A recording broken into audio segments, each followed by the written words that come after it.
Hello everyone and welcome to the intro for how to create a top-down RPG in Unity, and this the topic of this tutorial series is enemy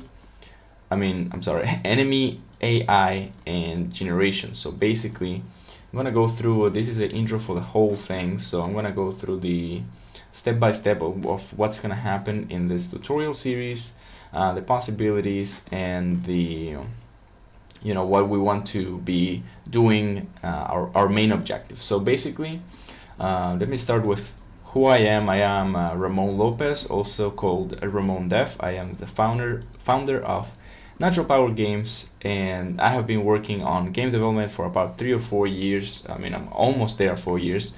I started working with Robot Sea Monster games, then I moved on to being a more solo developer, but then I got hired again by Hyperbridge. You can probably Google Hyperbridge Technologies and Fast Microservices. I've worked with clients all over the world, and I have traveled for work and game development to Asia and the United States, and currently I am living in Argentina, but I'll probably move to Asia at some point in my life. So that is who I am. Let's now talk about the tutorial overview.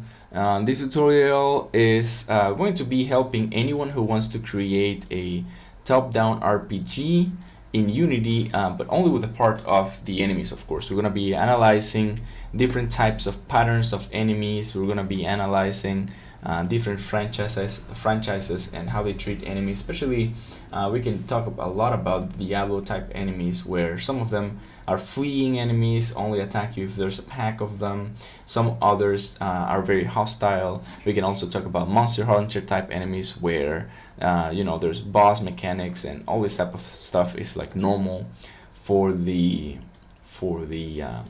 game. And we're going to, of course, be talking about what we're going to implement, which is a combination of different types of artificial intelligence for enemies.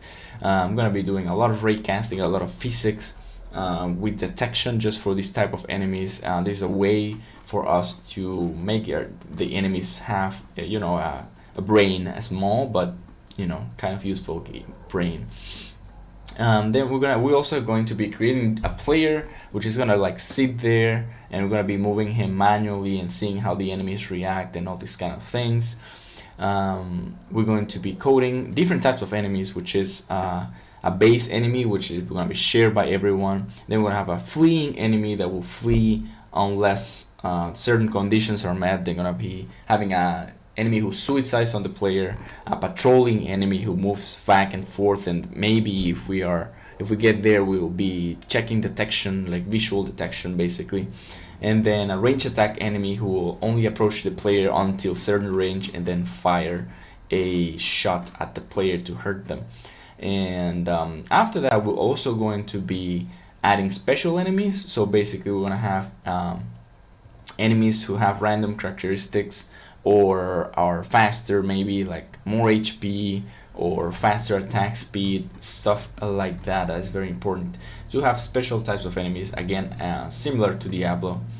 And that is basically it. That is going to be our tutorial, and this was the intro video for the tutorial series, which is called How to Create a Top-Down RPG in Unity, Enemies and AI. Enemy AI and Enemies Generation.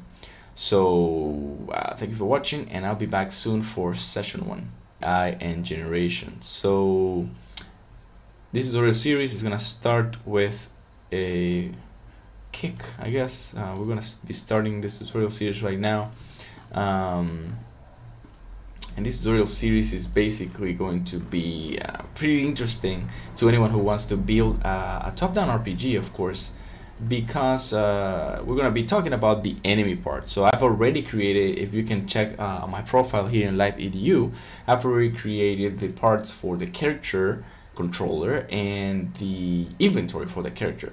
So now we're going to be checking out the enemy part of this tutorial. So this is the intro for session 1. So we'll be talking about 3 things in session 1. So session 1 is going to be divided in 1.1, 1.2, 1.3. 1.1 is going to be about enemy analysis from other games. We're going to start with Diablo. We're going to talk about some Zelda Link to the Past, which is also top-down. Maybe some Secret of Mana, Seiken and Setsu. So how the way that basic enemies behave in those games.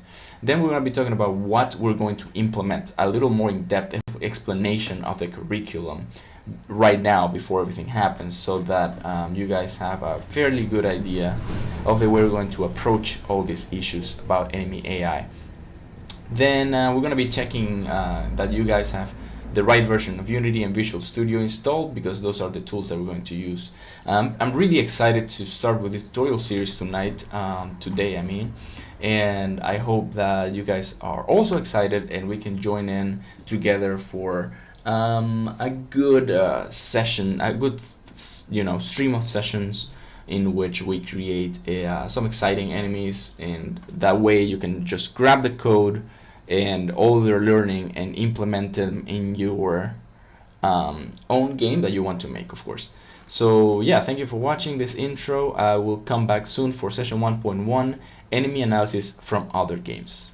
Thank you for watching. Top-down RPG in Unity, enemy AI and enemy generation. So basically we're going to be starting up this tutorial series with, of course, an easy thing and very logical thing to do, which is analyzing the way other game designers, game developers have implemented enemies in their games throughout the years, or in very big games basically. So the first thing that I want to check out is this Diablo 2 screenshot. So in this Diablo 2 screenshot, we can see that this guy, the barbarian that we have on the screen, is killing this small creature. So basically these small creatures are called the Fallen, and these guys group up on you. I'm going to show you another screenshot.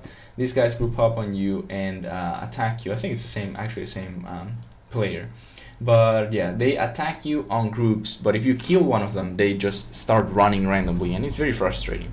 So they're a type of enemy that I like to define, the fleeing enemy. The fleeing enemy is an enemy that they strike on you only if they're sure, or they have this feeling, quote-unquote feeling, that they will win. And also they don't really like, they're aggressive, but mostly if you enter a certain area, when you have many of them, or even if there's many of them, sometimes they just run. And they have this also in Diablo 2, at least they have this condition where you kill one of them, they start randomly running no matter what. So they're also the type of enemy that are like cannon fodder. They're very easy to kill. Usually you only take one hit, and by taking one hit to kill, they are sure to be like the fleeing part of their programming are not. It's frustrating, but it will be less frustrating since you can just kill them very easily. Now imagine a fleeing enemy that doesn't run too fast, doesn't die too fast. It will be really frustrating because you have to hit them many times, chase them around the map, and they will not fight you one-on-one, or it just becomes a chore. Also, they of course cannot have much damage. So that is the fleeing type of enemy. Then we have the suiciding type of enemy. And these suicide enemies are similar to the fleeing enemy, but instead of they run away and they wait for a chance to strike back, and when they do, they just kill themselves on you, dealing usually tons of damage. So by the time you notice them, they will sneak up on you and hit you before you hit them, or even if you're a melee character, you will have to strike them with your weapon, and if you don't kill them in some frames of difference, they will still kill themselves on you, and that will not be pleasant, let's say. So basically these guys are also a problem. So let's check out other types of enemies. I'm gonna go find some Link to the Past enemies to show you guys what they do. Actually, there's this pretty nice image here. I'm gonna make this one smaller and group it up with this one. So we have a pretty nice list of enemies in Link to the Past here. So Link to the Past is way older than Diablo, and it's a Super Nintendo game. So basically, the programmers had way less to work with, and the coding is way harder. But we do know that they have several types of enemies that work in a special way. Each one of them has this special behavior. So, for example, we have the snakes and these little guys. The snakes just walk around. They usually don't attack you, so they're just roaming, and they basically don't care much about you unless you, even if you entered their space, they don't even try to acknowledge you. That's the way they work. These guys are immune in the horn part. These guys patrol an area. They don't acknowledge a player, they just patrol an area, usually around an object, and they deal damage if you get too close to, of course, their collision area, their colliders. Then we have these guys are usually found in sand areas, and they throw themselves at you like very fast, and what happens is they will strike on you, and then they dig in, so you can't kill them unless you strike when they're attacking you. So it's like a little gamble there, a little risk reward situation, where you have to assess when the enemy is going to strike you, and then you strike them back. Then we have this, let's say, object type of enemies, which are similar to these. They just patrol an area with a certain behavior, and you can just like go over them. They're like more puzzles than they are enemies, since enemies usually need to be killed. But these are also an interesting type of enemy because they hurt you, and you have to be smart about them. And all other enemies are going to be dancing around them, not getting hurt, while you do get hurt by them. So also we have the bats. They jump at you, similar to this, but they are static for a little bit and then jump at you. These ones like sprout off the earth, and it's harder to kill them. Also we have this little let's say spitter type enemies. They spit some sort of rocks at you. You can stop them with your shield usually, or sword, to use your sword to destroy them, but they are ranged enemies that fire at you directly, which is interesting. Then we have the jumping spiders. They jump from place to place, usually toward the player but not land on the player, and they will hurt you if you are hit by that. Then we have these armored guys. These armored guys are they are asleep. They close their eye, and you can't hit them while their eyes is closed. And then when they attack you, then when they move toward you, what they do, when you enter their area of influence, basically they get activated and they attack you. They go toward you, and you have to be smart enough to kill them on time. Also, we have the skeleton type of guys. These skeleton type of guys, what they do is they jump around randomly, but they do they throw their heads at you. The heads spin and they hit you and stuff. This is quite interesting enemy. Then we have the bomb throwing ogres. They hurt you physically if you touch them, and they also throw a bomb at you, and they can throw many bombs. As soon as the previous bomb explodes, they still throw a next one, and they just don't run out of bombs ever, which is a range attacked enemy with a timer. So if the bomb explodes, they get another bomb, they attack again. It's a pretty interesting enemy. Then we have the lance wielding enemies. They chase you and they try to poke you with the lance. So basically they just walk at you like these ones, but they don't have a very special behavior. They just walk toward the player. They're blocked by buildings and such, but all they do is walk, and the lance has a tip, and the tip has a hitbox. The secret is to hit them where they don't have a lance, of course, so that way the hitbox is not going to affect you. Then we have these other special guys who are like bigger or more monstrous. So let's now analyze one more game. This game is Secret of Mana 2. It's another top-down game in which you basically fight hordes of enemies, but the fights are very special, specific. Since usually in top-down RPGs you don't have you have turns and such, but this type of game is an action RPG more akin to Diablo than, let's say, Pokemon. So in this top-down RPG style of game, which is the one that we're trying to achieve, is like way more interesting gameplay-wise than a turn-based game. That would be top-down turn-based RPG. These guys you have 3 characters and they're all standing around and they can hit the enemies. Then you can select items, but the enemies also have special attacks that pause the game. So basically you have this action that can pause the game, such as this one. You can see that they're standing around. There's this enemy doing a motion and animation that pauses everyone else's stuff, and you have to wait and see the way they just hit you real hard, which is some sort of cheating, um, small type of turn-based animation, because you also can cast spells, and whenever you cast spells, the game is also paused. But usually you have battles like this one. I'm gonna delete this one.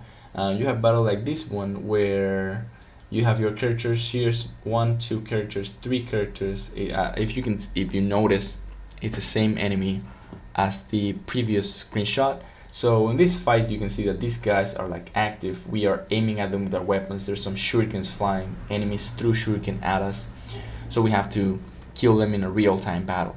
And the thing with this type of game, with Secret of Mana type of game, is that all enemies are always aggressive. So basically, if you enter a screen, you will be seeing certain enemies, and these enemies will be attacking you no matter what. So basically, all enemies' behaviors just go at you and like jump on you, or if they have fists, they will try to like hit you with their fists. If they have daggers or spears, they will just poke their weapons at you, and it's very similar behavior. Just go at the player and attack. There's no like running away or anything, unless there's special enemies, but there usually aren't. And the thing is with these enemies, is that the interesting ones are the bosses. So most other enemies are very simple, just straightforward, kill, kill, kill, while the bosses get special skills, special AI, and that's a little limiting for the player, but you don't feel it as you're playing. If it's your first playthrough, you don't feel it, because there's a lot of bosses, there's a lot of combat, interesting mechanics that you can do to feel stronger. And such, we can define that these types of AIs don't really work with this type of top-down RPG. So there's 2 different games. As a developer, as a designer of your game, you have to decide the type of top-down RPG that you want to make. If you want to make a turn-based thing, that's cool. If you want to make this type of combat where you're set in an arena immediately as you're gonna fight and the enemies just hit you, and what varies is their animations, then that's cool too. That's animation-based gameplay.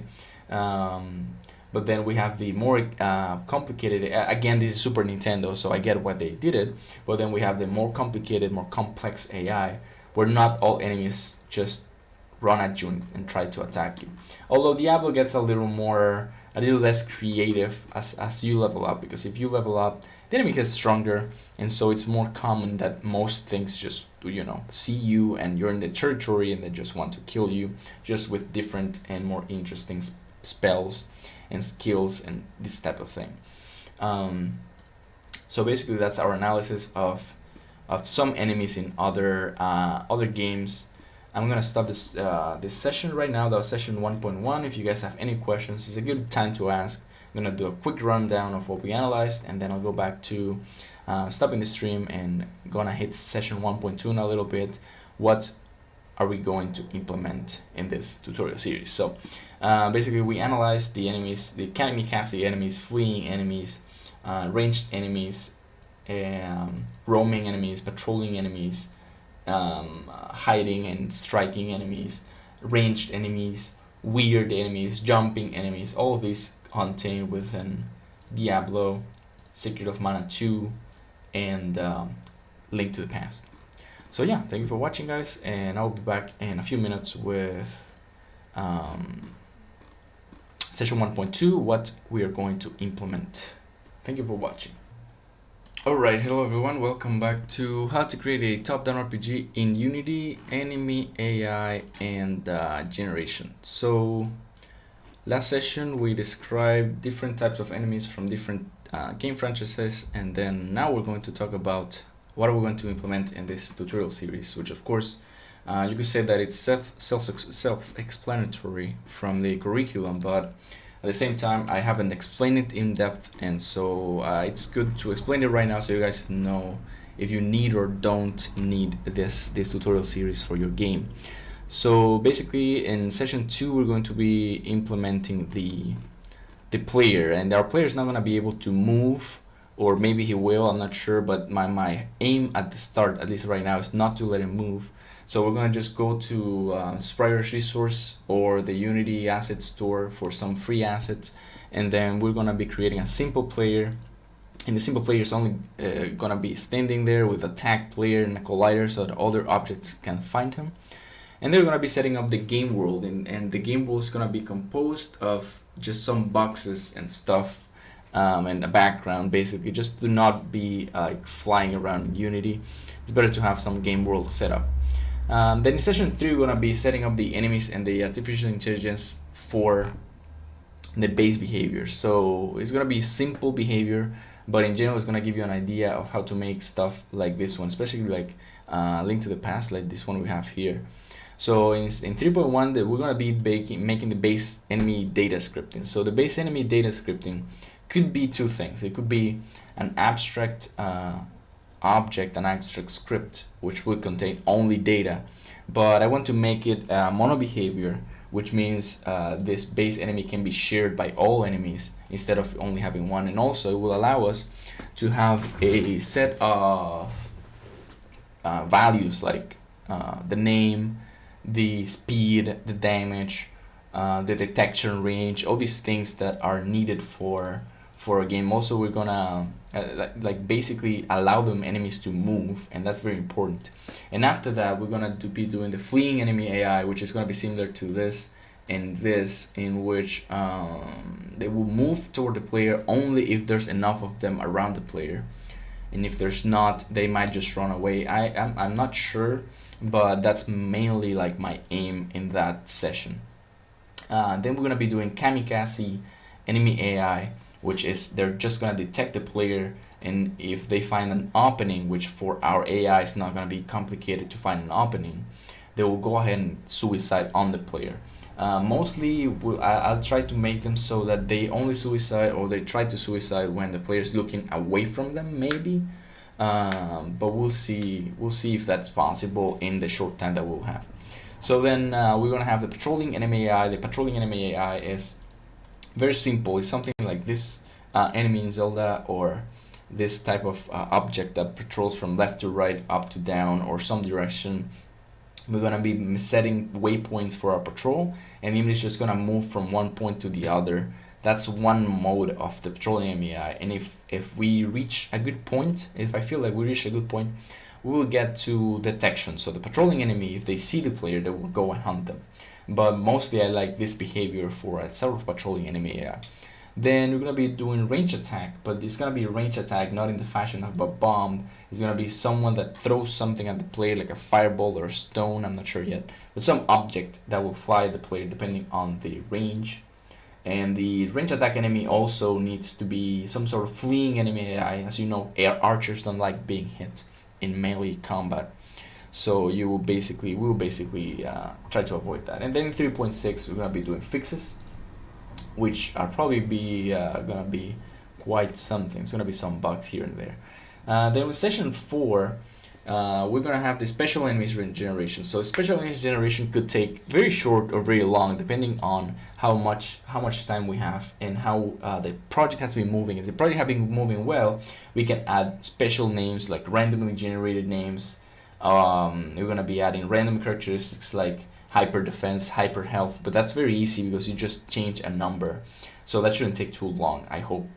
And then the elite monsters, which should have spawned like a group of small enemies around them. And then in session 4.4 this is going to be fixes. So basically that is all we aim to obtain in this series, like a whole suite of tools of enemies to use in a game. Just pop an enemy and you will know that the behavior that we'll have. You just have to change the sprite or use the same script. It all depends. We might have an enemy manager to like know where they are, and to order stuff if we want to set up like a game locator, like a game master type of script later in your project, because that happens sometimes in some projects. You want your AI to be directed by some smart upper higher level AI, basically, that dominates over the lower level AI. So yeah, that's basically it. So if you, as always, if you guys have any questions along any of the tutorials, I instigate you basically to ask them. And I'll be coming back in a few minutes with session 1.3, checking Unity and Visual Studio are installed. That's also going to be another short session. And yeah, basically that's it for this session. So I'll be right back, and yep, I appreciate you guys are watching. Hey everyone, welcome back to how to create a top-down RPG in Unity, enemy, AI, and generation. So this is session 1.3. So we're going to be checking Unity and Visual Studio are properly installed in your computers. So the first thing we're going to do is we're going to go to the Unity website, which is unity3d.com, and as you know, Unity has this many things that you can do. You can get some pro benefits, live virtual training. So like they have a lot of stuff showing that Unity is amazing. Basically, that's what they're trying to do. So we don't need any of those things. So we're just going to go ahead and hit Get Unity, and that way we're going to be sent to the store. And they have several options, and basically they want you to pay for it, which makes sense if you're making money. But if you're only learning, it's good that you use Personal, which is for beginners. So you click on Unity Personal, and then you go ahead and click on download somewhere. Try Personal. They have this is a new website actually. I just checked it like Sunday, and they still have this new website. Okay, so click on Try Personal, and downloading is going to start as soon as you hit the download installer for Windows. When you hit that, you will be sent to this other page, and you will be checking out the Unity download assistance for the newest version, which is 2018.2.1 or 10 rather. It's not 1, it's 10. So as soon as you click, you will be waiting just a little bit, and when you finish waiting, you will see the Unity install screen one day. There you go. You hit next, and you will be connecting, you will be accepting all this stuff as always. And so here you have to choose the components that you want in your Unity installation. And in this case, I want Unity, of course, the Unity editor itself. I want Android build support, iOS. I love augmented reality, so I also want augmented reality. And I also want the WebGL build support in case we want to make any applications for WebGL, which is basically browser. So we hit next, we will have the downloads choices and all this stuff, and then we hit next, and we will have our Unity installed. But I already have Unity installed, so I don't want to install Unity again, basically. So then we have to go to visualstudio.microsoft.com, and we have our best in class tools for any developer, they say, which is actually true. I love Visual Studio. So it depends on what you want to do, but usually I get Visual Studio Community. You can also get Visual Studio Code, but I'll be clicking on Visual Studio Community and downloading that version.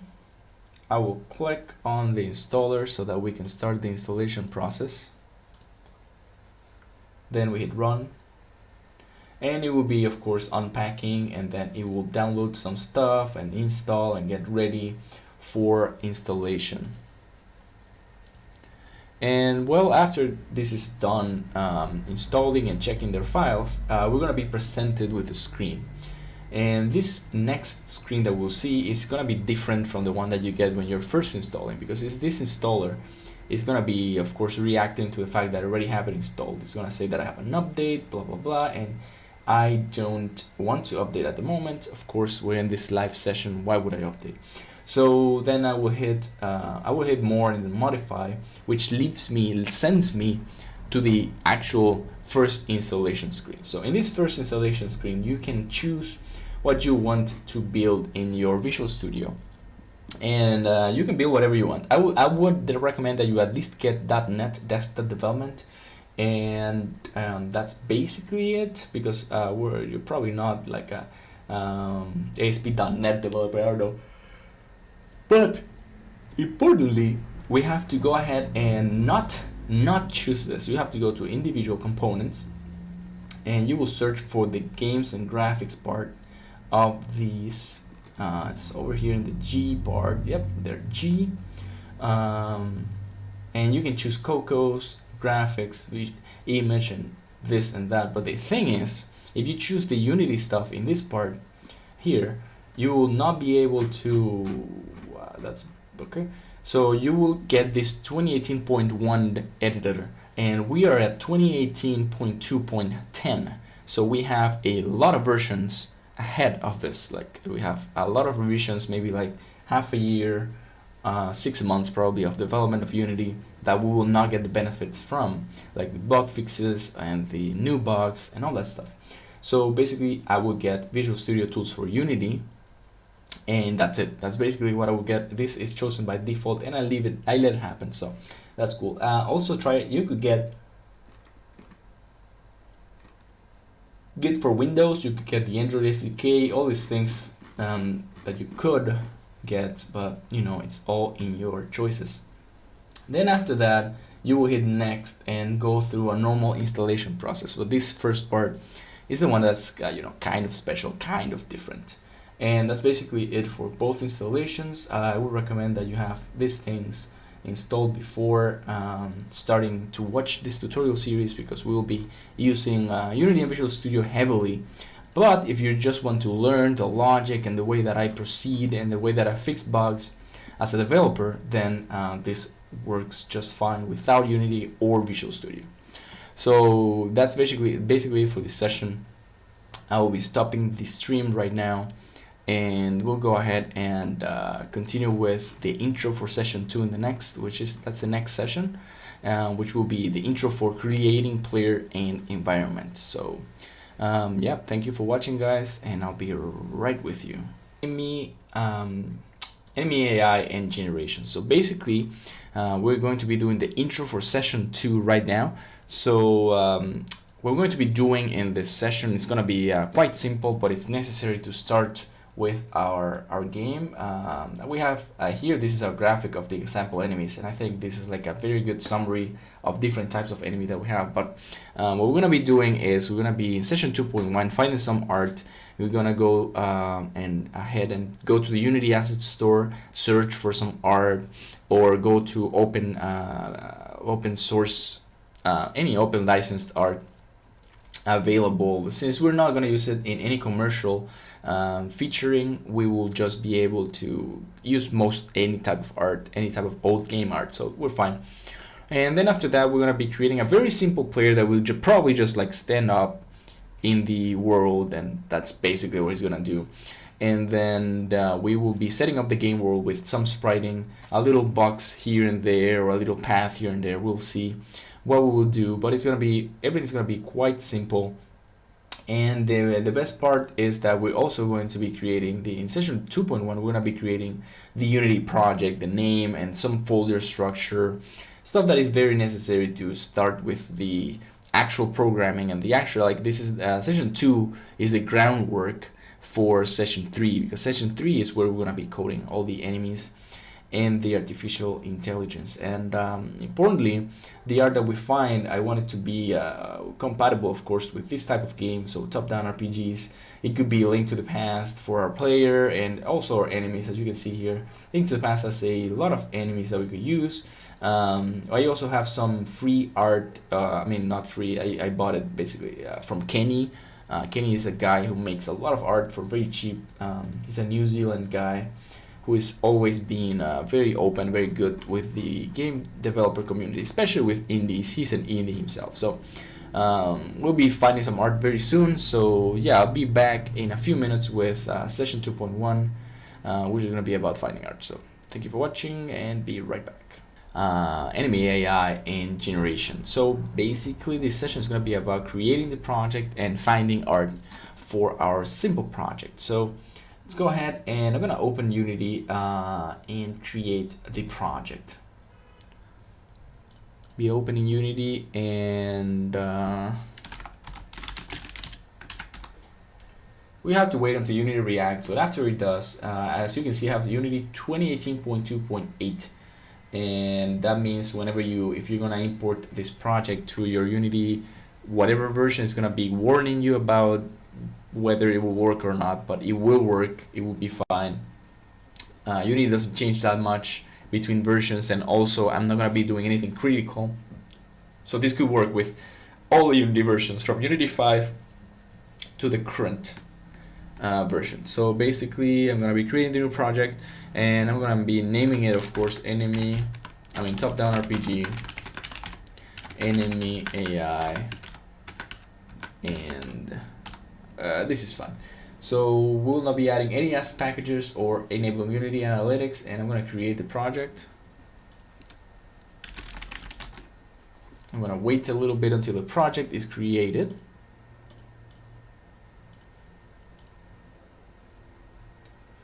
The project usually takes less than a minute to be created. It takes a few seconds. Like it could take, yeah, there you go. It's like almost there. It has to import the small assets. It has to import some scripts. It has to import some stuff that is necessary for Unity to work. And you can see stuff like HoloLens, and these are things that you will not be using, definitely, but it's good to have them in case you want to try something new. Unity imports all of this, and when you push a build, so your game becomes an exe or an APK, these assets are not used, they're skipped in your game, so that way your game is way lighter than it should be. Unity has been improving actually a lot on that sense. Okay, so we have our sample scene, we have our base Unity visual structure, and as you can see, I think it's still loading because I can't move anything. Okay, it's fine now. So let's go ahead and check out our project folder here in the bottom. It has the assets, and we will have to change. I always name this scene to main or test or one because sample scene doesn't sound right. And the other thing that you must do at the start is create a convincing folder structure. If you create a convincing folder structure at the start of your game development process, then you will be sure that you at least keep some organization in your project. So basically, I'm gonna create a folder scripts. I'm gonna create a folder resources, and that's about it for now. So basically, in resources, you must have a few folders which are art. Even if you're not gonna use audio, you create an audio folder, and then you create another folder which is your prefabs folder. So this way, whenever you have a prefab, you already have somewhere to put it in. Same for art, same for audio, and this way you have a neat folder structure that you will be using on your game. Then we go ahead, we're gonna go find some art. I'm gonna go to the asset store, and I already have my eye set on this. There's a free asset that's called something like 2D platformer for free. This is interesting actually.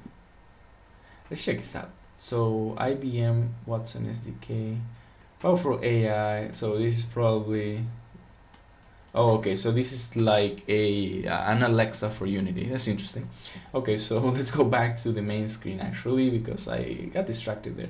So let's go ahead and check out Beach Day free top package. So this is the one I mean, free platformer game assets. So I'm gonna be checking out what this asset this actually has. And it doesn't matter that it's a platformer based asset. If it has what we need, then who cares, right? So let's see what they have. Bayat games, fully flat, blah blah blah. Background character, AI, EPS. Oh, okay, so this is not what we need, definitely. So we're gonna be checking out if Unity has some top-down characters. See what we get from here. We don't have the price choosing thing in this side, which is worrying to me. 2D top-down shooter. Okay, let's see what this looks like. I don't want the AI behavior, I just want the art. So let's see. 2D characters, Sunnyland, platform animation, pixel mobs. This looks good for enemies, but it's $7. So, all right. So we don't have art that fast here. Well, I'm gonna try once more. Top down characters. So top down shooter, pixel tiles, top down to the RPG kit. No. Retro pixel characters. I don't know why I don't get the tiny RPG forest. Retro pixel monsters. This is free. Well, this doesn't convince me too much. I mean, these ones there's some beautiful ones, but the problem is they are all very expensive. And you know, we're just learning. We're not going to be creating a real project here, a real like big project. So I have these assets that were made by Kenny. You can get them on itch.io, and itch.io Kenny has his legendary game asset pack. So we will get some of these for our game. We're gonna go to resources, art, and I'm gonna be importing all this art on in another folder. This folder is gonna be called characters, and I will delete the ones I don't use after the fact. So we have all these characters there. We have a man, a hitman, a woman, an old man, a red man, a robot, soldier 1, soldier 2, survivor, some tiles, and a woman and 2 zombies. So that is a actually great collection of art that we can use for our game.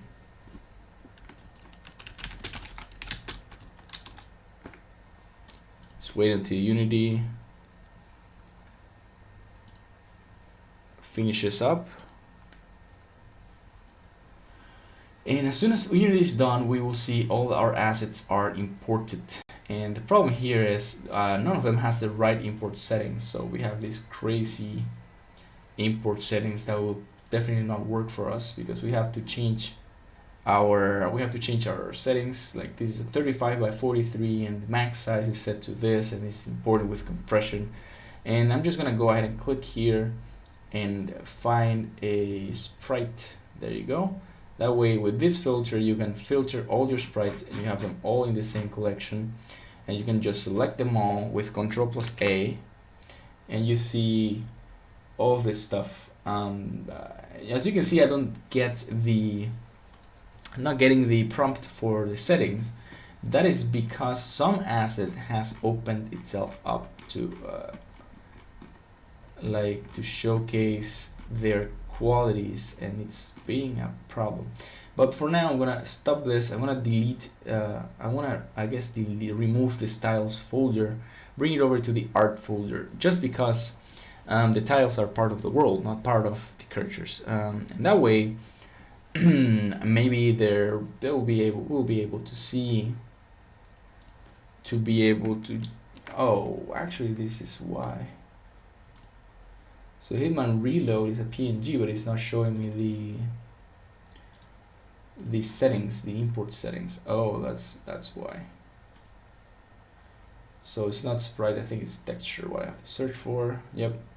So that way I just Ctrl+A, we select all our textures, and we're gonna make them into sprites. They're already sprites, single, change extrude edges to 0, and we'll go ahead and not compress and have them be max size 512. These are very much better settings for our tiles. Hit apply. We went into Unity. Unity has to read through all these objects. They are 620 objects apparently, but it doesn't take too long for Unity to apply all the settings. It just has to read through the objects. At first, as you can see, my Unity is like very hard at work at the moment, and yep, there we go. They just got all the files and they're implementing all the settings that I chose.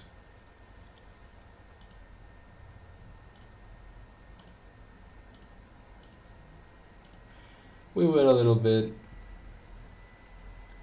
As soon as this is done, we'll have all our assets looking a little better, which is, it's important to have your assets looking good. So now we go ahead. I'm gonna stop the filtering. and this way we have all our characters up here. I'm gonna choose the survivor one as my player character, I think. So this guy has like a hat and looks pretty nice, so he's gonna be sitting right in the middle of the screen over here. And I'm gonna just add, you have to add a box collider 2D, and I'm gonna rotate him 90 degrees so that he's looking upwards like that, and that just looks pretty nice. So we're gonna call him the player character. As we know, this is not a player character centric tutorial series. This is centered on the enemies. So what I'm gonna be doing is I will be just assigning the tag player to this object, which means for some other object this is going to be directly a player, and that's basically what we're going to be doing with them. But honestly, I also want to add a rigid body 2D so that other objects can detect collisions with it. If two objects collide and neither of them has a rigid body 2D, it doesn't really work correctly. So we have to add a rigid body. Since this is a top-down game, usually in top-down games, what you do is you add a gravity scale of 0 so that your character doesn't just fall through the ground. You know, like down here to the south of the camera, because of course, since this is a top-down RPG, the floor is like below the player in this 2D, so there's no Z-axis. So yeah, X and Y have to work. Then we're gonna go to art and tiles, and we're gonna see our tiles that we found on that pack. And I'm gonna just be setting up this later. This is for another session. And same for the player. We're gonna be adding some scripting to him, but that is for the next session. So we just found the art.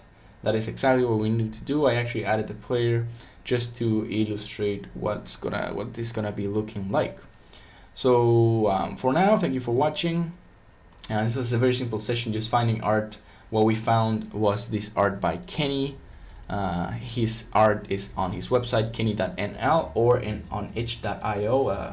I always have to reference him because he has a lot of art, a lot of free stuff, and it's all very high quality. It looks real nice. So yep, thank you very much for watching, and I'll be right back. Alright everyone, welcome back to how to create a top-down RPG in Unity, enemy AI and generation. So basically we have been doing some finding of art. We have been setting up the environment a little bit, but in this session we're going to actually be working with very small amounts of coding, like not even, actually I wouldn't even call it coding. We're just gonna set up a player character. What I did before was I created a player character out of a sprite, survivor 1 gun, which is this one, and then I rotated it 90 degrees so that way she or he is facing north. I can't tell if it's a guy or a girl because he has a hat, but it doesn't matter. Then since they are facing north, we can just assume, you know, the game's basically the game's Cartesian structure or system basically is based upon north. Everything is going to happen from the north, so we can create most of our stuff thinking about that. And then we have our player be tagged as player. We added a box collider, which is actually a collider, and a rigid body, and we turned off the gravity scale. Then I will hit play just to see how it looks in the real time. And as you can see the box collider surrounding the character, and that's because I have gizmos on. So when you turn gizmos on, you will see this sort of thing, and it's quite useful, honestly, when you're trying to debug your stuff. Sometimes you need some arrows or some colliders showing, and gizmos does that for you. The other thing that I will do is I will deactivate 3D icons. So 3D icons, what it does is it makes these icons like larger if you get closer, or disappear at the wrong time. So just deactivate it most of the times. Also, if you can do this and that, but I don't want 3D icons, so we're cool like this. And I'm gonna make sure that my game is displaying at 1080p, which it is, which is good. That's exactly what we need. So for the play character themselves, I am going to be creating a script. And so this script is going to be the player character controller. And as you know, we will not have much data, but what I will do is whenever this is collided with or triggered with a trigger, basically, I'm going to be debug.logging the triggers, the other object's name. So I'm gonna do on collision enter 2D. We have the collision data here, so I will do debug.log collision.collider.name. So that way, whenever anything collides with our player, we'll know what collided with them. And the next thing is I'm gonna do a private void. Well, sorry, I'm gonna do on trigger enter 2D, and the same thing, debug.log collision.name.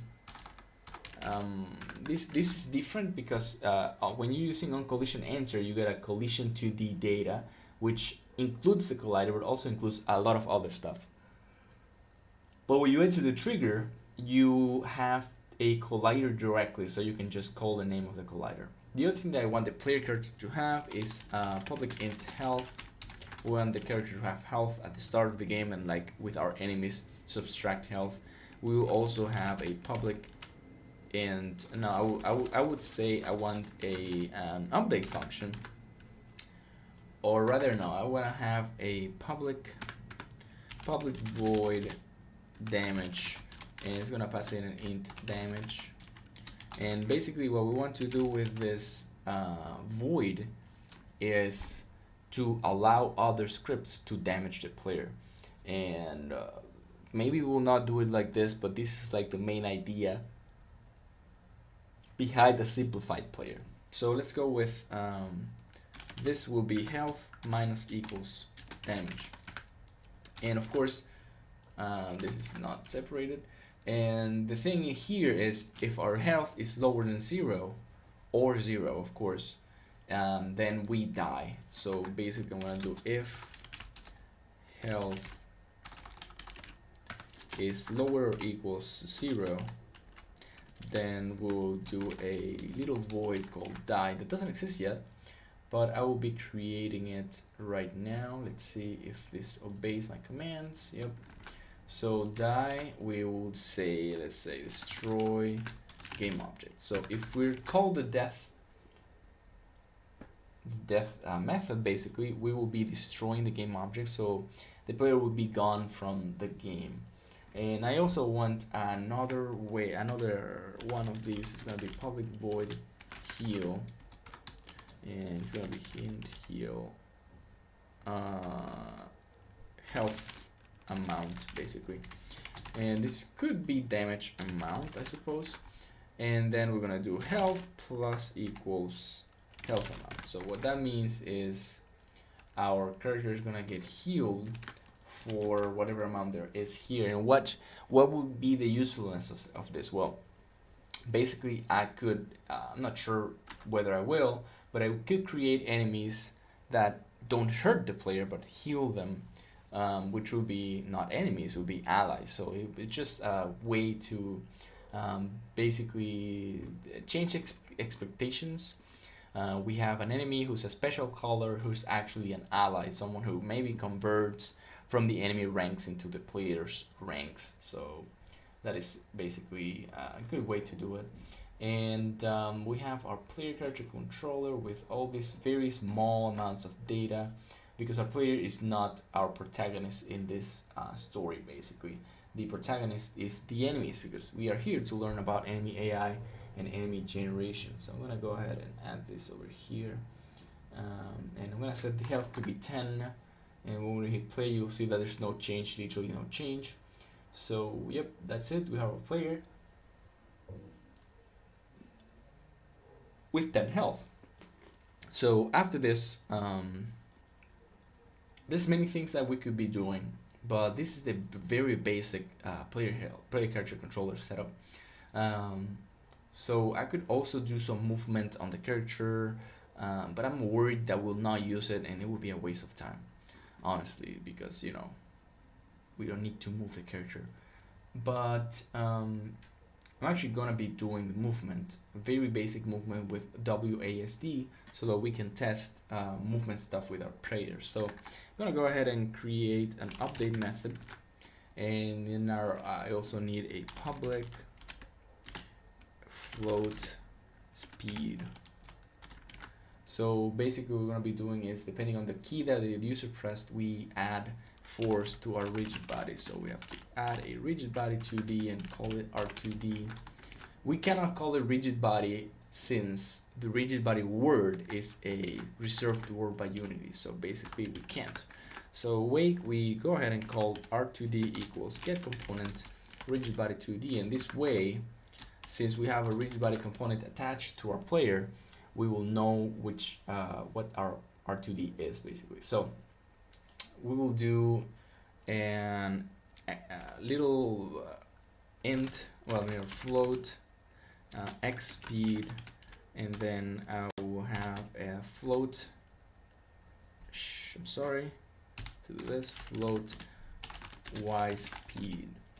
So basically we have to define which direction we're going to go, because we're going to do an R2D, an add force, and this force is always a vector 2 force. So we have to do new vector 2 x speed y speed, or rather I'm gonna call it x direction, and I'm gonna rename it over here, and then y direction, and I'm gonna rename it over here. And the way that we define the direction is which button is being pressed, like W or S or A or D or the arrows. So I'm just gonna call this 0. So it's gonna be y direction and x direction times speed times time dot delta time. Usually you want to have your time dot delta time do everything, like participate in many places in your game, so that you can pause the game. So this is basically me being used to doing it that way. It's not mandatory, but it's very recommended to do it like this. Now that we have this set up, we will go ahead and change this x and y direction values so that they're not 0. We of course don't want to have 0 as a value input. So we will say if input.key get key code dot w, then our y direction is up. But I'm also gonna add input dot get key code dot up arrow. So we have up arrow here, and then we'll do the same thing for other keys. But basically, since this is W and up, we'll see that y direction equals 1. Now we'll do the same, but with other keys. So I'm actually just gonna copy paste this code to save ourselves some time. So this is gonna be S and down arrow, and y direction is gonna be -1. Then we're gonna do the same pasted procedure, and I'm gonna do A and left arrow here, and of course x direction is gonna be -1. And finally we'll go ahead and say our D key, and this is right arrow, are gonna be x direction equals 1. So now there's one more thing. We have to figure out, we have to stop our player when the user is not trying to move them. So in here I'm just gonna add something very simple, a very simple check. I'm gonna say if x direction equals 0 and y direction equals 0, which means in that frame none of these keys was pressed, then R2D that velocity equals a vector 3.0, which means it's gonna completely stop. And else, so that means one of them is not 0, at least one of them is not 0, we do this the speed calculation, the force adding calculation, which is this is a fairly simple directional structure for movement for a player. So let's go ahead and check out how this works. Since we already have the speed variable here, I'm gonna add the value of 50 to my speed to see how fast that is. I'm not sure. And so we go ahead and hit play, and we hit W, and our player is moving on directions. Like this is me pressing D or right arrow. Oh, so D works, but right arrow doesn't work. So I want to see, oh, it says right alt, so right arrow. You guys didn't tell me, oh my god. Okay, so we wait a little bit, and again, as I said, this is very simple player procedures just for us to be able to like move them around and check stuff out with our player. Okay, so there we go, up, right, down. We are trying to go down, but there was a little too much force. There we go. Yep, and as you can see, I will stop now. Ooh, so there's a thing here that we have to do to change directions faster with our players. So basically we have to say if the player is moving in a certain direction, like up, and we start pressing down, we have to completely stop the up movement, and then we have to start the opposite direction. So basically what we do is we check the direction, and then we slow down the player in that direction if that's being pressed. So if r2d dot velocity dot y is less than 0, then we will go ahead and say r2d dot velocity equals a new vector 2, and this vector 2 is going to be r2d, the same velocity on x, which is basically this, and then we will reset the velocity for the r2d, our rigid body, to 0. What that does is completely stop the player in their tracks and start moving in the opposite direction. And we will copy this here, and when change, of course, change the sign to more, and then we do this with x, but with more, and then we do this with x, but with less than 0. And of course the x-axis has to change this to this. I will explain this in 1 second, and then we have to change this to this, and then change this to that. So basically this way we're sure that the x value is going to stay the same, but then the y value is completely going to stop. Same here, but this is the opposite because we're dealing with x. If this moving to the right and we want to move to the left, we will set up this as 0, and then this one is going to stay the same, and this one is the same thing with opposite. And let's see how that works. That should look fine. We move up, and I'm gonna try to move down. It should be immediate. Yep, you can see how the player stops, and we can just start moving the opposite way quite quickly. And that is exactly what we need to do for our player to move in a very basic manner. There's many things that we could be doing, but I believe this is the necessary stuff. I can't think of anything else like pressing for a player character controller, just a little movement, a tag, a collider, and some other minor things. This way we're sure that our player can move around and exists in the game world, can be detected by other objects. So yeah, that is it for this session. I'm gonna be recapping real quick. If you guys have any questions, please go ahead and ask. I'm checking the chat all the time. So basically what we did was create a player, and in the player character controller script we set up some movement, and we added some forces, very small movement. We also added health, speed, damage, heal, and a die feature to our player. And the last thing, last but not least, basically, is that we added on collision enter and on trigger enter 2D. And this way, what happens is if anything enters the player's collision area, collision influence, let me see, collider with player. That way we know what's happening.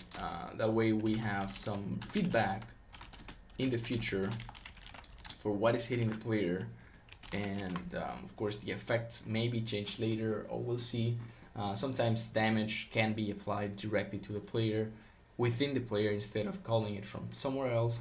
But it all depends on the way the enemies behave and your game structure and that type of thing that you have under control, but you have to be deciding while you are developing your game or previous to developing your game. So yeah, that's it, guys. Thank you for watching.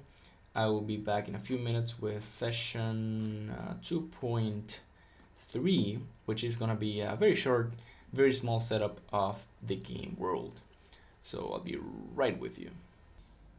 Alright everyone, welcome back to how to create a top-down RPG in Unity, Enemy AI and Generation.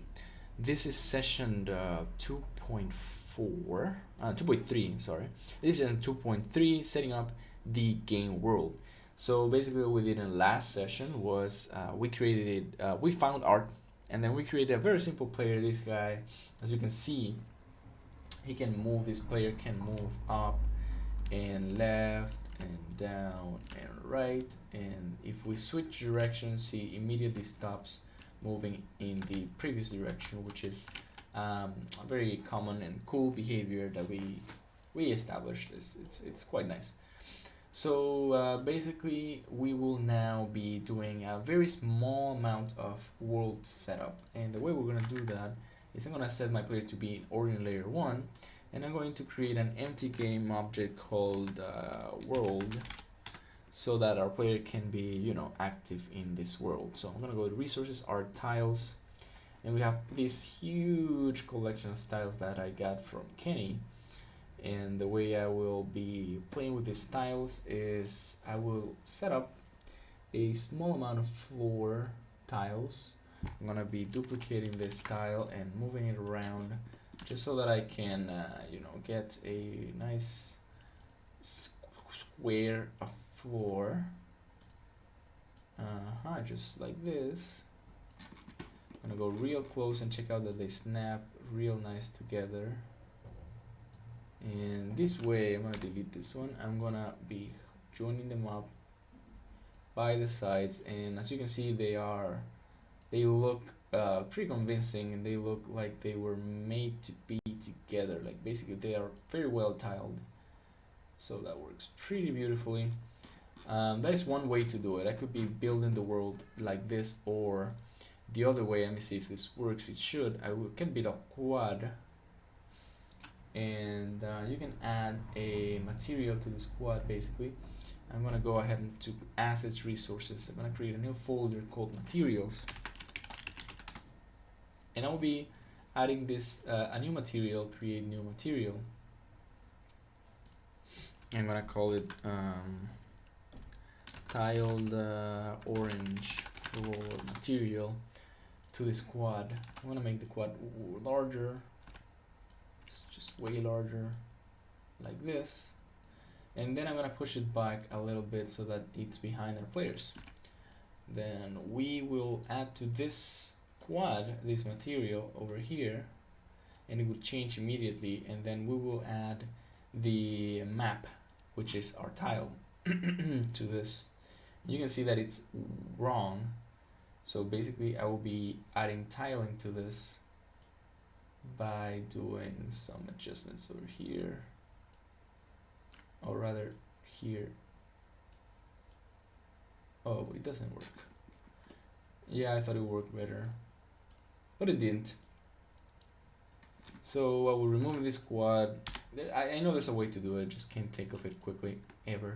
So I will go ahead and copy this and then paste it, so that we can be creating some small background objects for our game. I'm gonna be making a bigger square this time, like this.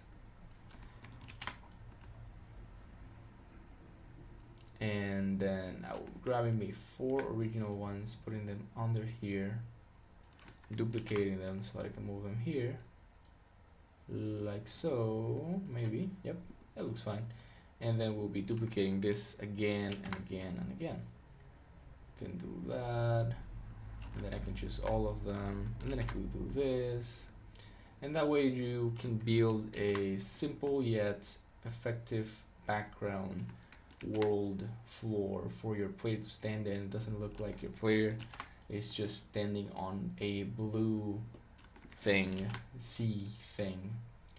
This looks much better. So you just place it, keep combining, copying and duplicating. So the way that you duplicate is by hitting Control D. So when I hit Control D, I get a new instance, a copy of what I had selected, and since I have all these tiles selected, I'm just getting a bunch of awesome groups of tiles that I can keep using to multiply and assign to my world. As you can see, when we hit play, this should look fine, not perfect. See this little crease over here. So that crease is caused by me not being careful and duplicating the tiles wrong, moving them wrong.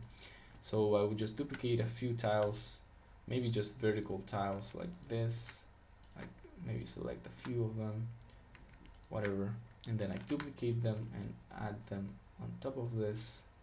And I have no idea what I did, but it seems like it didn't work much. Okay, I'm gonna duplicate this one and paste it a bunch of times during along this. Like it's just gonna be a cheap patch for a flooring. Basically, it's what your construction people do when they don't know what to do with construction. Okay, good. Okay, now we move our player and we can see that they slide around very nicely, which is a good setup of the base game world. So I'm gonna call this actually world tiles. Okay, so our player, as you saw, is in the ordering layer 1. So basically we have to have all our objects that we spawn in the game world in that same ordering layer, and that way we'll assure that everything is visible. So I'm gonna just add a new object. I'm gonna call this world objects, and these world objects are gonna be like sofas and stuff like that, just to have some references for our enemies and our players to we can visually understand what's going on. So let's go to tiles and find the sofa, and sure there's like a sofa, there's a box. There's a box here, there's a small box here. Let's go ahead and find, there's a little plant. And there's let's see if I can find, it's a knife. It's fine. I don't need a knife. Just finding some tiles, guys. Give me a second. I don't know where. There's a couch. This is a couch. Okay, this looks like a couch, so I'm just gonna add this. And look, there's a carpet even, so I'm gonna add this too. Okay, so these are good world objects. I'm gonna select all of them and add box colliders. This is not gonna be perfect collision, of course, but they will work fine. So I'm gonna add some couches. That's the box. Well, all of them, as I said before, have to have order layer 1 so that they are in the same level as our player. And then I'll go hit this. This is a box. I'm gonna copy it a few more times. I'm gonna add a few boxes, maybe a couple stacks of boxes here and there. Just imagine this is like a giant office where they keep some boxes around for some reason. And then we have this the carpet. I'm gonna make the carpet just larger because I like the idea of the carpet. And then we have let's see what this is, blue sofa. So our sofa area is gonna be about here. I'm gonna rotate the sofa with my rotate tool that you get when you hit E, and I'm gonna copy it a few times. I'm gonna move it over here, and I'm gonna rotate this guy onto here like this, just vertically. And now this is another copy, and this copy is gonna be rotated, like placed over here, rotated inwards so that they all three look at the same spot. See what else we have here. We have another box. This is one of the smaller ones. I'm gonna be grabbing this box and placing it over here, duplicating it 2 times, and just placing one and another and a couple more on this side, just so that it looks like these guys have a low organization amount. Maybe this is like a post-apocalypse where everyone's disorganized. I'm gonna go ahead and click on this. Now we have the green couch, and the green couch is gonna be sitting over here. And now let's say what else we have. Whoa, this is a red couch, and the red couch is gonna be let's say this is like the entrance to the place. So I'm gonna have a couple couches next to the entrance on each side. They're not perfectly organized because, as I mentioned before, this is post-apocalyptic. So yeah, this is the way the apocalypse looks. It looks like a bunch of not very organized couches and very sad styling on the plants too. So after this, we're gonna check if there's any other objects that I missed. There's not.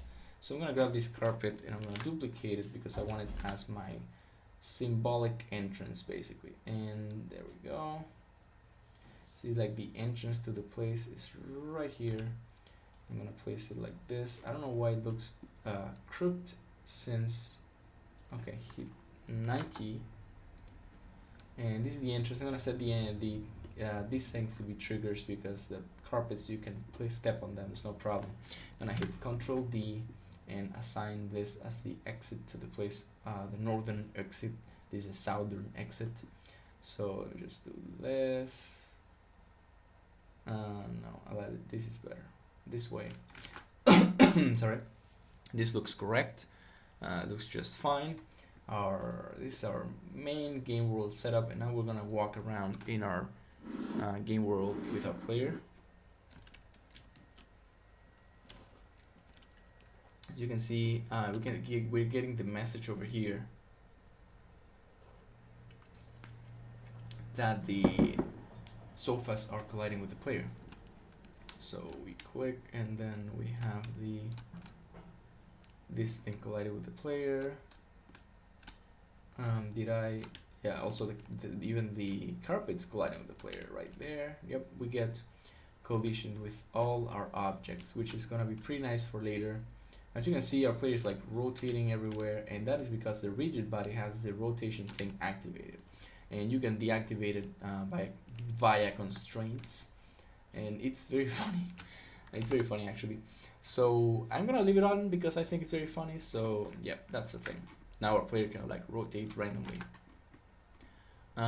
Yep, so there you go. That is our base game world setup, and it's very simple, very quick. If you guys have any questions, this is the right moment to ask. I'm gonna finish the stream very soon. So basically what we did was just import some files and create a simple game world from those files, add box colliders, and attempt to do it with a quad but fail. You know, that's what happens sometimes. And then yeah, that is basically it. I'm gonna stop for today actually. I'm gonna continue tomorrow. The things I'm gonna be doing tomorrow are all the coding. So basically we're gonna be session 3 and 4. This was session 1 and 2, so session 3 and 4, which is all the code, is gonna be done tomorrow. So be sure to tune in tomorrow at 2 p.m. EST, which is 3 p.m. my time, and 6 p.m. UTC. Thank you for watching, guys. I will see you very soon. Hello everyone, welcome to how to create a top-down RPG in Unity, enemy AI and generation. This is session 3's intro. So today we're going to be starting to code the enemy AI. So probably finishing it actually. So basically what we're going to be doing in session 3 is we're going to be creating some base enemy data scripting, and then we're going to be creating the fleeing enemy AI, the kamikaze enemy AI, the patrolling enemy AI, in the range attack enemy AI, and then I'm gonna circle everything up in session 3.6 probably with the fixes session. So this is in case I don't manage to complete something in the session's time. I would finish it in session 3.6, which will give me enough space to work with in case we need it. So far what we have is the game world is designed.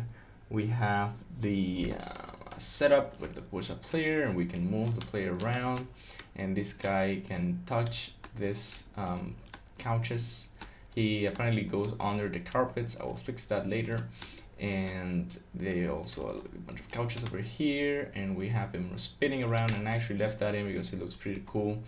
and I will be adding some angular drag so it doesn't happen like forever.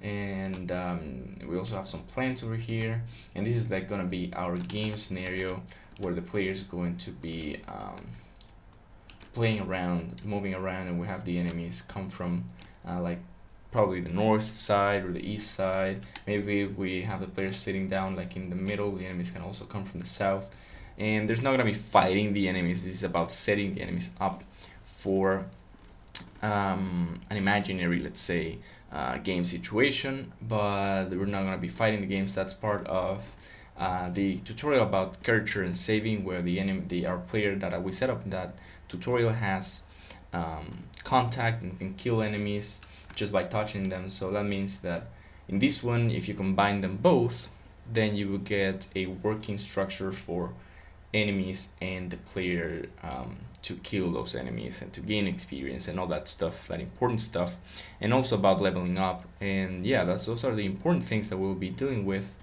We'll be dealing with a bunch of types of enemy artificial intelligence today. So stay tuned, I will be right back. And yeah, thank you for watching this intro session.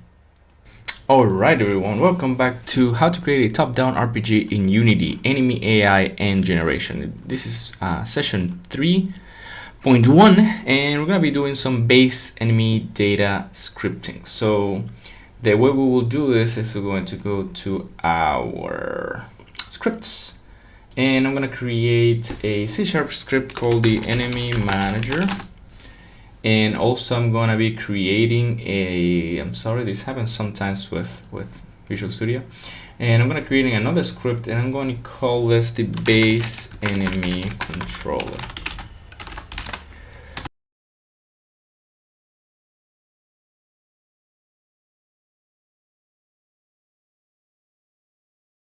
The task at hand. The first thing is we're gonna create a new game object, and we're gonna call this game object, of course, enemy. And this guy will get one of the enemy scripts later, but not yet. But for now, we need to have a sprite renderer attached to this object, and we're going to be placing this guy in order layer 2. And also, as I mentioned in the intro, our player also has to go to 2 so that this player can be on top of these objects instead of below them. So the other important thing is that our enemy is going to need a box collider 2D, and we're going to be needing a, well, you know what, I'm not going to be adding the box collider 2D yet, so that the physics shape can be set up correctly later. And basically that could be it. So let's go ahead and dive into our enemy manager. So our enemy manager is going to need some important things what we'll use later, and we're gonna need a public sprites array, and we're gonna call this enemy sprites. That way we can access the sprites from anywhere. Also, we're gonna make this enemy manager, as you guessed it, a public static enemy manager instance. That way we can access this enemy manager from anywhere in the code. And the way this works is we set up an instance, so a name, it could be named anywhere, but it's good to name them instance like the convention. And then when you go into Awake, when you start the game, you will tell everyone, hey, this guy, this object is the instance. So you basically say if there's no instance, so if instance equals null, then instance is this. So in case you have more than one sprite, enemy manager, you will make sure that only if it's null. So only if there's not another. As soon as there's another, you will get this debug.log warning. More than one enemy manager, and this way we make sure that there's only one enemy manager. We have the sprites, but the other thing that we need is a public list of base enemy controllers, and we're gonna call them enemies. Enemy controllers is fine, and this is gonna be a new list of base enemy controllers. So the enemy manager is going to be in charge of placing enemies at any point that we instruct the enemy manager to do so. And the other thing that we need is the prefab. So we need a public. Well, we could do it two ways, but I guess prefab is fine. Enemy prefab. So there's two ways to go around this. The first one is to create several prefabs, and by creating several prefabs, we save the work of adding the enemy sprites, and we will be more precise in some things. The other way is to use one prefab or no prefab and just add the sprite as appropriate. But I do think that for the sake of making the tutorial a little more interactive, a little easier, I'm gonna just create a game object array, and this is gonna be enemy prefabs instead of creating an array of sprites. And that way, if we need enemy prefab 1 or 2 or 3, we will know where to get them from here. And the way that we're gonna split the prefabs is through using an enumerator. So remember, you can create a script. I'm gonna wait until Unity loads. Then we can create a script, a new script, and this is gonna be our enemy type. So we will have, this will be an enum, which means it's gonna enumerate some stuff for us. So I'm gonna make this, I'm gonna delete all the usings because we don't need them. And so what kind of enemies do we want? We want the fleeing enemy first, then we want the kamikaze enemy, we want the patrolling enemy, and we want the ranged attacker enemy. Let's just call him ranged. I suppose the other ones are gonna be melee, I guess, or maybe we'll see. So yeah, this is our base enemy types. And we're gonna be loading the base enemy controller, because the base enemy controller is gonna be the one responsible of holding the enemy's data himself. So we're gonna have the public int damage. This is the damage amount that the enemy deals with each hit. We're gonna have a public int health, the amount of health for each enemy. We're gonna have a public type, or rather enemy type, and of course it's gonna be type. So each enemy is gonna have an amount of damage, an amount of health, an amount of speed, public flow speed, and a type. And we also want something, I guess this is fine. So with this, we have, the very base of any enemy, because we have the damage, the health, the amount of speed that they run with, and the type of enemy. The other thing,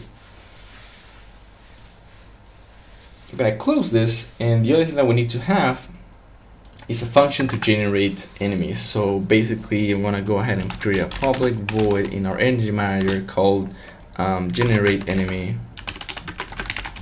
and we're going to create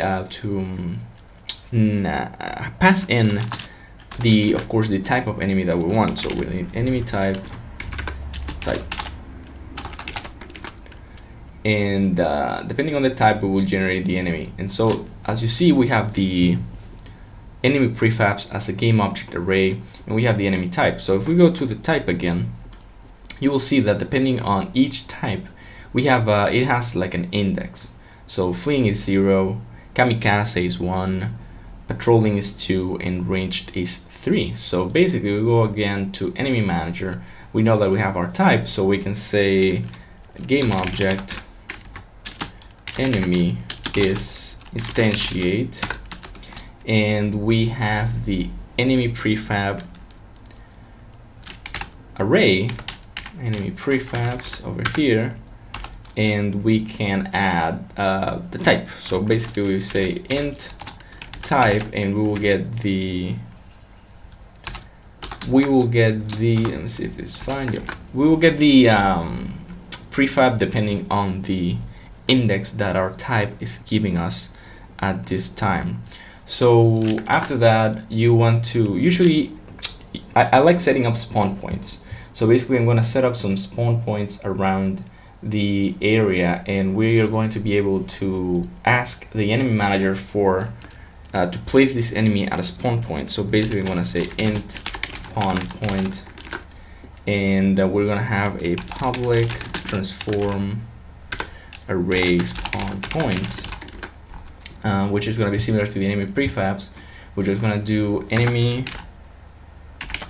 that transform that position equals spawn points, and then I that position, and then that means our spawn point. Our enemy is gonna move over to that place immediately at the start of the game. So I'm gonna be setting up my spawn points now. It's gonna be a very simple process. I'm gonna right click, hit create empty, and create a spawn points object, and then I'm gonna create another empty game object. I'm gonna call it spawn point, and I'm gonna move it over here, over to the north, I guess, and I will duplicate it twice to create 3, like 1 to the left and 1 to the right, and we have our 3 spawn points set up just like that. And now we have this set. I will create a second set that's gonna come from the left side. So 1 2 3, and when I move all of them over here, like here, and this one's gonna go up, this one's gonna be like in the middle over here, and this other one is gonna be right here. And then we're gonna go ahead and copy that again and move all of them like over here. So we have one at the eastern side of our room. Then we click on, we're gonna create a new object also called managers to hold our manager objects. It's gonna be right below the main camera. Nope, not like that, like this. So we go to managers and click on add component, and we add an enemy manager, and it has the enemy prefabs, controllers, and spawn points. So the spawn points, I'm gonna lock this, and spawn points is all of this, just like this. It works perfect. We have our enemy manager set up with our spawn points. We don't yet have the enemy prefabs. That's gonna be coming on the next session, because we're gonna create the first enemy prefab, which is gonna be the fleeing enemy AI. So now after that, we will go ahead and code in more stuff. So basically, we also need to have an initiate method here. So why do we need an initiate method? Well, if we have something to change to the enemy, the only way to do it is through initializing the base enemy controller. So the base enemy controller needs to have a public void initialize, and initialize is gonna get an int damage, int health, float speed. So we're gonna say that if any of this is 0, then we skip it. So if damage is not 0, or rather it's more than 0, then damage, the damage equals damage. If health is more than 0, then health equals health. And if speed is more than 0, then speed equals speed. Basically, this is the way they'll be checking out this sort of thing. The interesting thing here is that this cannot be just a public void, because we're going to be using this class as the base of other classes. So what that means is we must set this as a public override, public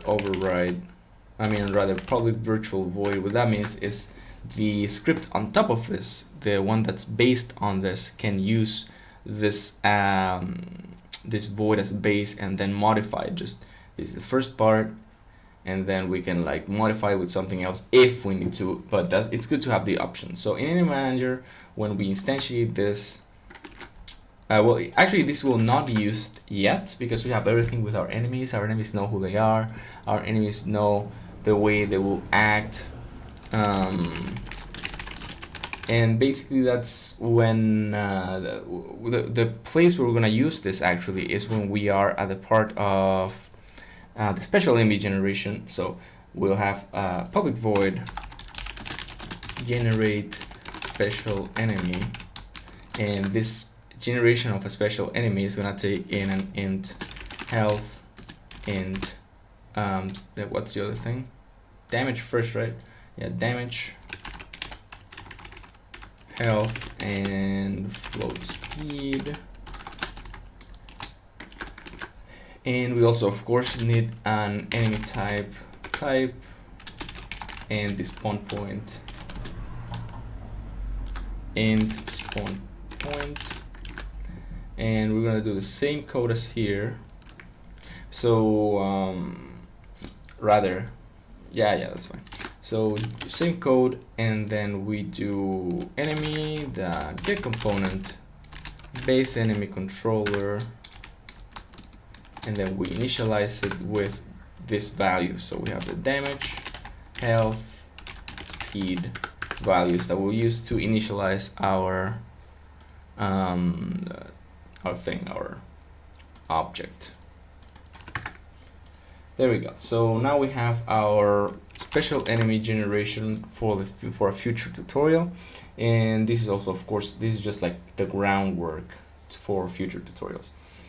So the base enemy controller, the other thing that it needs is movement and states. So basically there's a few ways to do the whole thing with the movement for this player, the enemy. So the issue is, or basically the thing is, that an enemy or any AI doesn't have the same smarts as a user. So you have to be helping them move to the place that you want them to move.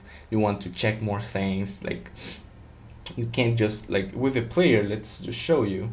With the player, if the player wants to move forward to somewhere, they will maneuver themselves. So if I want to move to this couch, I'm gonna hit the couch, and I know that the couch cannot move away, so I know that I have to circle around it.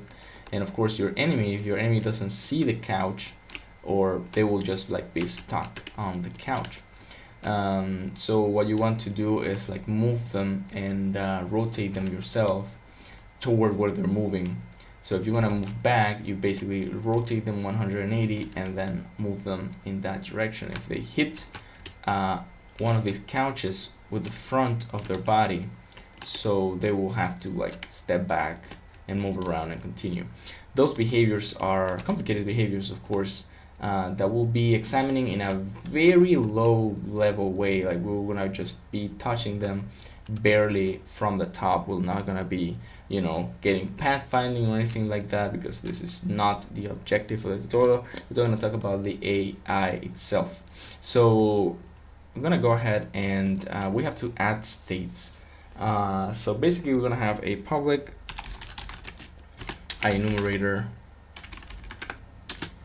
moving forward, or rather move, and this is gonna be, let me just return null to modify this whenever I am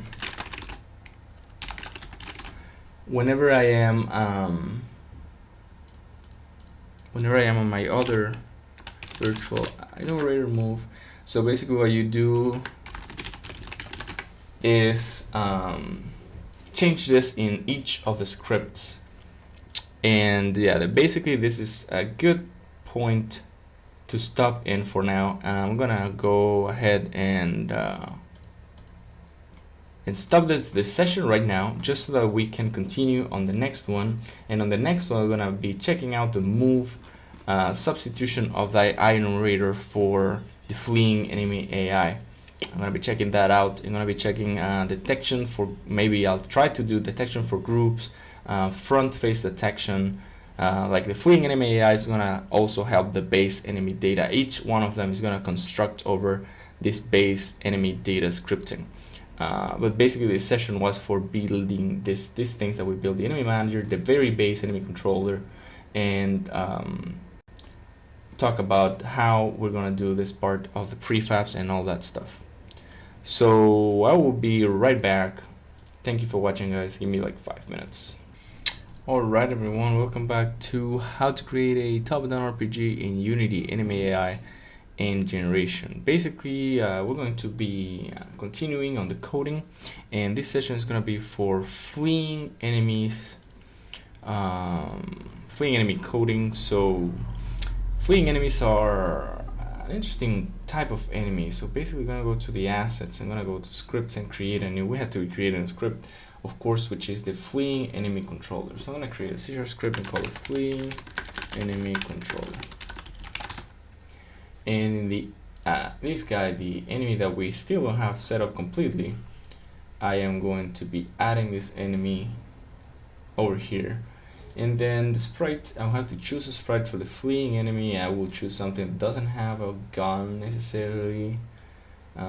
We can see that these guys all have guns. I think there's like a zombie still has a gun. This guy doesn't, so I'll just pick this guy, zombie hold, and then I'm gonna add a box collider, 2D of course, and this is our enemy, like our basic fleeing enemy prefab. So I'm gonna rename him fleeing enemy, and I'm gonna go to assets, scripts, I'm so sorry, assets, resources, prefabs, fleeing enemy, and that way we have the fleeing enemy already set up. Now we have to go into the code for this guy, which as you see is empty, but we can add the base enemy controller and we can delete this stuff, and we'll see that this guy will get the powers or the characteristics of the base enemy controller. We get the health, the damage and stuff. So for damage I get the 1, health 10 and speed 50, just for kicks, just to see how this works. The first thing I want to do is move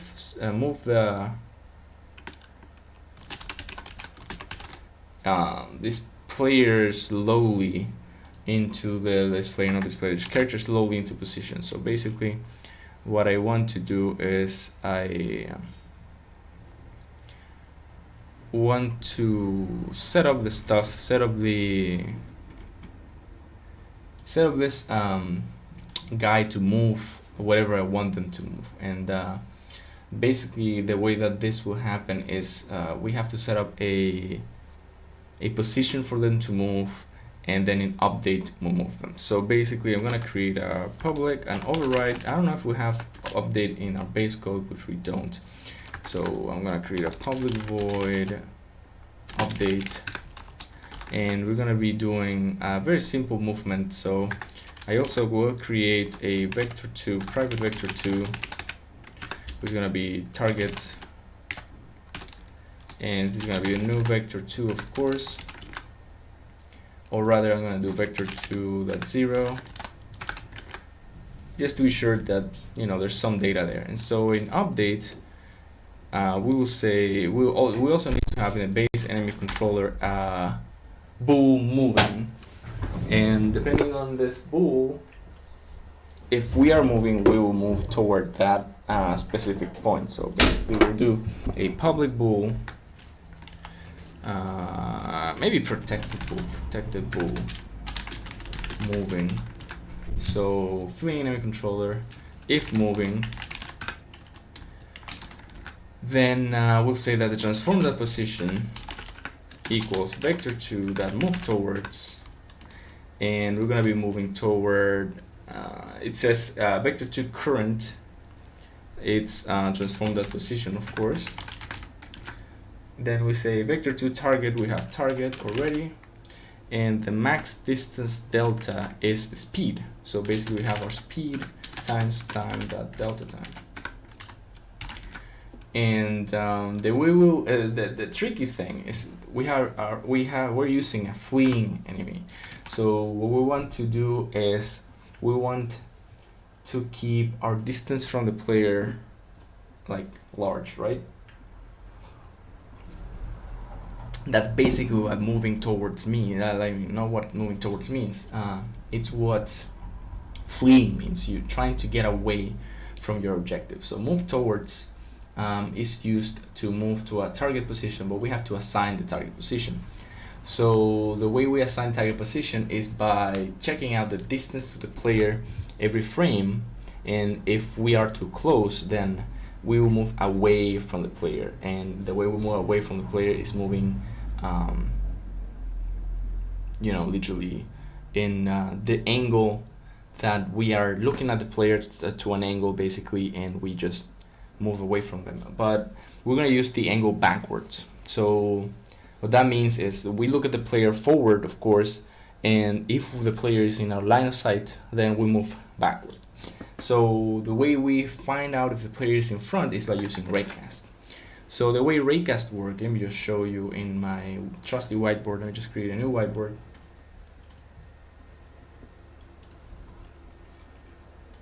We have this enemy, this is the enemy position, and this is the player position.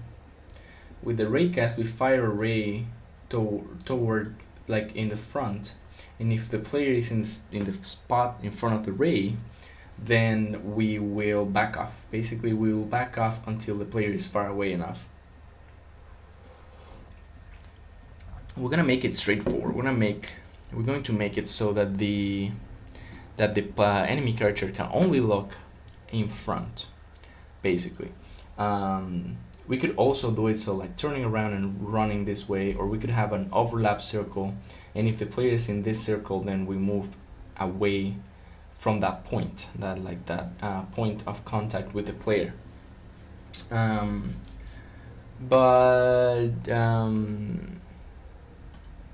What I'm going to do actually with this is use the front face raycast.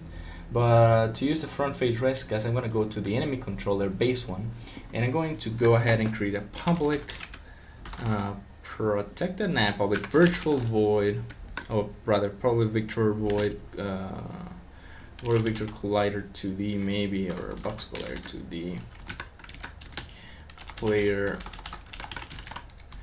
And the way we'll detect the player is we will fire a raycast. So basically physics 2D dot raycast,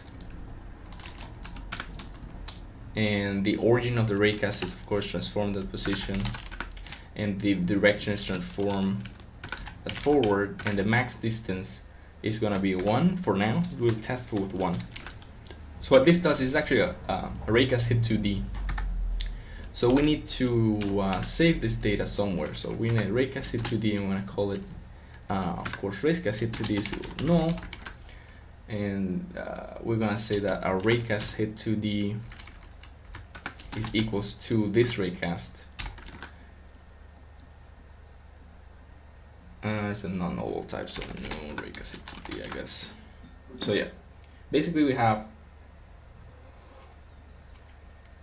this information. We have this raycast hit that will or will not hit. So basically we say if raycast hit 2D dot hit, or dot let's see, point, I guess, where the rate hit the collider surface, point,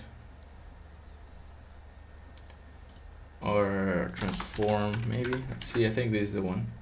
Yeah, the transform the object that was hit. So basically, if the transform is tagged player, then we return transform, raycast it to the collider. This is our, well, I could just call it collider 2D, I suppose. That way we have our stuff. And if it's not, so else, if it's not the player, then we return a null. That way, when we can check if we're gonna say if player is not null,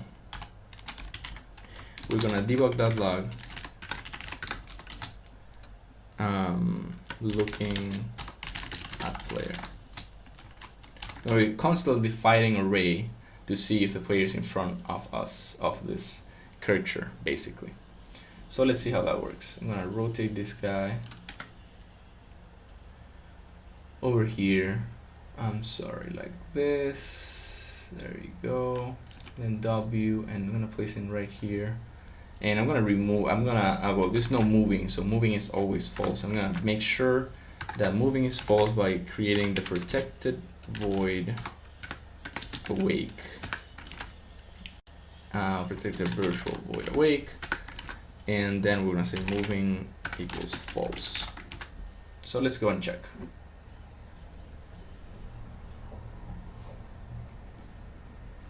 Okay, so we have our setup over here, and we see that we don't see the player.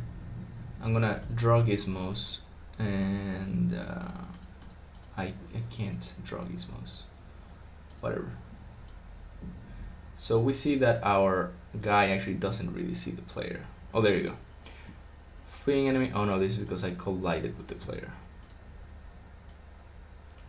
Yeah, I'm colliding with the player. So yeah, that doesn't work. So the reason this doesn't work is because we have our raycast is happening inside us. We have to have our raycast happen outside of us. So I'm gonna create an empty game object called raycast source, and it's gonna be right in front, like our enemy is here, and this is gonna be like right in front over here, and we're gonna be adding a public transform. Wait, transform. I'm gonna call it ice because this is like my ice. I'm gonna actually change this to ice, and then we're gonna be adding this to the code over here and hit apply. Then we'll check again.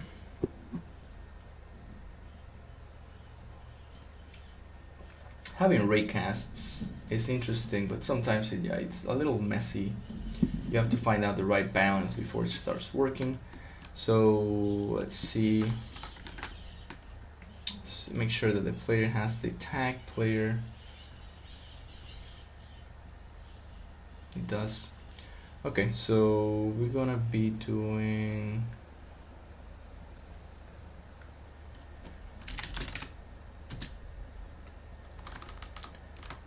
mathf.infinite. See if that works.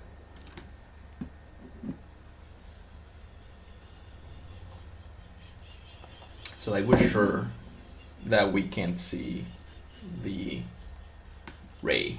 We can't see the player. So I'm gonna go ahead and create an onDraw gizmos. Then with this onDraw gizmos, if you only want, no. So I wanna do gizmos.ray,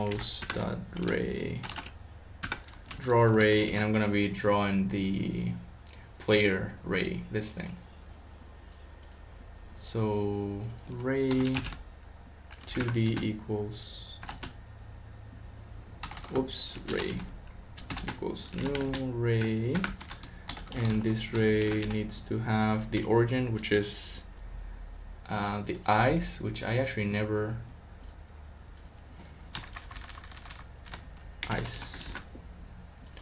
eyes that forward, but we're gonna do this exact same ray, except we want to change this to 2, 3.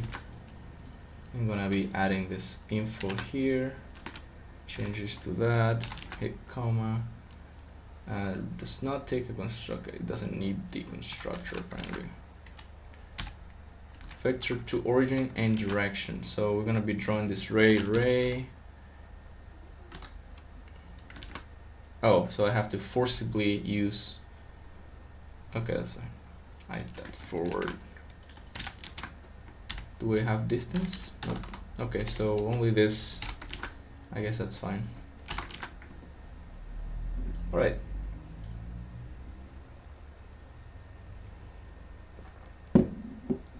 There's some issue.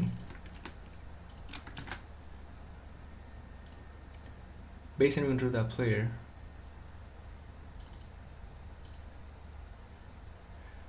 Oh, of course. So it's complaining that they didn't hit anything. Else, basically, the first situation is if raycast hit to the dot transform is null, then we debug that log, nothing hit. We go hit play again.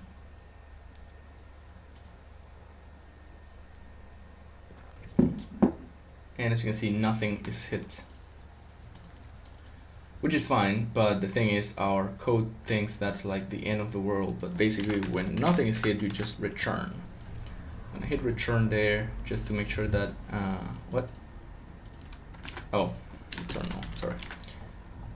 We will go ahead and make sure that there you go.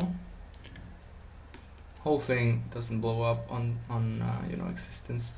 Yep, so we have our eyes, we have our setup, and it still doesn't work. Oh yeah, there you go. It says looking at player, as you can see over here, but the distance is like way too short. So I'm gonna increase that distance to be 13. Let's see how that looks. Still doesn't work on this distance, but it should be like very far now. Looking at player, still like way too close for some reason. I don't know why, because we have only a Y difference of like 2, basically not even 2. So I'm gonna go ahead back to the base enemy, and I'm gonna increase this by like a lot. Then I hit play again, and we still don't see the player from far away. This is very interesting. Look at it, it has to be this close every single time. So the blue axis, it says, so we need the red axis. The blue axis, I think, if we go to 3D, is this one. So that may be the problem. So it would be eyes dot up, maybe. Green axis, no, right. Red axis. Let's see if that works. Which I'm gonna reduce this to 3.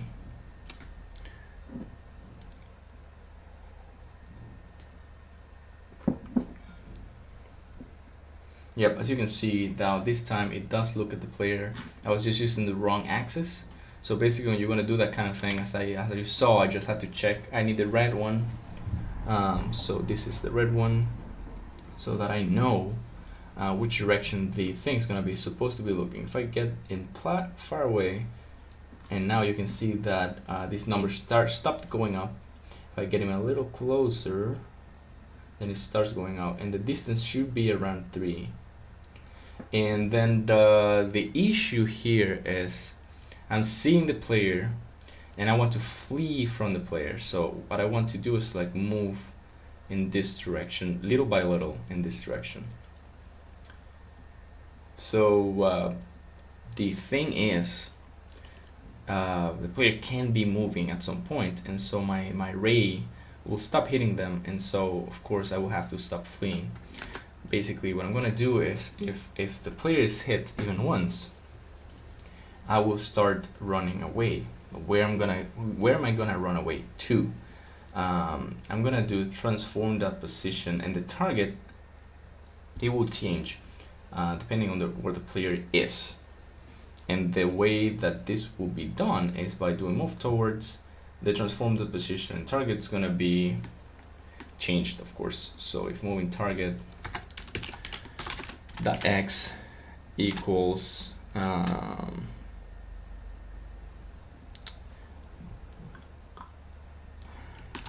transform the position dot x, in this case at least target dot y. Well, you know what, I just want to move away from the player, so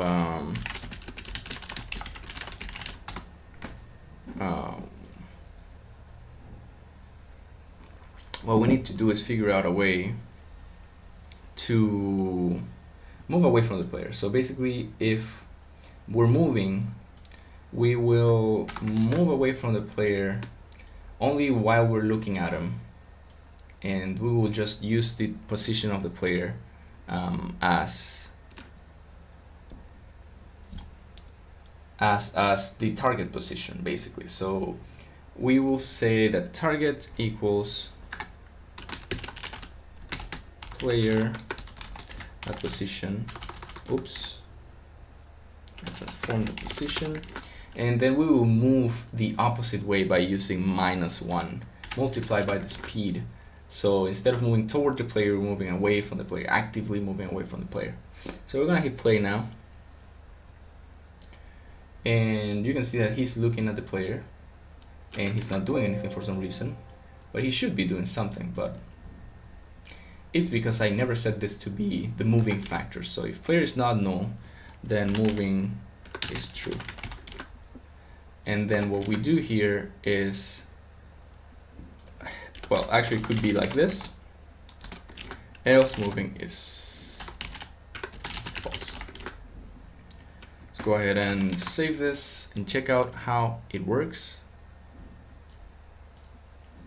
And now I will hit play. You can see that our guy like actually left the building. Like, he's very far away from the player, and it worked like really fast. So what we do is I'm gonna change the speed to be like 1 and see how that works, how that looks. You can see that he's moving away from the player and it looks fine. Basically, whenever the enemy looks at the player, they will be running away from the player. I will stop this. I'm gonna move the player character up so that this guy keeps running away. Or not. That's strange. So you're not caring at all anymore? Is that the thing? So basically, apparently my thing doesn't care about the player on the second run. So if player's not null, moving is true.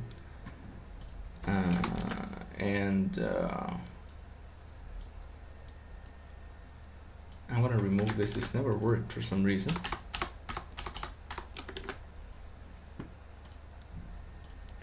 All right, let's go and check.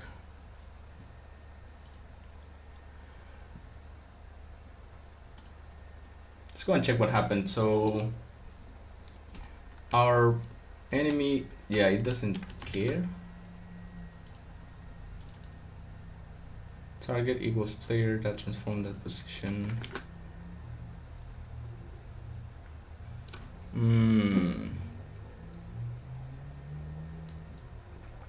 Could store the player.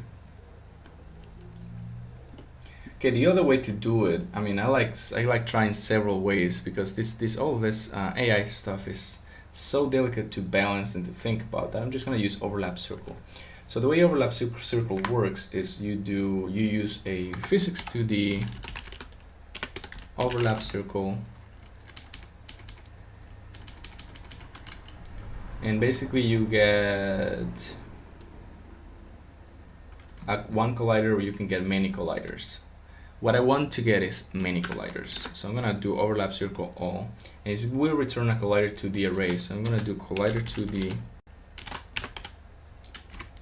I'm gonna save this array here, surrounding objects equals physics to the overlap circle all, and I'm gonna center it on transform that position, and I'm gonna do a 3 radius.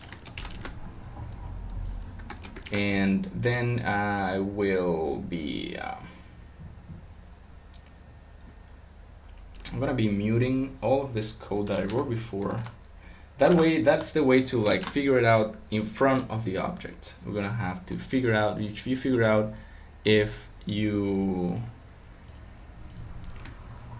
have something in front of you. But this one, I want to know if I have the player around me, basically. So the surrounding objects, I'm gonna run it a for each, well, rather for loop. Int I equals 0, I is lesser than surrounding objects the length, and then I plus plus, and I will be doing collider to the, well, rather if surrounding objects I dot compare tag player, I will return that object. I will be return that collider, I mean. So I will be surrounding objects I. But if I don't find it, I will be returning null. Okay, so now I'll go ahead and I know that that will happen over here. I will hit play on this one just to make sure that it will work fine. I will hit play. Whoops, I think I hit play twice. So you see that the guy is running away from the player. And in theory, if I try to move closer in any direction, I will be like pushing him away from me. But I can't reach him. Like, he's not fast enough to go away from me completely. So that is the way overlap circle works, and that is the way very simple fleeing works.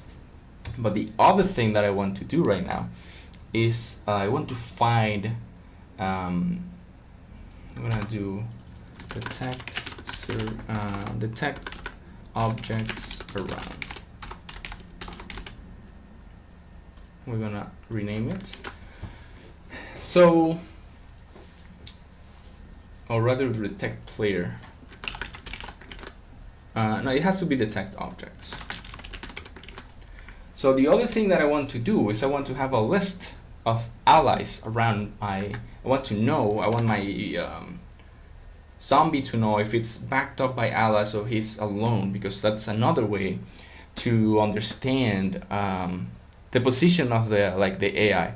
So if you have an AI which only runs away, it's not that interesting. But if you have an AI that runs away only if it's alone, it's way more interesting. So I'm gonna have a public list transform. I'm sorry. And this list transform is gonna be called allies. So the way that we will use this is that we will have a fleeing enemy, and our tag for each of the enemies is gonna be you guessed it, it's gonna be enemy. So I'm just gonna add this and add enemy here, and I will be adding, whenever I have this stuff, I will be adding the allies to the list. So basically, if surrounding objects I equals, or rather that compare tag is enemy, then allies that add, this thing, it's transformed. We now have a list of allies basically. So the thing is, we have to update this list every frame. And that can be dangerous for our performance. So the other way that you can do it is you can just count the allies. And so every frame you hit, you say, allies are equal 0, and then you check again, and then allies equals 3, and then you check again, and that can happen every frame. It's not that heavy, but adding and removing from a list is a little dangerous. I'm just gonna do it in case it works. So basically, I'm gonna do our list is gonna be a new list. This list has to be instantiated, new list, and I'm gonna be doing allies that clear every time this runs, and I'm gonna be adding these guys to the list. Also, I'm going to store the player. I'm actually going to store the player as a transform here. So, as a collider to the player equals null. And I will not return him yet. What I'm going to do is I'm going to eliminate this and say that player equals surrounding object I, and here I return player. So basically what I'm doing is I'm ensuring that the whole for loop runs instead of spitting myself out whenever I have an issue. I have, this thing. So I have this allies list that I will have a couple more enemies. I have 2 more enemies. I'm gonna place one here and one here, and I'm gonna actually move the player backwards so that our guys don't get disturbed by him, and I can check their allies list if it works. So go ahead and check that out. So yeah, there's no issue, no errors. We can see that we have the allies list and it's actually 0. Why? Because I forgot to add the tag. Of course, this is like classic Ramon. Click enemy. Now we play again, and they will like check each other out, see if they're allies or not. And we can see that we have this team of 3 guys who are allies. And if I move one of them, I'm gonna move this guy out. You will see that this guy only has himself, and the other 2 have each other. So that is important for the next thing that we're going to do, because again, if you have a very weak enemy that's fleeing all the time, it's not that interesting. But if you have an enemy that knows when it's surrounded by allies and attacks instead, then you have something, you have some actual intelligence in going on here. So this is like mob intelligence. Basically, we're going to be doing here, this number multiplier is going to be changed depending on whether they have allies or not. So we're going to be doing this question type of instruction. So this question type of instruction is going to go ahead and say allies that count is less than 3, then it's -1, else it's 1. So this is checking if you have less than 3 allies, so you 1 more, that's 2, and then you have 1 more, then you will go toward the player. And if you have less than 3, you will go away from the player. So let's check that out. I'm gonna actually move this guy away, the center guy. I'm gonna move him way far away so that they don't have 3 allies. All right, play. I'm gonna move my player over there, hitting W and I'm hitting up, and you can see that they're stepping back from me. They're like running away from me. Now I'm gonna hit play again. I'm gonna move this guy here, and I can change all the speeds to be way less. I'm gonna change to 0.35 so that they are way slower, because I felt that was a little fast, not fat. Okay, so they should go into the player as soon as they see him. So they haven't seen him yet. And now they see that they are like slowly crawling toward me. And if I pause the game and I move this guy, not all of them. If I move this guy away so that the other 2 are alone, they will start moving away. And there's some weird thing here. Target equals the text object.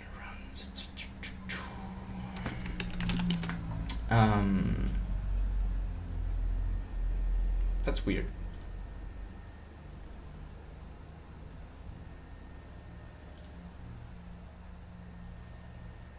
So it says object reference not set to an instance of an object. Target equals that. Well, it's probably because I didn't do it like actually dynamically. If I killed the object, it would be different. Instead of like moving it, and by dynamically I mean real, you know what I mean. So target equals the text objects around. It's not null, moving equals true, else moving equals false, target equals the text object around. I will check again if this is null here. So if target, or rather if detect object around, I'm just gonna store, yeah. So private transform, no, private transform. I'm gonna call this transform, or rather collide it to the player. So basically I'm gonna store this guy over here. I'm gonna do this like the opposite way. Instead of doing it start, I'm gonna do it at the end. So we can do this. I'm gonna do player transform. What happened? Oh, it's not private, it has to be protected so that our children classes can see it. It has to be protected. So player equals detect objects around. So now we say if player is not null, then moving is true, blah blah blah. And if there's moving, then we do that. We do target equals player. I'm not gonna detect the objects around anymore. I'm just gonna keep my reference, and that way we are gonna be fine. Okay, now let's check it out again. Just give it a little bit until Unity calculates, and we hit play. So now I'm gonna get close, and they should start moving toward me with no issue as before. I'm gonna hit stop, and I'm gonna move this guy away and see what happens now. They just move back real fast. They are very scared. The other thing that you can notice, you will notice in a second again, is that these guys don't move all at the same time. So at some point, they will. I can like drag them away from their allies, and instead of all three attacking me, only one is gonna be attacking me. This is a common strategy in this AI full games that you play. You can like mob one out and then kill the other ones one by one. So this guy's coming out with me, and you can see that he at some point will go back to his teammates. So he's like gonna jump back. He doesn't want. He wants to fight me as long as he thinks he's with them. The moment the list gets cleared, when he's too far from his ally, he just goes back to his friends. So basically, I'm gonna see. Oh, of course, this is what's going on. So I have to do this way. This way we're sure, like before, since I didn't use the parentheses, what was happening, the teleport is because -1 was going, just being the only thing being used, and 1 was doing all this calculation. This time we're gonna have the slow crawl toward me, and then the slow crawl away from me, from the player. So I'm gonna do that again. I'm gonna go ahead and grab this enemy that's like on the edge slowly. He's gonna come toward me, and then at some point he's gonna be like, oh, my allies are not here, I better go back. And he's just standing there. He's confused about what he should do right now. He's scared, like in the middle of whether going in or going out of the team stuff. So I'm just gonna, you can see that they're acting all different because he's running away. Now they're all running away because none of them thinks that they are surrounded by their allies. I have to add some, where's my player? I'm gonna add some angular drag, well, some linear drag, 0.05, and the angular drag I'm gonna add 0.15, just so he stops spinning a little faster. Let's see if that works.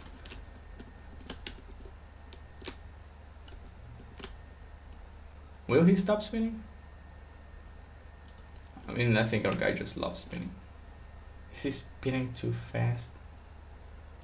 Okay, yes, definitely this number definitely needs to go up, so I'm gonna do 1.5. Try that again. So yeah, that's basically the way the fleeing enemy works. So you need to make them detect whether they have a team or not, and if they do have a team, they're gonna move forward. But if you kill one of them or you manage to separate them, then they're gonna go back or just freeze, stop until their team is there. So that is a good way to do this type of fleeing enemy, or it could be called also like mobbing logic enemy. That's the way it works, with some sort of mobbing logic where they mob your player if you're not careful. So that is the fleeing enemy controller. It's a very simple controller, but if you know, of course, if you've never done it, then you will not have any idea. So basically, right now I'm gonna do a recap. It's gonna take 1 or 2 minutes tops, and you guys can ask me any questions you have. If you want to ask anything, go ahead. So because I'm gonna do a recap, so it's the best moment to ask. Basically, what we created was the fleeing enemy controller. The fleeing enemy controller, and to create the fleeing enemy controller, we had to update the base enemy controller. Every time you create, you're like updating your game, you're improving your chances that you will be able to use all these updates in your project in the future. So basically, we got the base enemy controller, and this guy created the we added for them specifically this logic where if you don't have enough allies, you'll move back away from the player, but if you do have enough, you will attack the player. And what we do here is we have a collider 2D, we're calling it detect objects around, and this is a bad name because basically we're trying to detect the player. But the way it works is it checks around the enemy and counts how many enemies are and how many allies are. So since they are enemies, of course the enemies are the allies, and as soon as if they think they have outnumbered the player, so if they have 3 or 4 whatever amount that we can of course configure in here, we set it to 3. If they have 2 allies plus them, then they will mob into the player. But if they don't have enough, they will mob out of the player, away from the player. We'll check out the behavior again just so you guys can see it.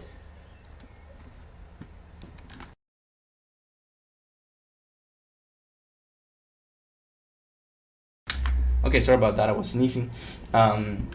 So yeah, we got our, let me hit play here. And as you can see, we can move the player right, not left. And these guys are 3, these guys are 3, so if they come to me, they will, like if I close enough, they will start moving. But the thing is, if I drag one of them out, they will not all come at me. So I can do this, get close, and this guy will come, and at some point he will get too far away from his team, and he will be like, nope, I'm not getting any closer, and he will stay there because he's very confused with what to do.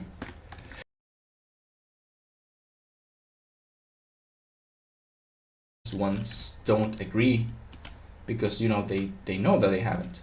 Now these two are together, I can still move them. I can go ahead and push this guy over there like he's just trying to escape me, and now that they all are together, I can do that, and they get, like, this guy gets really pissed off. He wants to fight me. So yeah, that's basically the way a fleeing enemy controller works. You check for teammates. If you don't have enough, you just run away. If you do have enough, you do something. You attack. If you had range attacks, you just range attack. And this is the fleeing enemy behavior.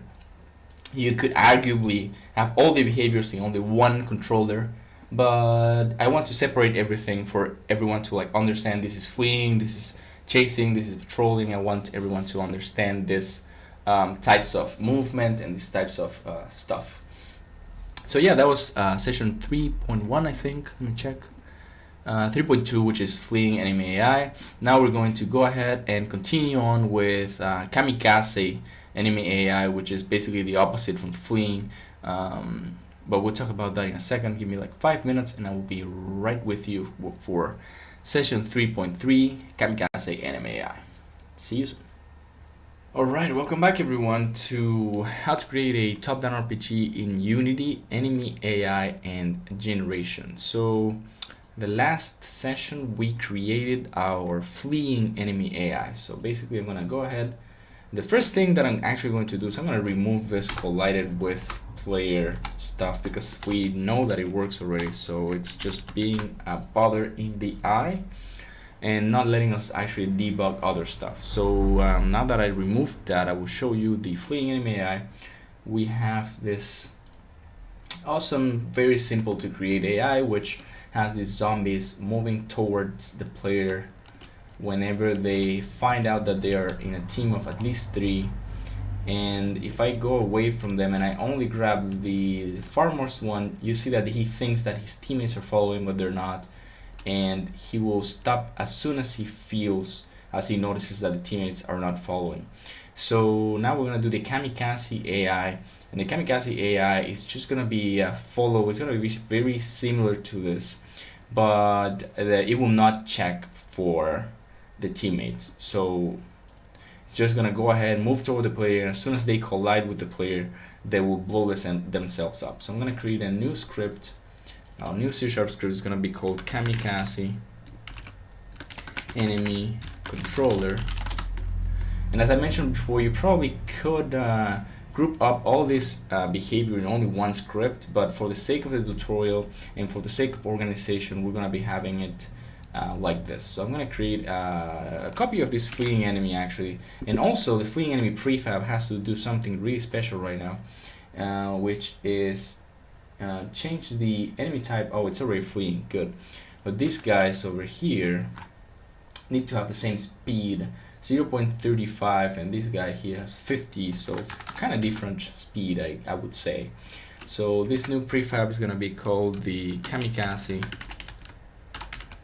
enemy. Like this. I'm gonna be saving him here, and I will change the color of the prefab to be like red.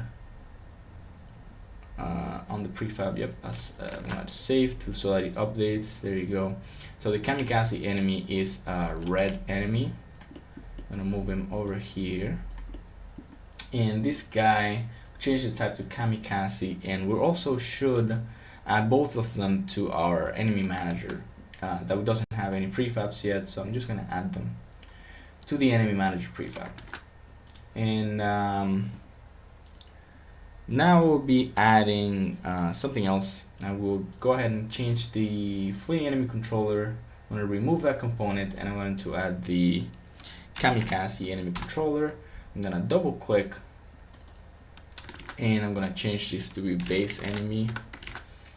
I'm going to remove all of this, and we'll keep the same speed. Well, no, actually I'm going to speed the kamikaze up just a little bit, because you know it's supposed to be able to get to the player. So basically I'm going to go to my prefab, kamikaze enemy, and I'm going to do damage 1, health 5, and speed I'm going to do 0.7, which is double the speed of the other ones.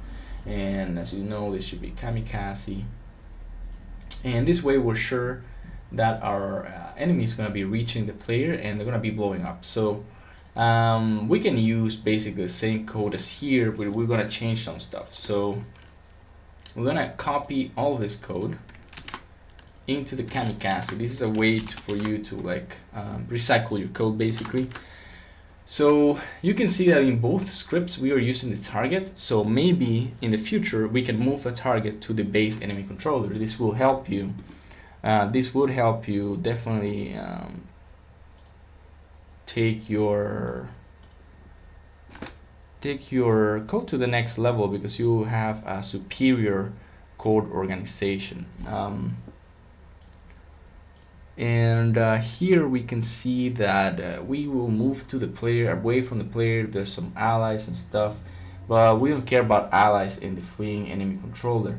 So we can see that this void has a problem where we are checking for allies when we don't need them sometimes. So I'm not just gonna use allies here, and I'm always gonna move toward the player. Save this, and I'm gonna move toward the player every single time. There's not gonna be any issues about it.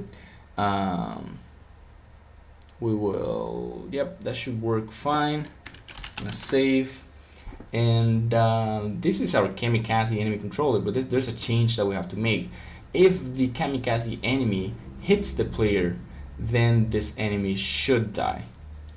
It should blow up and deal the damage to the player. So we're going to add in our base enemy controller, we're going to add a, well, not really, I'm going to add it to this same thing, and I will say on collision enter 2D, because we have a collider, and the player also has a collider. So we'll say if collision that collider that compare tag, not composite, compare tag player. So if the other collider we're colliding with is the player, then we will be checking out we're blowing ourselves up. Basically we're gonna say collision that collider get component player controller. I'm gonna say damage, and we're going to apply our damage to this player character, and then we're gonna say destroy our game object. So we're gonna be like suiciding when we touch the player. We're gonna head and hit Unity again, hit play, And then we can see that we can move toward the player, toward the zombie. The zombie's gonna move to us, and we can like keep leaving the AoE, and he will keep chasing until we are far enough. And now he will move to us and will touch us and hurt us. We can go ahead, go to the player character and see the health, and it's 9. And as you can see, it should be 10. So it means that the kamikaze enemy is hitting us right in the face. So we can go ahead and go close again. This guy will go close, and we can see here how it will affect our health, and that is interesting. But what I want to do is, if my kamikaze enemy dies, then I generate a new kamikaze enemy. So before he dies, it's gonna tell the the enemy manager, that instance, that generate enemy, and it's gonna be enemy type that kamikaze, and I'm gonna do the spawn point is gonna be the same spawn point. Well, no, it could be any spawn point. So I'm just gonna say, let's say 0. Well, that could work. I'm not sure where are the spawn points in this thing. So let me just check where they are actually. Click, this is 0. Could be like 1. I'll do 1. 1.1 and see if this works. It should. So basically what we're doing is having a constant flow of kamikaze enemies that the player can fight or kill or get killed by, I guess. So let me just contact this guy, and he should boop, new guy gets generated, and these guys are all gonna chase me. And the interesting thing is these 3 guys are this guy's teammates. So if there were 2 of them and this guy exists, then they can all chase me together. The 3 of them can chase me together with not that much issue. Boom, boom, boom, boom, boom. There you go. So this is my, so that's basically it. So basically the other thing that I want to do is having a fleeing enemy controller that doesn't talk to its teammates is not that interesting either. So basically I'm gonna have this guy. Remember, we have this little situation here where if you mob one of them away from the group, they will stop midway and get some interesting I guess position where they will stop following and then not know what to do, because they're like, do I keep going or do I stop?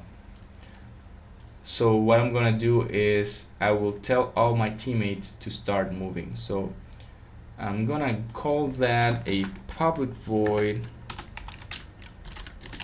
call to arms, and I'm gonna be doing allies, well, for each base enemy controller, ally in allies. Well, I'm gonna I have to do what? Oh, the transforms. Okay. I'm gonna do if ally that get component. So basically, if my teammates are the same type of as me, so if they are fleeing enemy controllers, I will say that moving is true. So, well, that was a little dumb of me. Basically, this, and if ally has this component, then we have to check out, make it true, the movement stuff. Okay, so we have moving being true, but the other thing is we could change all of this to okay, so basically we'll say that the moving is true, and we're gonna say that the player is whatever the player is for me.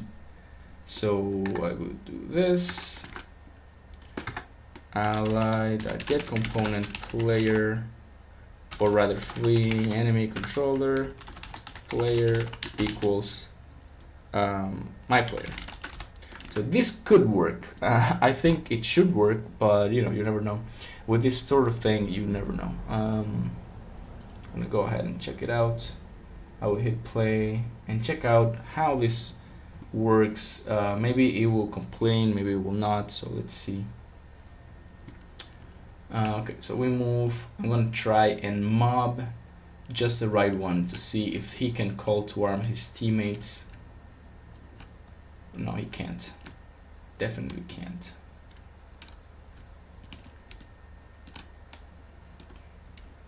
And I know why. So the problem is teammates are still checking for this stuff, for the player equals this.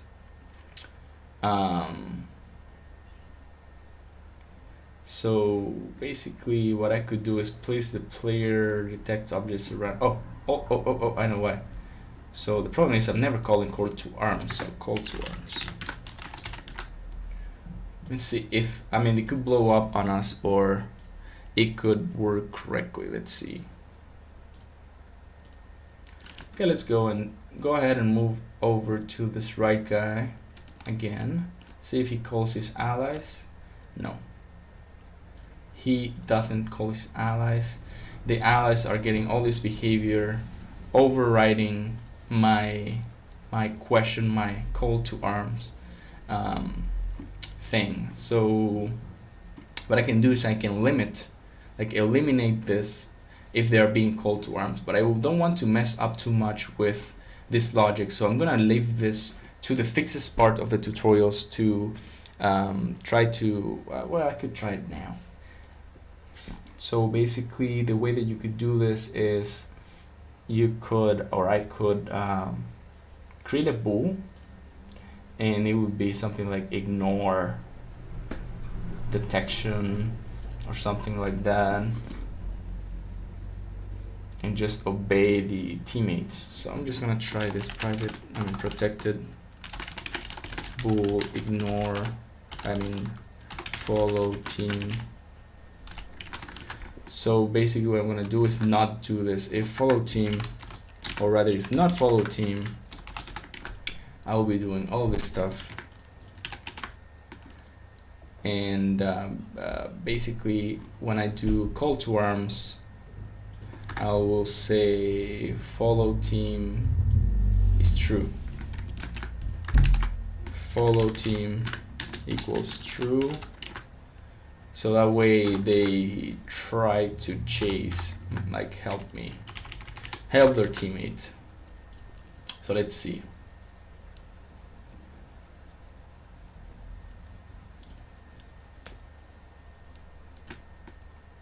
Okay, now we move toward the right position again.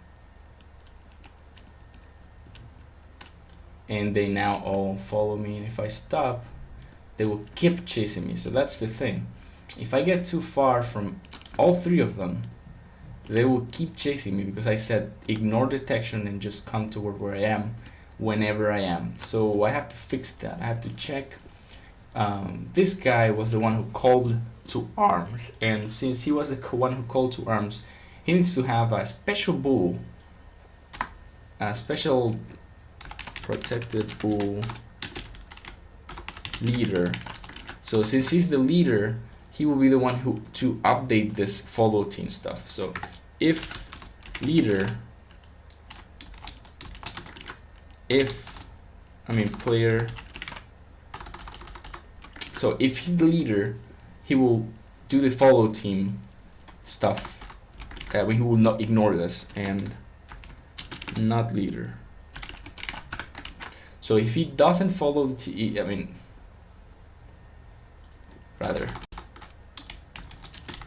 or leader, he will do that. So leader is true.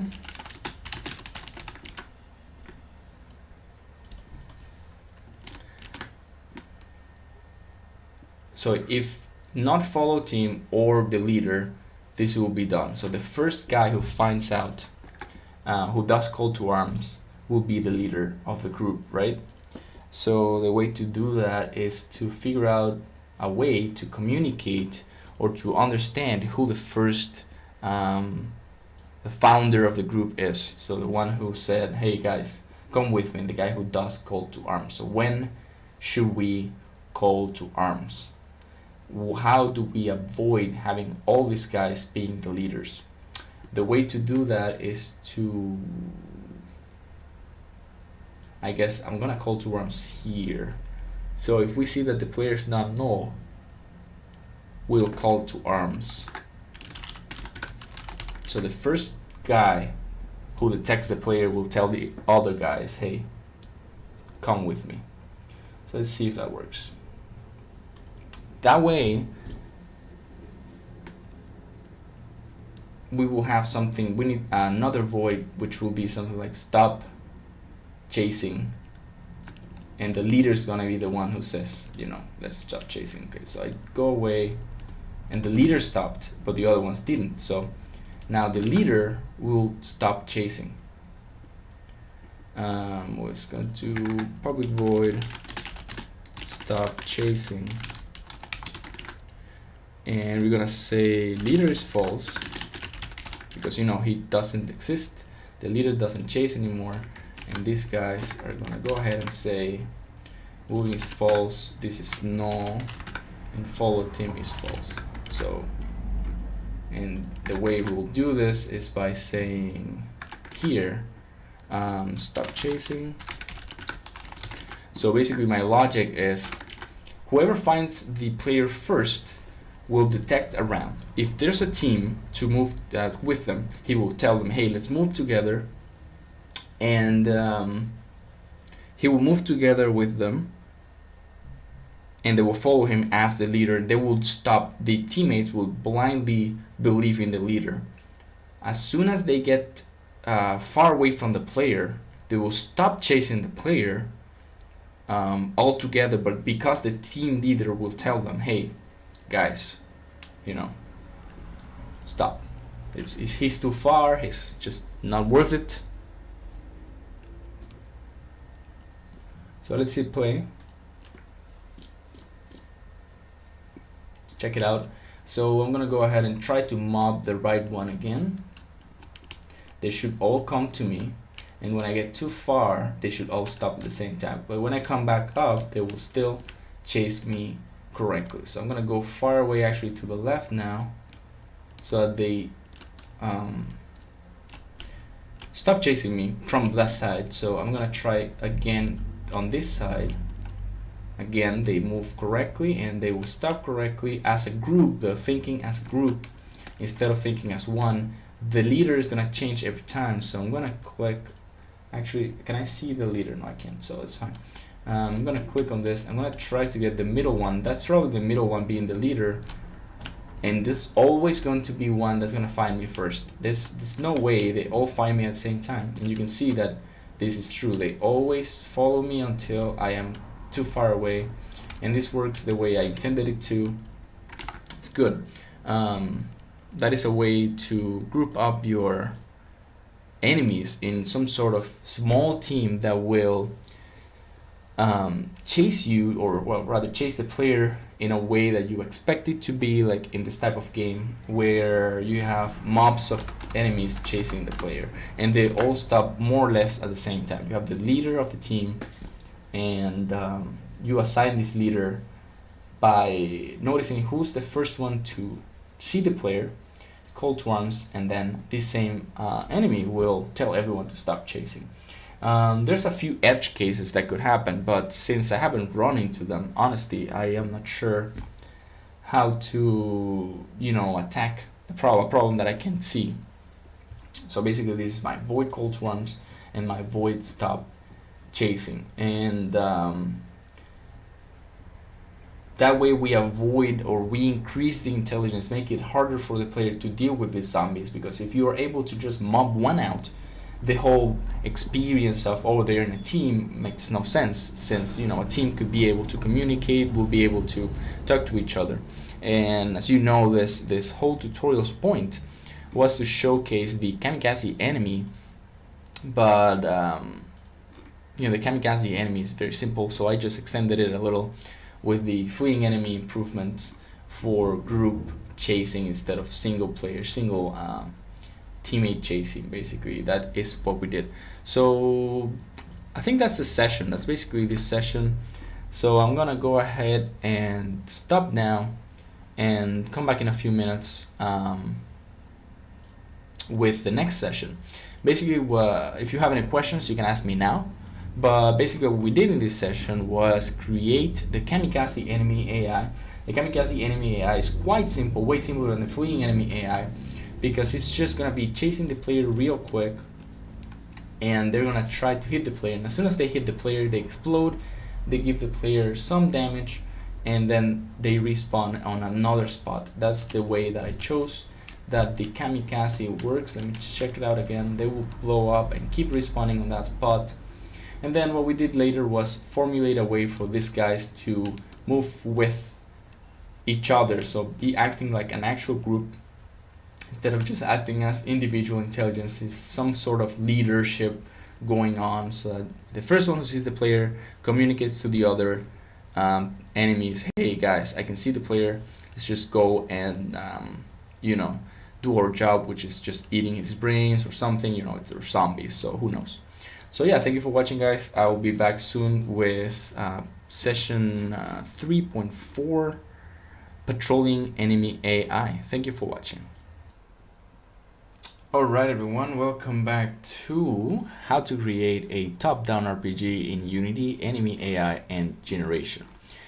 Basically, we are going to do session 3.4, which is patrolling enemy AI. Let me show you what we have already. We have the fleeing enemy AI and the kamikaze enemy AI. So the kamikaze enemy, he goes toward the player at a certain speed, and a touch of the player, he will blow up and then damage the player and appear on another position as a respawn, basically.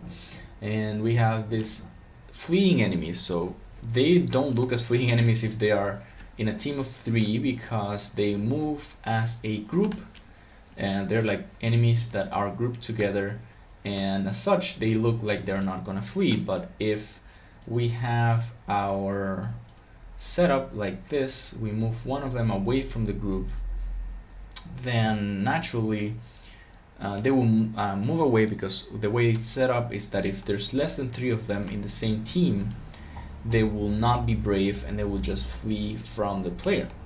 So that way, if we kill one of them, then that kind of thing happens. But as soon as they find 2 of their allies, they start attacking the player again, and they just form a very cohesive group in which this happens. So like if I kill one of them, this probably will fail, but if I kill one of them, oh no, it does work. Yeah, if I kill one of them, then the other 2 will. This guy keeps chasing me for no reason. But yeah, it just breaks because I broke the structure of the game by just clicking and deleting something, of course. But what we're going to do is we're going to be creating the patrolling enemy. So the first thing that I will do is I will copy this and I will change the name to patrolling enemy. And I will create a new prefab by dragging this and dropping it over here. And on the prefab, I will go ahead and change this color to green.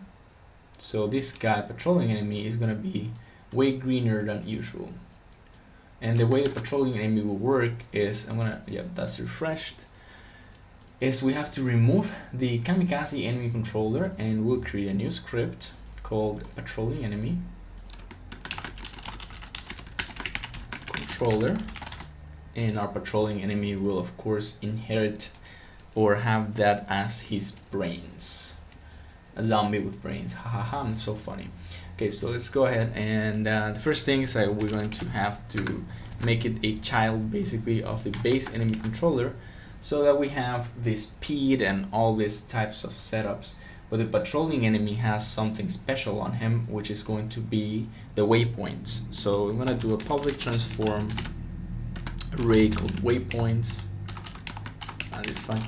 And I will show you in a second what that means. I'm gonna wait a little bit until this is set up. This guy is patrolling, and the eyes are this. I don't think I set the eyes for this guy because, you know, we really didn't need them. Okay, so we have the patrolling enemy controller right here. I'm gonna apply these changes. The damage is gonna be 1, health is gonna be whatever because we don't need the health, and the speed's gonna be 0.75, a little faster than the kamikaze enemy. But we also need the waypoints. So basically what the waypoints are is the points that this guy will be patrolling around. So we need a couple of them for the enemy. So each enemy is gonna have their own waypoints, but there's a weakness to this. The problem is that the patrolling enemy, if they have the waypoints set as their own, their waypoints will move with them. So basically what's gonna happen is the waypoints will never be reached. So I will create the waypoints as a separate object here. I'm gonna call them waypoints. And the way this will work is our enemy manager will have a reference to the waypoints. So I'm just gonna create a public transform array waypoints, and the way that will work is you could have several sets of waypoints for your character to move around. So now that we have the waypoints object, I'm going to lock this. I'm going to go ahead and create a new child object, and I'm going to call this waypoint.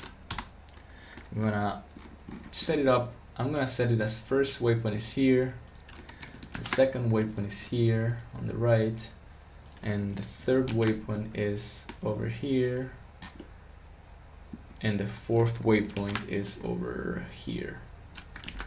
So basically what we will have is this guy's gonna do this type of movement, this thunder Z or whatever you want to call it type of movement, where he will be moving toward this point, going through all these waypoints that we will save on our enemy manager object. As you can see, we have this. Oh, I just made a mistake. I meant waypoint, not sport points. So I'm just gonna copy this here now. And now we have the waypoints. So this guy is gonna be checking the waypoints and considering the order that he will be using them in. So go here, and we also need a. Oh, this is wrong. So this is where generation will come in handy.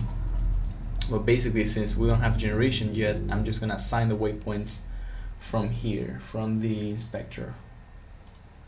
So these guys, I'm gonna set this up. Here's my waypoints, and I'm gonna apply them.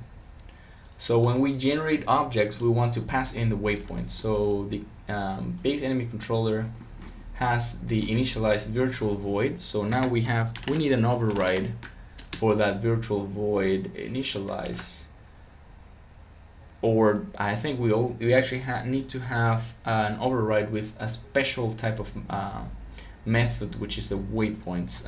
So it's going to be like our own initialization, which is going to be transform array. It's going to be taking it the waypoints like this. And it's gonna complain because it says there's no method to override. Of course there's not. So we just have this. We don't have a base that initialize, or do we though? Yeah, we do. I'm gonna check out how this works. I don't think it will work fine. So this waypoints is gonna be equals to whatever waypoints are passed in from the generation of the object. So at this point we have these 4 waypoints, but when the object automatically generated, we will pass in probably a different set of waypoints for the object to use. So we will have an update method, and we will have a private int current waypoint. So of course current waypoint at the start is going to be 0, and basically an update we're going to be doing transform that move towards what? oh, transform that position, sorry. Whoops, I always forget. So transform that position equals vector2 that move towards, and we have transform that position, and we're going to be moving toward the waypoint, current waypoint,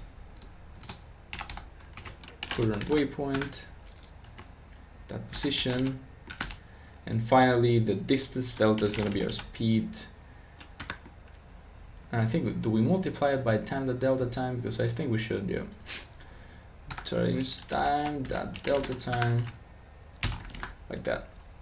So this is too long to see in my screen, so I'm just gonna hit enter a couple of times here so we get the full function over here. So how do we know that we reached the waypoint? So basically we have to judge the distance. So basically we do a bool waypoint reached. Yep, it's false, or rather is equals to vector2 that distance, and the distance is from transform a position to waypoints, current waypoint, that position, of course. What? Yeah, I know. So if this distance is less than 0.1 f, then we know that the waypoint is reached. So if waypoint reached, no. If we have reached the waypoint, okay. So this is incorrectly typed. If waypoint reached, then we do current waypoint plus. So what this is going to do is we're going to be moving the position of the transform, and I'm sorry about that, some guys driving by with a motorcycle. I don't know why they do that. Okay, so yeah, in Argentina there's people with motorcycles, but whatever. He threw me off a little bit. So we have the waypoint reached is going to be the distance between the transform that position to the waypoint's current waypoint then position. If it's less than 0.1, then this is going to be true, and then we will increase the waypoint to the next one, except if current waypoint is higher in value or equal in value to our waypoints.length, then the current waypoint is equal to 0.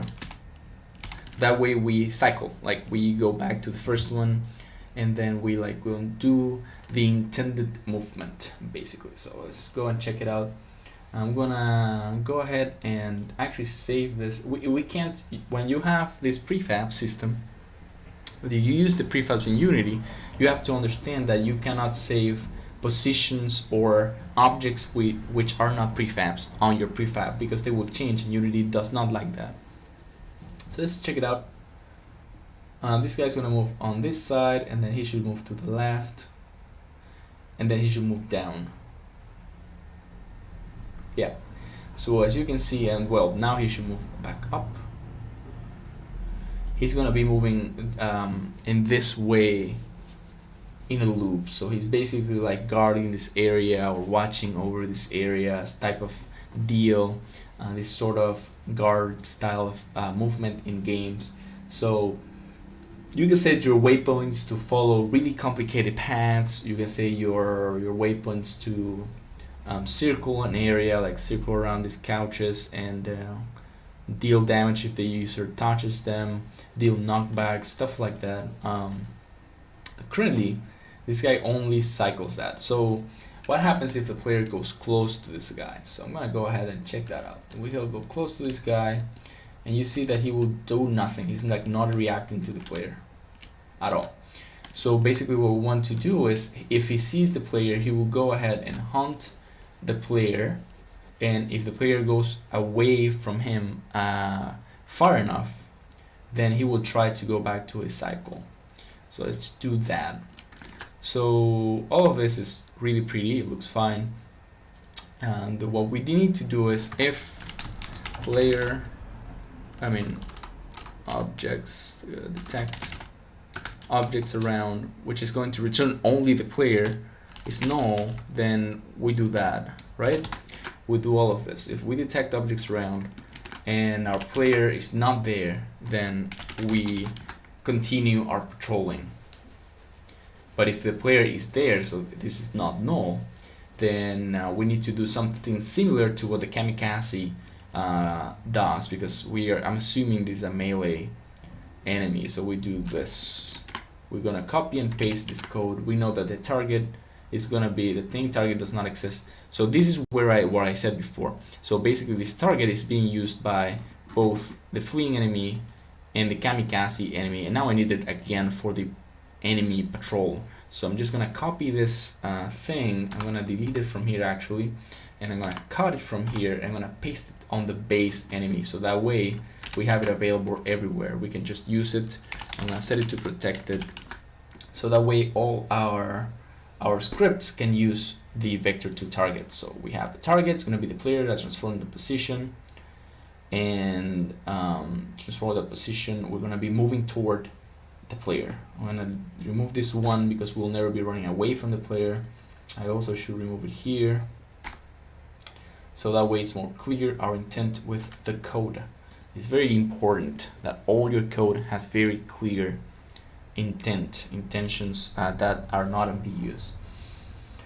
So let's go ahead and check this out. Moving we have to be sure that we are detecting the player correctly. I think when we have our base enemy controller has that. Yeah, we're returning player, collide to the player, blah blah blah. So player that transformed that position. Who's setting? Is there anyone setting who the player is? No. So we have to do that. It's important. It's important that we do player equals detect objects around. And so instead of doing that, we do this. If player is null, then that, and if not, we move toward the player. Just go ahead and check that out. So we know that our guy is gonna be patrolling his area like very quietly, very calm.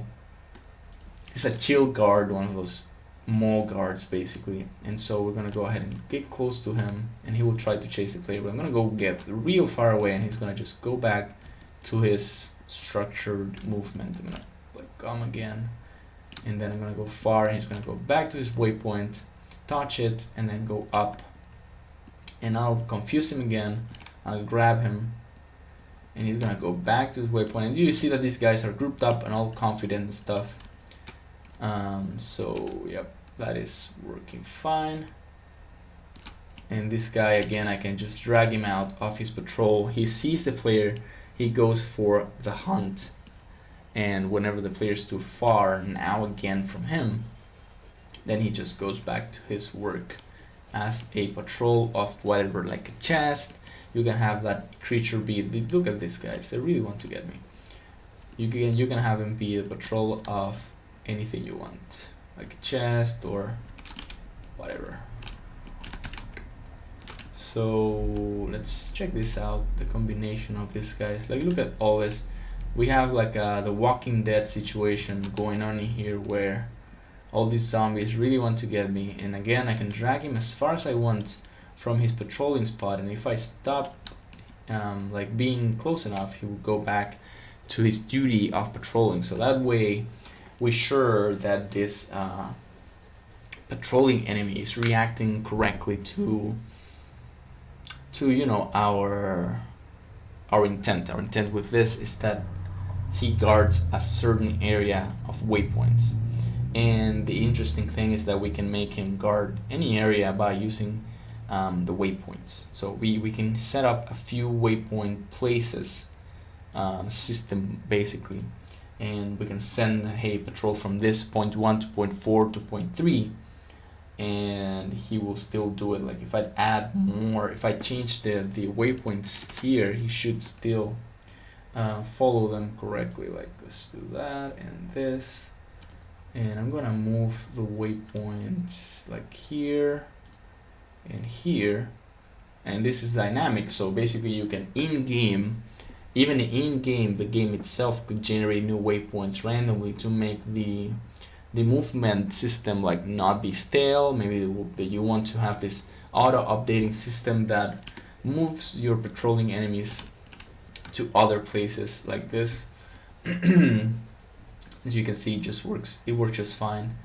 And I just added more waypoints to the structure, and you can even be like, well, if you see the player once, then increase your speed to double, or leave footprints, or like something where the player has more expectations to get with this patrolling enemy, not just make them oh, hey, patrol this area and that's it. You can have a little more imagination and go ahead and have this sort of interesting things. I'm gonna just stop the play mode now, just to realize that that is a beautiful patrolling enemy system. So okay, so basically I'm gonna go ahead and do the recap now. If you guys have any questions, this is a good moment to ask. We just finished our patrolling enemy AI, guys, and we created a few waypoints, and we made our guy move over the waypoints by using our update function. He will detect if there's a player around. If there's not a player around, then he will move to each waypoint. He will have his current waypoint. When he's close to it, by checking waypoint reached, we'll check the distance between him and the waypoint. If it's less than 0.1, then he will increase the waypoint, and of course if the waypoint's more than the amount of waypoints that we have saved, then he will loop back to the first one. So no matter how many waypoints you have, you will have this awesome system where your creature is gonna go ahead and cycle through all the waypoints. And the second part is, if he does see a player, if he detects a player, then he will follow that player. But again, if he fails in the middle of the detection, I'm gonna increase his, no, I cannot increase his speed. But if in the middle of the detection he stops seeing the player like this, he will go back and continue his patrol. So this is some sort of like Skyrim, when the guards are like, hey, do you hear that? And then they see you and you hit them or shoot an arrow at them, and then you run away, they will go back to their initial duty. So this is some sort of that type of patrolling enemy artificial intelligence. And we, of course, we could, let me just stop the play mode. We could also do more stuff, such as just, this is an idea that I might do on the fixes session. This guy could be pointed at just moving around a point, and that way he becomes like a static guard. Could be like spikes enemies, such as the ones in Zelda that we discussed before. These spike enemies that only like go from these ones over here. Whoops. These ones over here that only go like from left to right, or these ones who cover a certain tile or space or object, and they just like are guarding it around it, and they never go chase the player, just are there ready to deal damage if the player goes too close at the wrong time. So yeah, there's several options that we could do, but for now that's fine. So thank you for watching. I'll be back in just a minute, and we'll do the last type of enemy AI that I want to do, which is the range attack enemy AI. And when we're done with that, which is session 3.5, next session, we're gonna do session 3.6. And session 3.6 is gonna be really interesting, because I'm gonna do the fixes and polish, and I will be checking out and trying to make some type of combined AI. So some range attack enemies might also be fleeing enemies. They might behave as fleeing enemies, and as I said before, also this guy, the patrolling guy, could not chase the player, so he will be like an object type of hazard, so spikes, stuff like that. I'll also probably add like traps. I want to add stuff like simple traps, so to show you the types of dangers that you put in, you can put in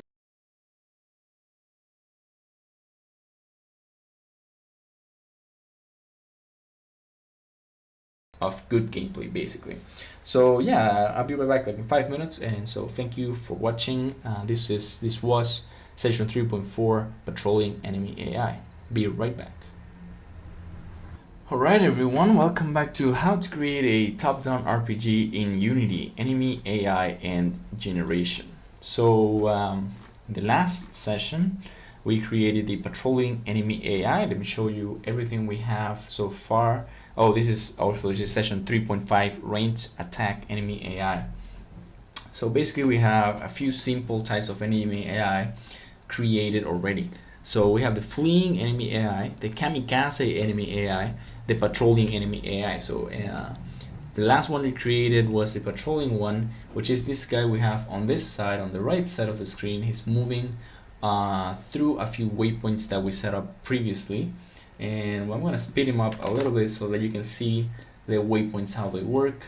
And also I'm gonna lock him. Oh, it's locked. Okay, so I can multiply these waypoints and move them around the scene, and he will keep following them without any issue. Like the programming is set so that even if you want to set something like, you know, multiple waypoints, let me just do that.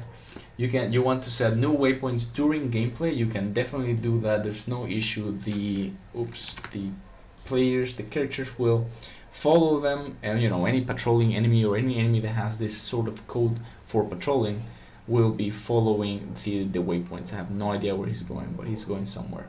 I have no clue why he decided to go there. Maybe one of my waypoints just went way off hand. But oh no, I know what happened. So the other thing is, if he I was like, what if he sees the player? I have to lower the speed again. So if this enemy sees the player, they will chase them. They will stop patrolling and chase the player around. And then if they stop seeing the player, they go back to their previous waypoint. So that will be quite easy to do. They will chase and then they will change their mind or not. So that way it will work pretty nicely. So the other thing we have is the fleeing enemy controllers. We have the kamikaze enemy controllers, and we have a pretty nice setup already of a few types of enemies here, which will help you with your top-down RPG type of game. If you have these enemies, they can deliver experience to your player via when they die, or they can just hurt your player and not deliver experience like the kamikaze. It all depends on the way that you want to be treating the situations that your game presents, basically. So the next thing that we're going to be doing is we're going to be creating the range attack enemy AI. So to create that, I'm actually going to move the fleeing enemies away from this point because I want to have a little more space for the range attack enemies. So this guy's going to go back, and this guy over here, not this guy over here is going to go back here. And so our range attack enemy, I'm gonna create the prefab right now. First, I'm gonna copy and paste the controlling enemy. I'm gonna change this to range attack enemy. I'm gonna create a new prefab. It's gonna be based on the other enemies, but this one, the range attack guy, is gonna be yellow. So I'm just gonna make him yellow like that, and I'm gonna move him away from the other guys. And I have no idea why he's not yellow. Range attack, patrolling enemy. Oh, okay, yeah, I made a mistake here. This is the guy that I want to be yellow. So I'm gonna save. I'm gonna click this guy and select revert. And I will click this guy and set the color to yellow. I don't know what's going on. Oh, yeah, okay, I know. Forgot that I have the revert. I had the guy locked, so it's not possible to change stuff like that. I'm actually gonna make him blue because the other guys are green, and these guys like green air, so I don't want to like be confused about who's who. I'm just gonna click on the range attack enemy. I'm gonna move him over here. Yeah, over here is fine. So what's a range attack enemy? So a range attack enemy is an enemy who attacks the player at a certain range but runs from the player at a different range. So we have to code with that in mind. So basically we're gonna make the range attack enemy only fire the player, of course, if they can see him. But if the player gets too close, they will try to run away, and when the player goes back to that safe zone, they will fire at them. So basically I'm gonna go ahead and eliminate this script actually from the range attack enemy here, and I'll create a new script that's gonna be called range attack enemy controller.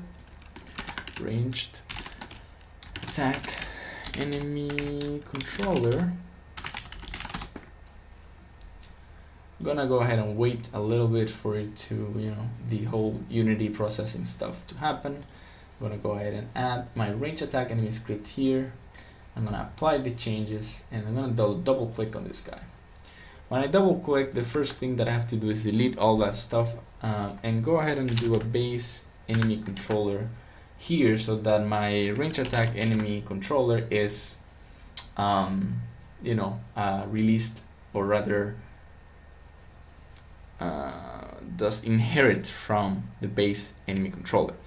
So the new thing that range attack enemy controller will need is the safe range. So I will have a public float safe range, and then we're gonna go back to the base enemy controller, and I want to change something. Basically what we have here is that our overlap circle has this fixed number, so I want to change that. I want to make a new number. Is going to be a public float player detection range, and this number at the start, or rather just go here and set it over here, player detection range. And each type of enemy can have their own player detection range, and any type of enemy that I make in the future, we can have them be detecting the player in different ranges. So basically I'm going to go ahead and go to prefabs. Fleeing enemy is going to have a range of 3. Kamikaze is going to have a range of 4. Patrolling enemy is going to have a range of 4 too. But our range attack is going to have a player detection range of 6, and then they're going to have our safe range of 4. So what this will mean is, if the distance to the player is 6, then you can fire at them, but if it's 4, you have to run away. Maybe I will change this later, but it's important to just test it. I'm gonna go ahead and check this stuff. I'm gonna go and create an update method, and this will be an override, I think. Do we have an update in base enemy? I don't think so. Okay, so it will not be an override.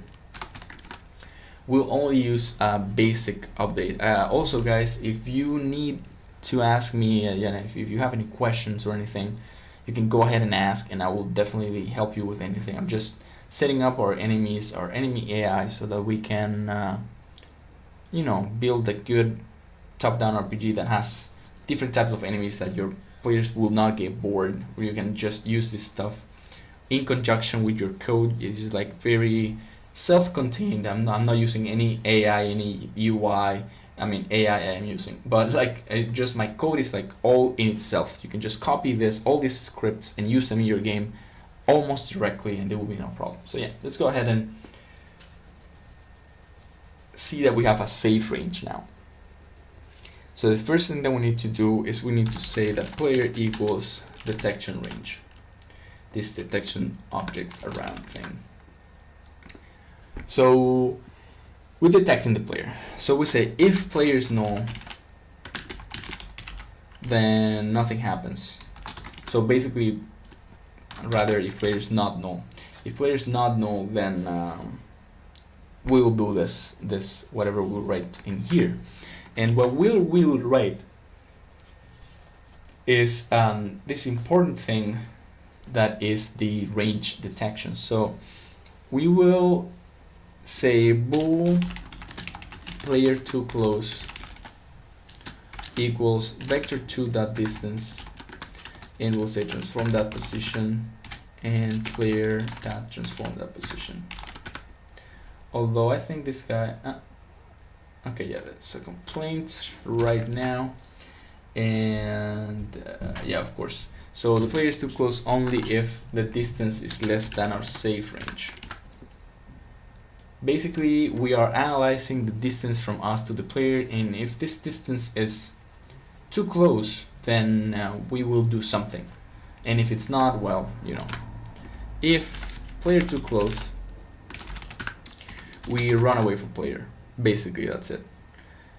Else, we will fire at the player. So let me just create a new prefab because we need it. So we have a public game object shot, or rather shot prefab, and we're gonna do fire at player, and we will send to this function that doesn't yet exist. We will send the player that transformed that position. Player that transformed that position. And this is gonna be quite something, because what we're going to do here is gonna be, the enemy is gonna be instantiating the bullet, and the bullet's gonna move toward the player, but like straight toward the player. The bullet also will need a script to just, you know, we initialize a script with the position, and that way you'll see in a second. So fire player is gonna be game object bullet, well, shot equals instantiate shot prefab. That's it. And then what we'll do is we're gonna go shot.get component shot controller, which doesn't exist yet, and then we're gonna initialize that shot controller with the position. So as you can see, Unity is like really angry at me. Why? I don't have a shot controller, and the shot controller, since it doesn't exist, we also don't have an initialize function for the shot controller. So this is the way, when you know what you're going to do next, it helps you build your structure. You know that you will need, now I know that I've always known that I need a shot controller, and I will need to initialize it. So I just go ahead and in Visual Studio, this is why we downloaded Visual Studio. You click on this, and it says generate class shot controller in new file. You can generate class shot controller in this file. You can generate nested class shot controller, or you can just generate a new type. But I want shot controller in a new file. So I'm gonna click on that, and it generates a controller, and it's right here. So I have an internal class shot controller, and now it's gonna complain that shot controller doesn't have initialize, but the same thing applies. I can click on initialize, and then go ahead and do the same thing, generate method shot controller that initialize, click on it, and it will be generated on the next and the new script, and it's gonna also add the system and the Unity engine stuff to the new script that I just got the initialize in, because that's what it's needed for the shot controller. And the other thing is I'm gonna add mono behavior, because this script is going to be used in an actual, you know, shot thing. And what we're going to be doing here is I'm going to be storing, well, not storing, I'm going to be moving this shot, this bullet, toward the position that I was passed in. And the way we do that is the same as we have been doing the movement on these guys. We just do a move towards. So basically we do transform that position, vector 2, move towards whatever, and we don't do the waypoint stuff, of course. We just do position, and we don't have a speed, so we need to do public int float speed, and I also want to have a collision. So on collision enter, rather on trigger enter, I think is better. On trigger enter 2D, because the bullet's gonna be a trigger. We'll just destroy the bullet. So destroy game object. Anything that hits the bullet will destroy it. So basically, if it hits a couch or a box or anything, we'll be destroying the bullet. And so we will delete this. We don't using system anymore. So save, and we have our fire at player. So if the player is too close, we will do the same as the fleeing enemy controller, which is gonna be, you know, flee the enemy through using this. I'm gonna be doing range attack. I don't care about the allies. The ranged character will always run away from the hero. Am I checking? Am I setting the target?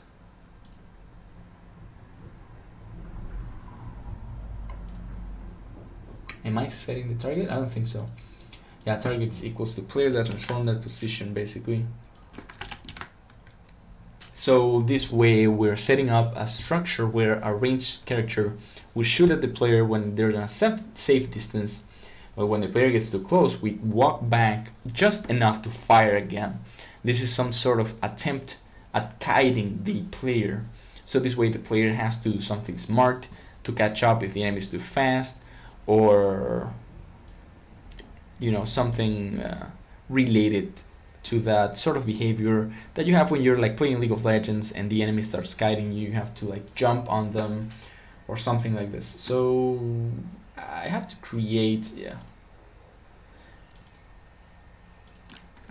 what's that? It says patrolling enemy controller error. That's weird. Did I delete the waypoints? No, I didn't. Oh, that's very strange. So the patrolling enemy doesn't have the waypoints anymore for some reason, so I'm just gonna be adding them here. Oh, it's because I hit revert on the prefab before, but also I had forgotten to create the bullet prefab. So since that happened, I would of course not be able, my ranged attack enemy would not be able to fire anything. So I'm just gonna go ahead and create an empty game object. It's gonna be my shot prefab. And just for visualization, we need to add sprite renderer. And we're gonna add any sprite. Let me see if I can find like a bullet in this free stuff that we got now. Let's see, tiles. We have grandma, and we can use just like these things are like bullets, right? They're like little bullets, I would say. Shot prefab, quite small compared to the thing. I'm just gonna make it a little smaller. Well, no, I'm gonna add the box collider first, and I'm gonna add the shot controller. I'm gonna add the speed, it's gonna be 15, and our box collider is gonna be a trigger. So as you can see, this goes real well with the structure of our bullet. It's not that big, it's not that unfairly big, so I'm gonna go ahead and make it a little smaller. Half the size is fine, so I'm gonna 0.5. It's like let's say a quarter or a tenth of our, important thing, I want it to be in order in layer 2 so that it works with the player. And the range attack enemy has the eyes. We'll talk about that in a second. So just add the eyes here.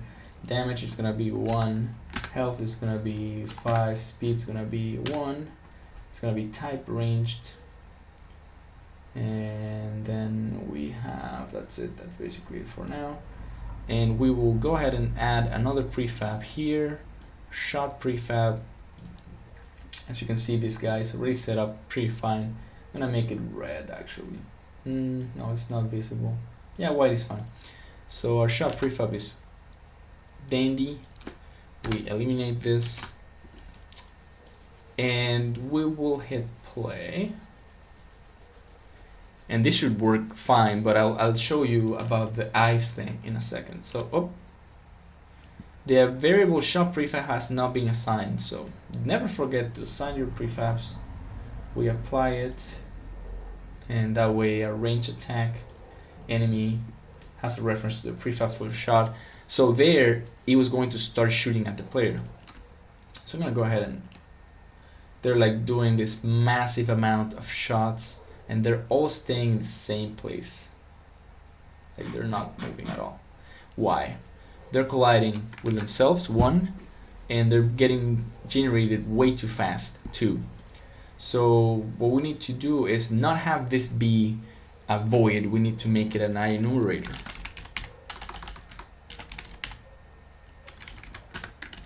So why do we make it an enumerator? Well, we make it an enumerator to have an easy way to have a cadence of shots. So instead of shooting once per frame, which makes it 60 times per second, we shoot whenever we want. So basically I'm gonna have a public float, and this float is gonna be a shot cadence timer.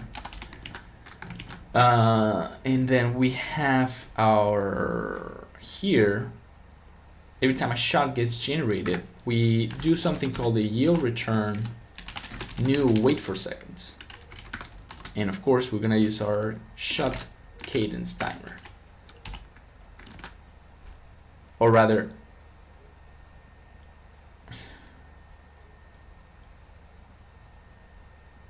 well, no, this will not work. Start coroutine, fire player. The way that we will fix this is gonna have a private coroutine shooting, and shooting is gonna be equals to that, and when it's done, it's gonna say shooting equals null. And as you can guess it, else we say if shooting is null.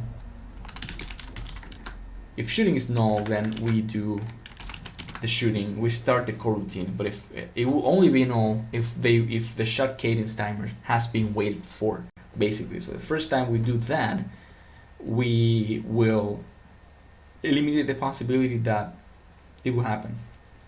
Just wait a little bit. And now we hit play. We hit play, and now we go forward, and this still getting generated like crazy. But you know why that is. And if you can't guess what that is, well, that's easy. It's because we never set the cadence timer 0. So I want to have one shot every 2.5 seconds. That's too high for now. So 1 second per shot. It's gonna take the enemy 1 second to shoot me. So I'm gonna go close, and you see that the player, the thing is right there. As you can see, it's not actually moving. So I'm gonna check my shot prefab and see why that is happening. So you can guess why it's happening. So basically, we need to store a vector3 target, and then we're gonna move toward the target. So target equals position, or rather target.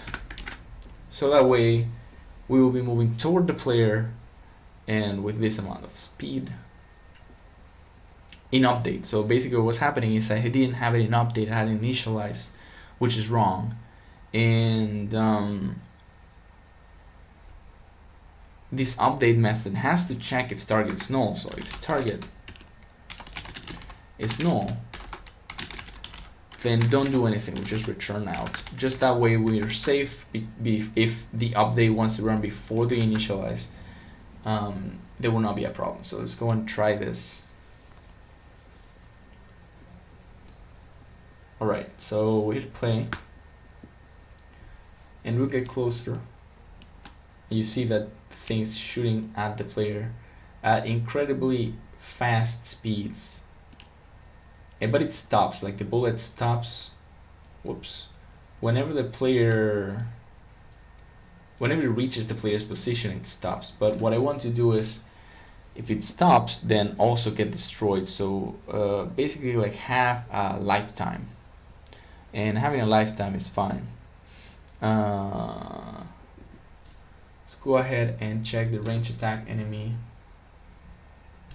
And no, right, I have to check the shot prefab, and first I will lower the speed of the bullet to 7.5. I think it's fine. And I'll go ahead and in this thing I will set a destroy here for a lifetime. So to have control over that, I will do a public float lifetime, and I will go ahead and do destroy game object, and you can hit comma and it will say time. So for how long, in how long will I destroy this game object? So of course how long is going to be lifetime, and that means the bullet's only going to survive a certain amount of time unless it hits on trigger. Unity might hate me for this, but it's worth it to give it a shot, see if Unity just behaves correctly on the situation. Alright, so just lifetime, let's do 1 second, nah, 2 seconds of lifetime, so that we can see how it gets destroyed. Okay, so here we go. So you can see that they get destroyed after 2 seconds, and you can also see that this guy runs away from me. And there's another thing, so you see that the starting position is all over the place. I don't know why.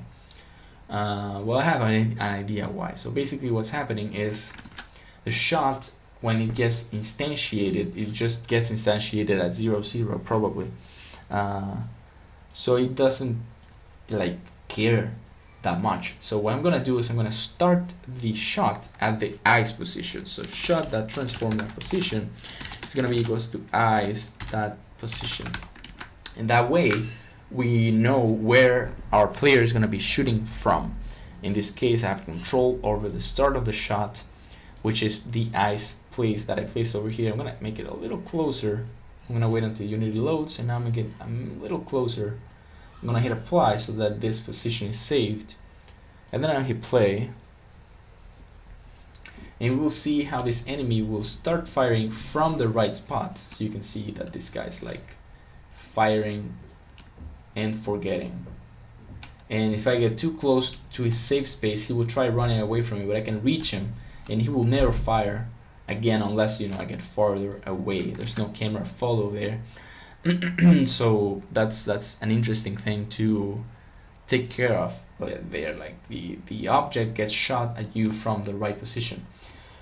The other thing is you can see that this trigger enters actually never happening. So it might be because it's colliding with it doesn't have a rigid body. So neither of the objects, as I mentioned before, if you want a collision to work in Unity, you need to have one of the two objects with a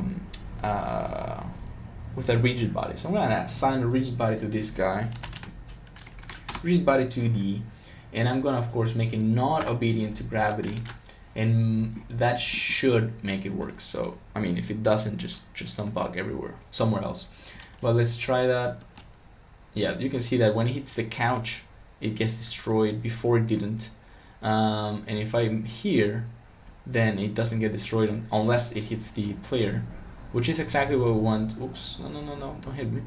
So yeah, these guys are like all over me, and this is basically a ranged attack enemy. This is a ranged attack enemy who runs away from me if I get too close, and who fires at me whenever I'm in their safe space, which is like in the middle of both spaces, which is running pretty nicely. I really like it, and there's no errors anywhere, so that also works pretty fine. The other thing I want to add, oh no, that's fine, bullet speed. So basically, initialize, we're gonna do bullet speed.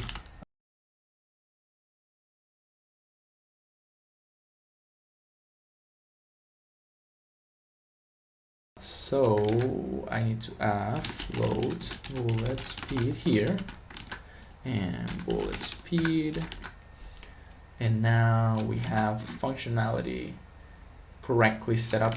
It's complaining, but I shouldn't complain because we are almost done there. Alright, so we will check our range attack enemy. I'm trying to check the same speed that I have here, 7.5. So just to test, I'm going to bullet speed 8, a little faster, and also I'm going to do the safe range, well, rather, yeah, that's fine. So my safe range is going to be a little shorter because I feel like it's running away too easily from the player. Wanting to not run away that easily. So this way, when I hit play again to check out a range attack enemy, and yeah, so he's not gonna run away that easily anymore. We can check the shot pretty fast. Well, I'm gonna try and catch one before it dies. Oh my gosh, yeah, there you go. So we will see that it has 8 speed as predicted before, and the bullet lifetime is only 2 seconds, which is fine. So this guy, wait, I'm gonna try and disengage this guy. This is a patrol enemy. Okay, so I'm gonna try and get close, and he will not run away that fast anymore. So that's way closer. Before he was running away from like here.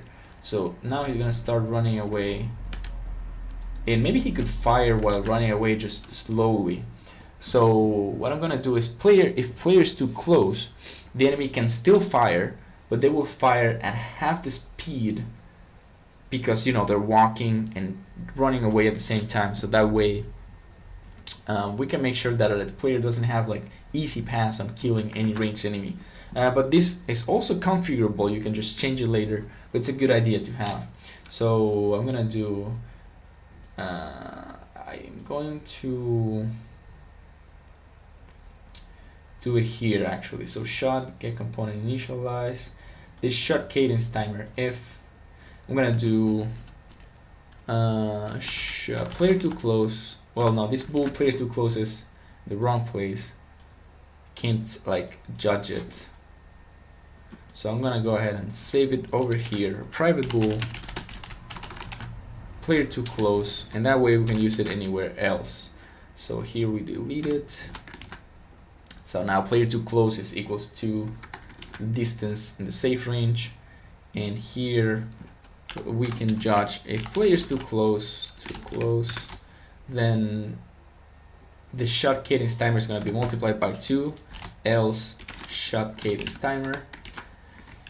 When you do this question mark thing, you're saying basically, is the player too close? Then, if it's too close, use the shot cadence timer doubled. If the player's not too close, this is the else basically. So this is like if else. If the player's not too close, then use the normalized shot cadence timer.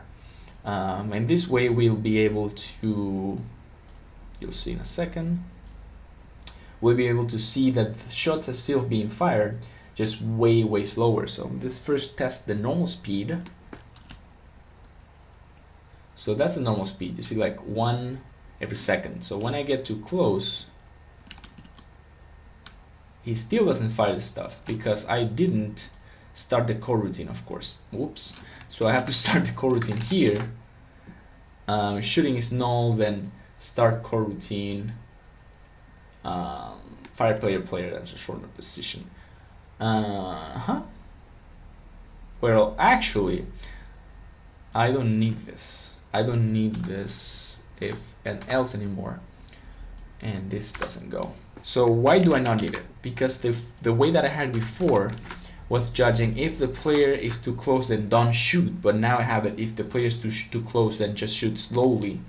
And I'm already judging the player too close condition here. So why would I judge it twice? So let's go ahead and check that out.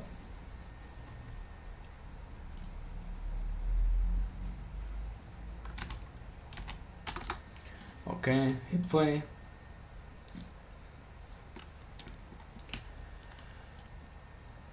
Well, he's running away, so that's true. The only thing that I have to check about player too close in this part is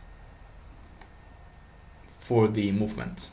So I'm gonna go ahead and do that in the bottom and say if player too close, we move like that. But it's not like just one line being considered by this. Let's try that again.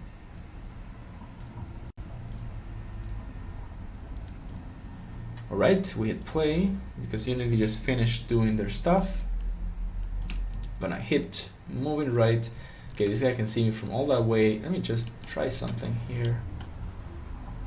Okay, yeah, it's just that he has a nice long range. Okay, so let's just go closer. He will move back and shoot at me way slowly, like way more slowly. Yep, so that's definitely it. That's the way that a kiting sort of ranged enemy works. If you don't want to have him as kiting, then probably you could you could have like a public bool kiting enemy, and then if you don't want it to kite you, like to shoot at you while he runs away, then you can just undo that part of this equations, of this math, or of this logical structure algorithm, whatever you want to call it. So for example, if shooting is null, I'm gonna do that just to show you, just because it's important to note. So public bool kiting. So if shooting is null, then do this. Well, we'll have to add something interesting here.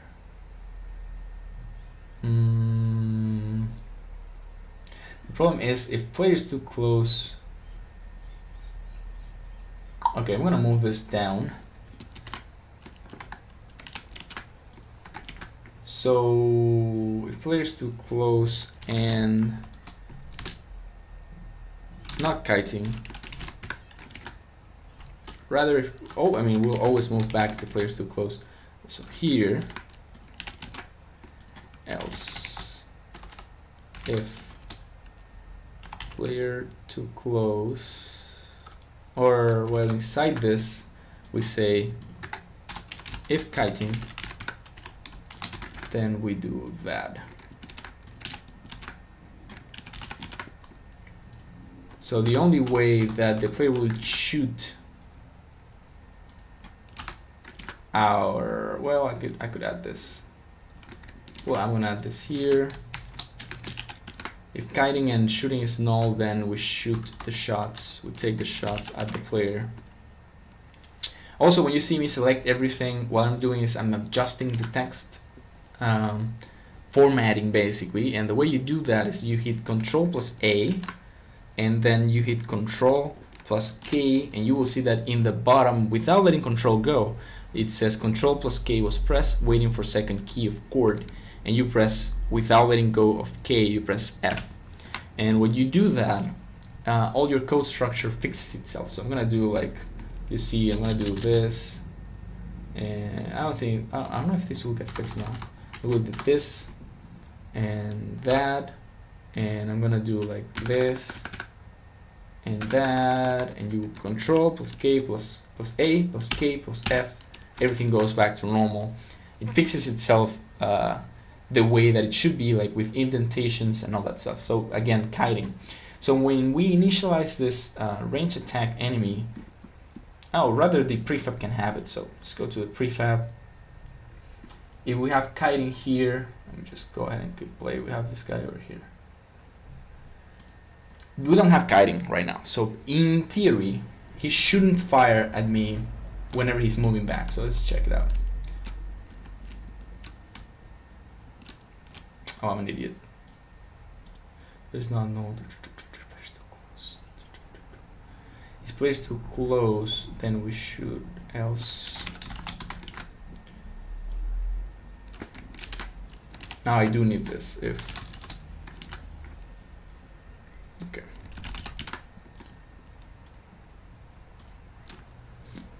I forgot to check. If the player's not too close, you can still, of course, fire at him, right? So there you go. I'm not too close, so he can fire. Now if I move too close, he stops firing at me. If I go too far again, then he will continue to shoot me correctly. Now I'm gonna start over. But this time I'm gonna have kiting on. Well, I can just set it on after we start. Kiting. Sorry. So now he can shoot at me when he's kiting. Let's check that out. You can see that he can still shoot me, just way slower. Yeah, he's still shooting me, but it's a very much slower shot.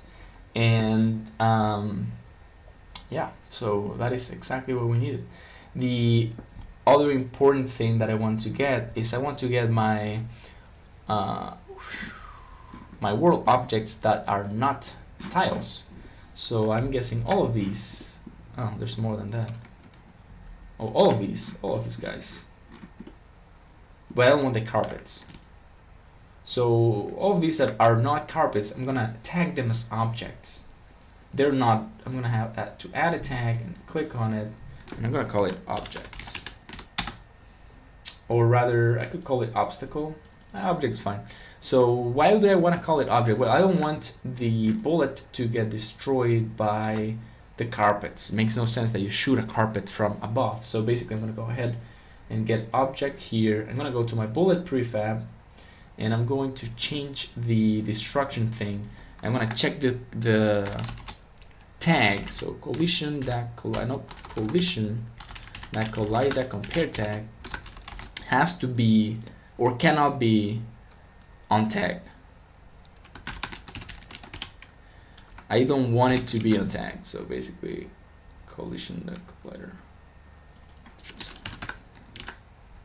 Okay, there. So we don't want it to be compare tag. If it's not compare tag, untagged, which is like the basic this thing, then the object will destroy my bullet. So what's happening right now, opposite to that, is that the bullet's getting destroyed by like even the carpets, and you know the carpet's not real objects.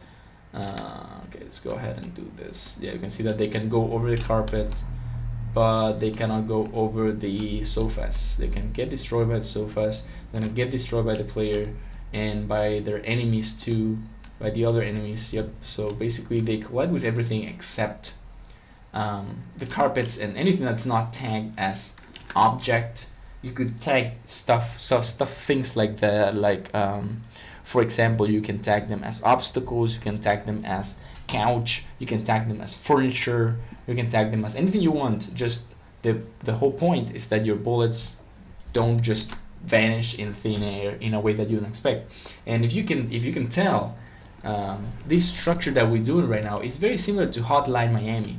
So Hotline Miami has this top-down view where they have several types of enemies and you're just frantically shooting around the level, and their enemy systems are not crazy complicated, but it's like this. They have some enemies that shoot you from afar, they have enemies who patrol an area, they have enemies who flee from you like these guys, and they have like, it's almost the same type of behavior. And I don't know what happened to this thing, that I think it moved, but I may be wrong. So let me check if it moved. No, it didn't move, it was just me. So yeah, that is the way that some games like Hotline Miami do their AI. So this was the ranged attack AI. Basically, I'm gonna go run down through a recap of what we did, and if you guys have any questions, this is the best moment to ask, because I'm just gonna be doing a recap, and we have like 10 minutes where we can interact, and you know, if you want to ask me anything of why I took some decisions, or you want to ask me to implement something you want to see in this sort of game, or sort of top-down RPG-ish game, this is ideal. So yeah, what we did was I created this ranged enemy, because of course this is a ranged attack enemy session. Created this ranged attack enemy. I added, also added a shot prefab, which is over here. Shot prefab, I created the shot controller, added a rigid body, and the rigid body allows for collisions. Added a box collider to the shot prefab, and made the shot prefab a trigger so that it doesn't really like push other things, it just triggers whenever it touches anything else. And added a simple sprite. You need like a simple sprite to visualize the input field background. It's a free, an asset that comes with Unity basically. And then what I did was, for setting up the range attack enemy, I added the type of range, of course, and I added a detection range to everyone else, and I added a safe range for the archer, for a ranged shooter, attacker, whatever you want to call him. Also added a bullet speed and a kiting property. So if we go to the code, you will see that this is a float, and also we have the shot cadence timer. So what we do is, in update, if the player around us is detected and it's not too close, I mean if it's not null, and we check if it's too close, we still set him as target. So if he's too close, we will move away from him. Like, that's automatic. The range attacker doesn't want to be close ever to the action, because they don't have the weapons or the tools basically to deal with melee enemies.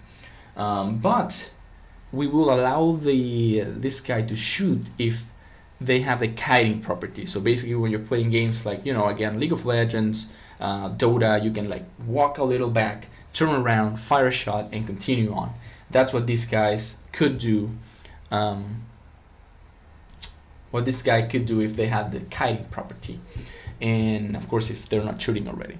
If they're not shooting, you know, shoot, and then we go back to fire at player. This is our shooting function, or shooting enumerator. And our shooting enumerator, what it does is it instantiates a shot prefab, sets that prefab's instantiation, so that object, to the position of our eyes, and then it initializes it with the position, it's basically the target position, or rather, of course, the player position, and the speed that we have as a variable on our range attack enemy controller. So what this lets you do is have different types of range enemies. So you can have a slow guy who has to reload their bullet, and the bullet travels very slowly or very fast, and that's the cadence timer, like the reload time. Or you can have this guy who has this very quick fire bow that doesn't deal much damage. So for balance, you have these two types of enemies. So basically, using the same code, this same structure of code, this same algorithm, you can use it for 2 enemies, 3, 5, 10 enemies, and place them in your world, and the player will be like, wow, there's so much variety. I love this game. But in reality, you're using what we in game dev call smart lying, or clever lies, actually I think is the phrase, and tricking your player into thinking the game is more varied than it is, but it's not. So again, we have if the player is too close, your shooting is going to be multiplied by 2. This can also be a variable. This can easily be a public float over here, for example, we can have public float kiting multiplier, or rather kiting cadence slow rate, or slow kiting shooting slow rate, or something like that. So basically what you do is you multiply by kiting shooting slow rate, and that way you have a slower cadence. You will fire more slowly, and basically that's it. When you're kiting, you fire slower. When you're not kiting, you fire as fast as you can. You fire like real fast. So I got the wrong resources folder. I wanted to go to prefabs, range attack, and set this to 2. And this guy wanted to kite. I like the kiting mechanic. To be honest. I like the combat to be fluid and not to be like stale at any point. The whole point of the running enemies is to be frustrating, and we don't want all our enemies to be frustrating. Of course, we want our stuff to work just correctly and for a game to be fun. So yeah, that was session 3.5. It was ranged attack enemy. I will be doing the session 4 intro next, actually, because all of this is working just fine. We're not in need of fixes. Well, I see one fix there, but I can just do it at the end of the tutorial. So yeah, I'm gonna not do the session 3.6 fixes. I'm gonna go ahead and go session 4 intro in our next session. So give me a little bit. I'll go take a short break. So thank you for watching, guys, and I'll see you just very soon for session 4 intro. Thank you for watching. Hey everyone, welcome back to how to create a top-down RPG in Unity, enemy AI, and generation. This is our session 4 intro, and session 4 is special enemies and random generation. What's going to happen in this session is we're going to be making our enemies appear randomly on the screen, and they have different qualities, and they will make the player be on their toes. And also we'll create special monsters which will be stronger than the normal ones, also randomly. Like we're gonna add some random, so like maybe sometimes it will be special, maybe sometimes it won't. How many enemies are gonna be generated, how many enemies are gonna be of certain types. So it's gonna be a quite interesting randomizing session, and that's like the main stuff. So for the session 4.4, it's going to be fixes and polish. We're gonna have some probably I'm gonna add some sounds. I'm gonna find some sounds online, or use the ones that I have on my computer already, and we'll add some sounds for when the kamikaze blows up, for when these guys detect you, or maybe for idling. We'll check it out. There's a few things that we could do, and it's always interesting to add different settings to your game. So I'm gonna show you what we have so far. We have 4 types of enemies, as you can see on the screen. There's 4 types of guys. This guy over here, these 3 that are like not red, this guy who's blue, and this guy who is a little greener on the side. So basically what we have is this kamikaze guy. He will chase you, and well, he will like blow up as soon as he touches you, and then he will get regenerated on this spot. This guy is the ranged attack guy, and the ranged attack guy will fire at you, and if you get too close, he will start running away and then kite you, like still shoot, but do it way slower. And then he has a long range also. This guy will patrol some area, but as soon as he sees the player, he will stop patrolling.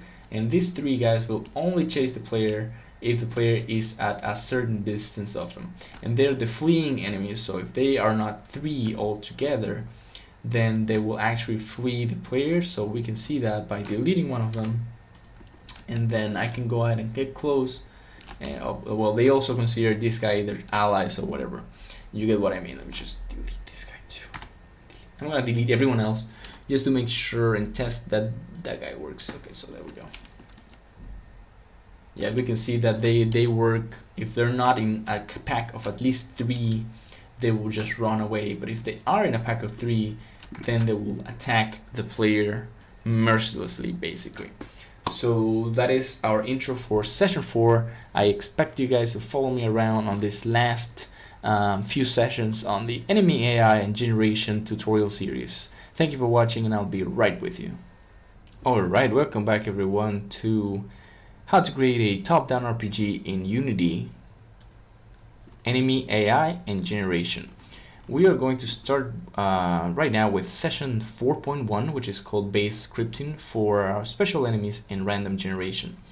So basically we have this setup over here that you know, we have the kamikaze enemy, we have the range attack enemy, we have all these enemies already in our place in our game. But the thing is, we want these enemies to appear by themselves. You know, when you kill one enemy, you get a substituting enemy. So I'm going to actually be deleting all these guys.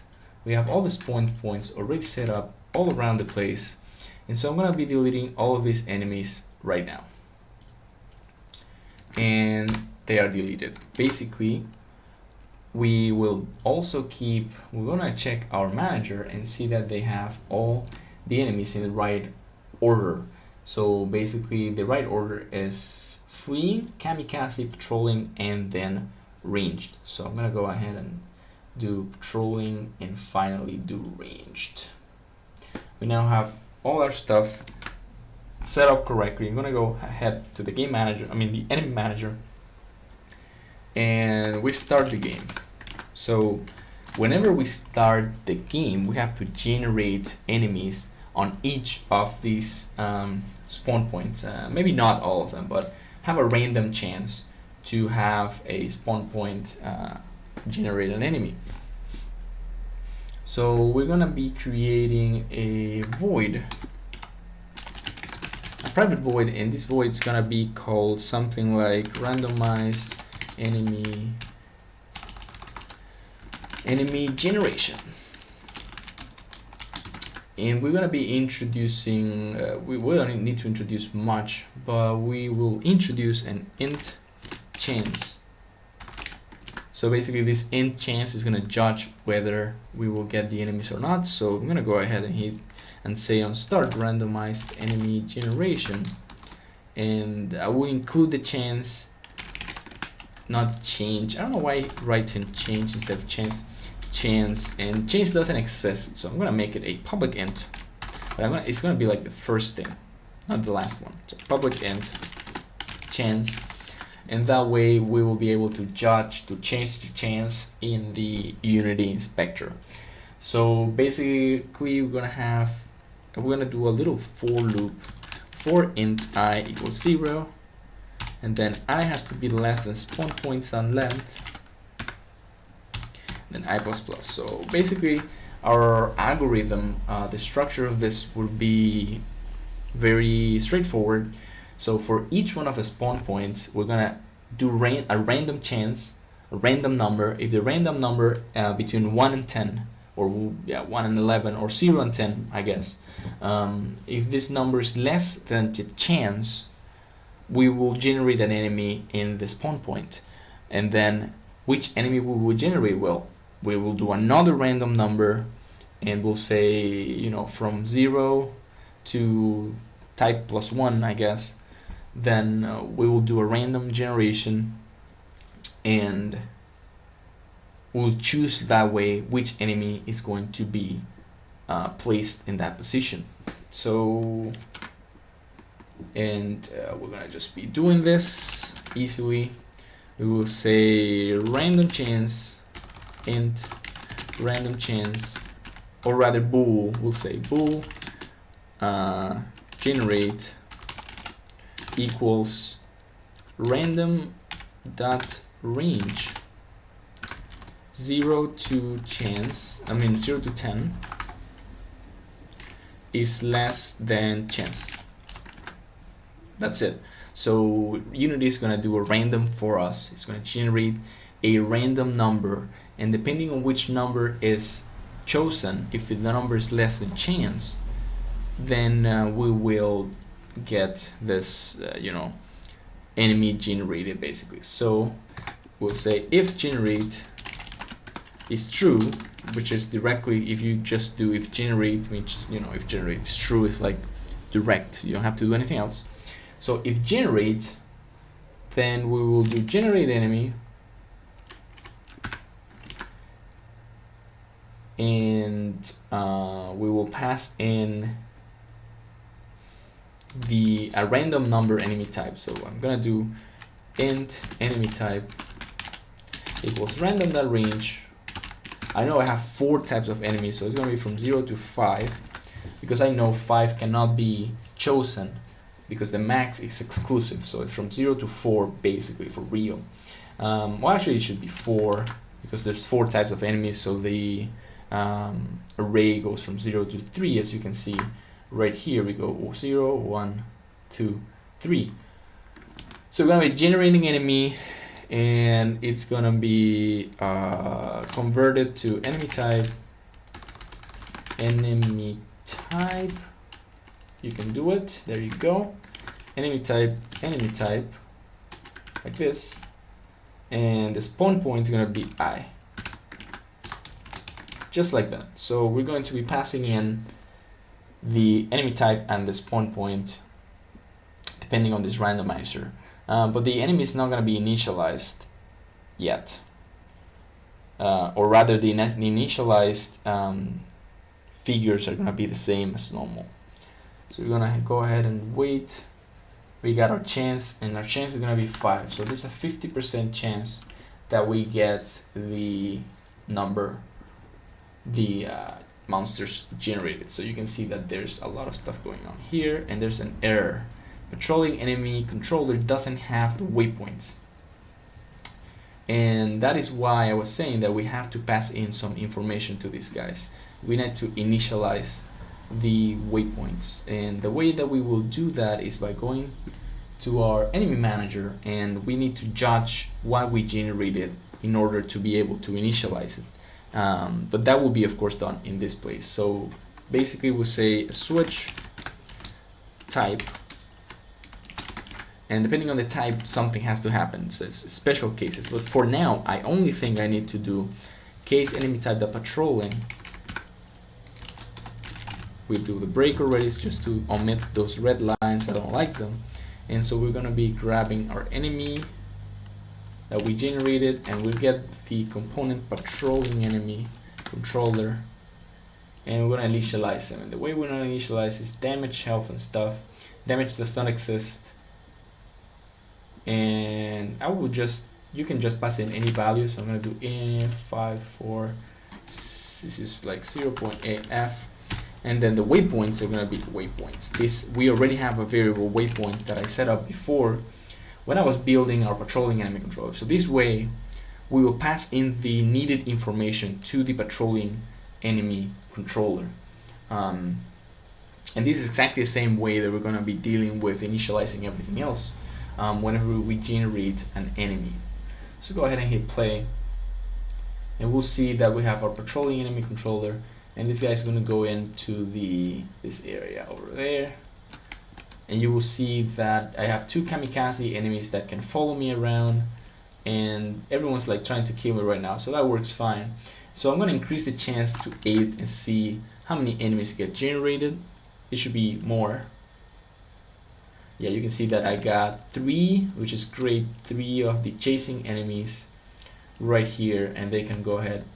Oh, they're just walking away. I mean, the fleeing enemies, not chasing enemies. And that way we'll see that this generation works correctly and appropriately, and that is the way it should work. So I'm gonna go ahead and do it again.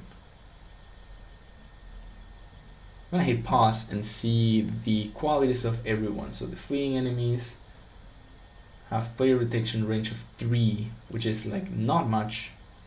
Kamikaze enemy has a player detection range of 4. Patrolling enemy also 4. Everyone has more than 3, except the fleeing enemies, I guess. So I'm gonna set it to 4. I like it better than 4. So I'm gonna go to my resources. This is the liberty, the freedom that the prefab building gives you. The fact that you can just go ahead and convert any of your enemies to whatever you want. So I'm gonna just do 4. I'm gonna hit play again and see something else that got me thinking right now. So I'm gonna hit play. Stop, I mean. I'm gonna go to my fleeing enemy, and you can see that he only thinks that he has 1 ally. Well, it's not the case actually. He has 2 allies real close. I'm gonna check out all my stuff, all my guys, to see what their allies look like. 1 ally. Oh, so you can see that they are not tagged. So anything that I'm generating is not tagged correctly. So that's why none of the allies works. So we have to choose enemy for all of them. So we can see now that they are all tagged as enemy. So in theory, they should now act appropriately. I'm also going to change the manager's chance to be 5 again, because 5 is like 50% or so, a little more, and it's fine. So now you see that they will have definitely more than 1.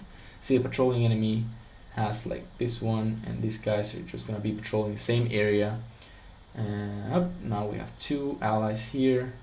I'm gonna go ahead and generate more enemies. And so the logic behind having randomized enemies, only 2. So the logic behind having randomized enemies is you want to surprise your player. That's better as 4. You want to surprise this guy's gonna chase me, this guy's gonna run away, this guy's firing and now running away and kiting me. So randomizing, well, whenever I start my randomizing, whatever we want, however amount of enemies that I generated, I want to keep the same amount. So every time an enemy is destroyed, I want to generate a new enemy in a randomized way. So we will change, well, not change, we'll just add, each time we generate an enemy controller, we'll add them to the enemy controllers list. And as soon as this list gets, one of the enemies is destroyed, I will remove them from the list, and then I will create a new enemy. So I will create a new void. It's going to be public void substitute enemy, and this is going to take a base enemy controller, base enemy controller, let's say that enemy, and whenever substitute enemy is called, I'm going to generate 1 enemy in a random spawn point. So I'm going to get generated enemy. I'm gonna generate an enemy, a random type of enemy. It doesn't have to be the same type. So I'm gonna go ahead and create an int random type equals random.range. Same thing that we did above. We cycle, or we try to get 1 random int to convert into our type. So I'm gonna go ahead and do enemy type is gonna be random type, and we're going to be casting it to the enemy type so that it converts to whatever enemy I want to create. And then also the spawn point, I want it to be random. So I'm gonna grab an int random type, random spawn point is gonna be random.range from 0 to spawn points that length. That way we will consider all the spawn points will never get away from the reality that we have a limited amount of spawn points. So there we go. We have the random spawn point, random type, and as I said before, I have to eliminate this controller from the list. You know what? Maybe not. Maybe it's not necessary. So this is because it depends on death. So basically I will do on destroy if well, I'll make the mistake on purpose so you guys see what I was going to say before I say it. So I'm going to do on destroy enemy manager, that instance that substitute enemy, and we're going to substitute this enemy basically. So we're going to wait a little bit. I'll hit play. And as you know, we don't really have a way to destroy the enemies. It's not something that we can currently do. So I'll just grab this patrolling enemy guy and I'll delete him. And then nothing's going to happen because that's not the right way on destroy works apparently. This shouldn't be a private void, of course it should be a protected void. Protect your virtual void so that we are compatible with our children. So you see this, it says, well, it's Unity's thinking, but you will see in a second that this thing says some objects were not cleaned up and closing the scene. You just spawn new game objects on destroy. There you go. The following scene game objects were found, and it gives me a list of the new objects that were generated on destroy. So generally you don't want to instantiate enemy creatures on destroy because Unity is confused about it. It doesn't matter that much, but we'll check it in a second. So hit play. So someone is complaining. A lot of things are complaining. So on destroy, null reference exception, that's what I meant. So what is going on is, wait, I have this enemies here that did not get deleted. See, this is insane. They did not get deleted properly last time I did that. So we go ahead and check this out. So we can't generate new enemies when we destroy previous enemy, like using on destroy. So what we'll do is I will add a function called dead basically, and whenever this gets called, we generate a new object. So why is this happening? Well, basically Unity needs to clean up, and every time you destroy something and you call on destroy, you're risking yourself to just giving Unity more and more stuff to clean up, and that's not, as I said before, there was gonna be this weird error as soon as I hit play with that. But yeah, Unity doesn't, you shouldn't do that. So you remember we already have the health value over here. So since we already have the health value over there, I'm not using this yet, so I'm gonna just delete it. I found better ways to do it, I think. So I'm gonna add an update. It's gonna be a protected virtual void update, of course, and you will see everyone's gonna start complaining about it though. Yep. So this is gonna be like override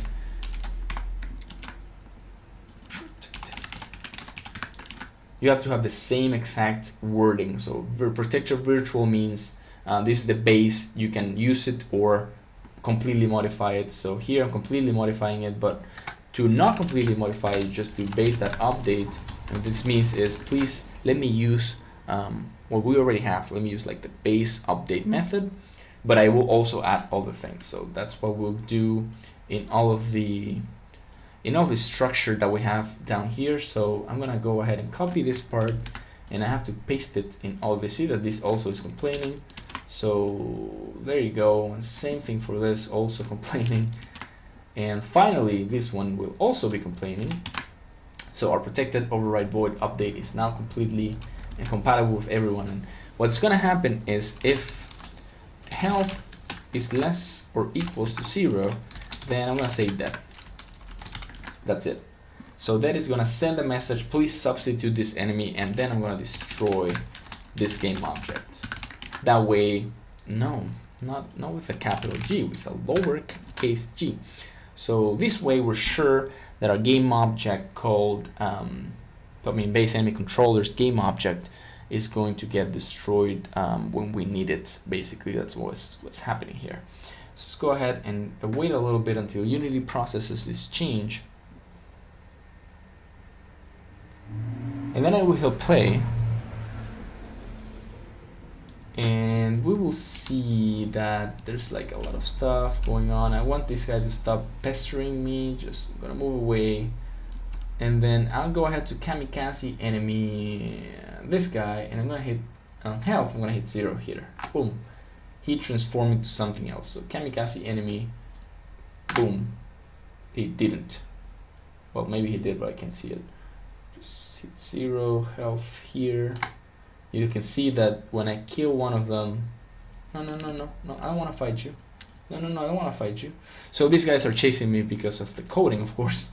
Okay, so they will keep doing their thing. You can see that they're like on top of each other, but that's fine. I'm gonna go ahead and delete this. Oh, I can't delete it. I have to do health 0. Oh yeah, I couldn't see him.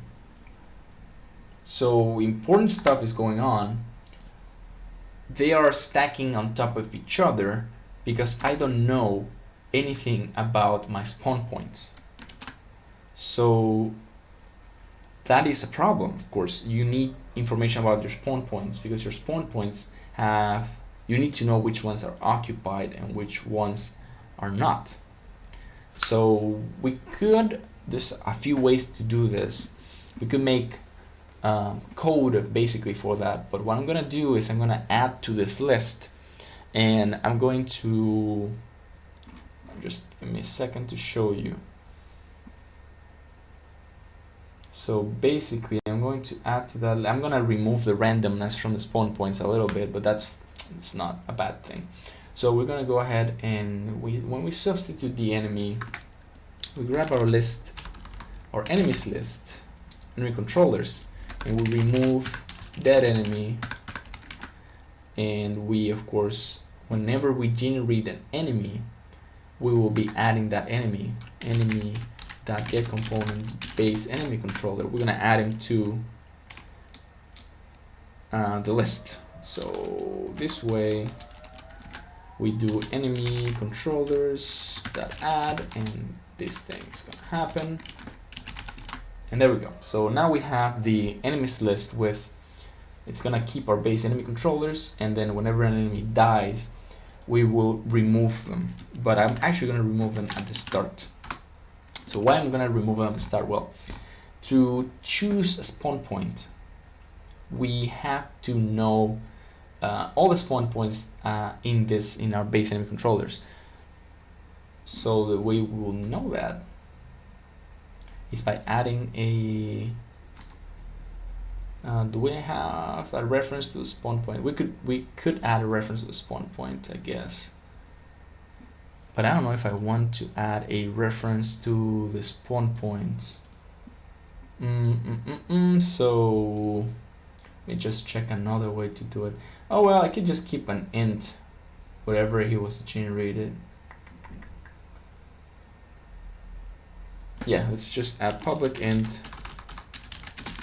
birth spawn point, or rather I can just call it spawn point.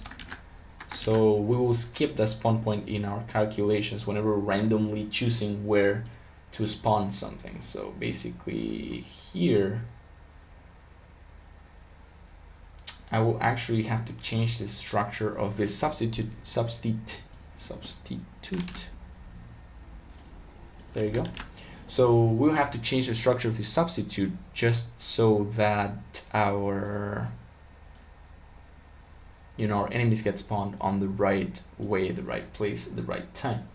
So let's just in random sort point, random dot range, spawn point stat length, we will not do it like that. We will just go for int I equals 0, and if I has to be lower than spawn points that length,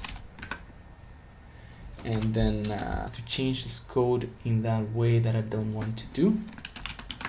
So for each of the spawn points, we actually need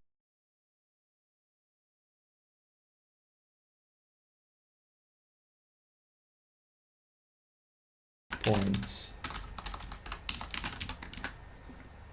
So not this way, P, which they don't exist, like this code doesn't exist, so I can just add a class spawn point, and the spawn point class is going to have, at least for now, one property: public bool occupied.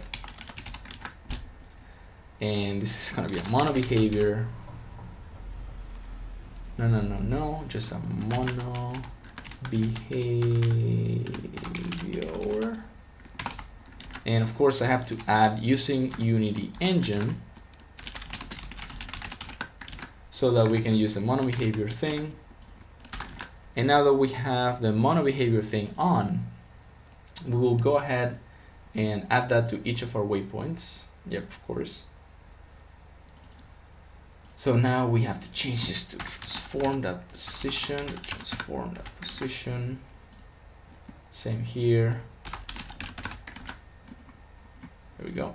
And that's it. I hope that's it. No? Just wait, and that's it. So each of our waypoints need to get the spawn point. No, not you. Their spawn points have to get that. So spawn.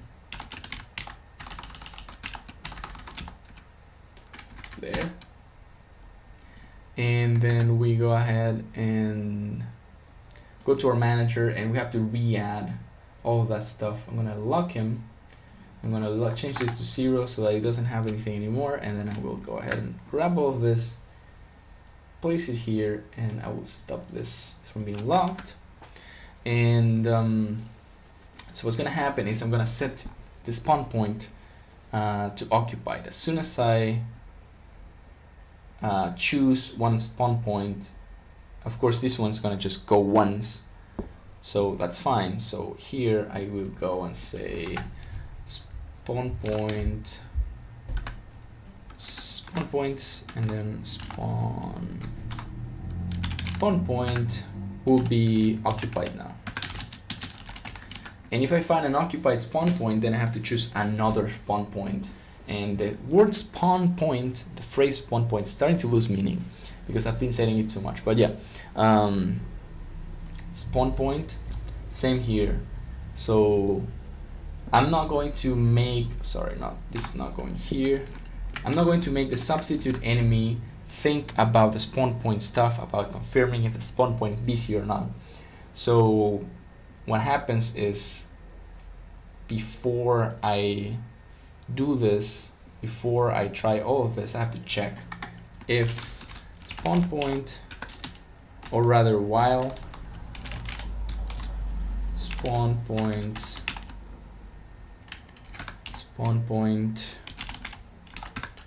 dot occupied spawn point plus plus, if spawn point is more or equals to spawn point's length, then spawn point equals 0. And this way we will be sure, I mean, because we're generating a small amount of enemies, that we will always find a spawn point that's not occupied. And I really hope Unity doesn't blow up. Unity likes to blow up when you use while wrong, usually. It says it just hates you.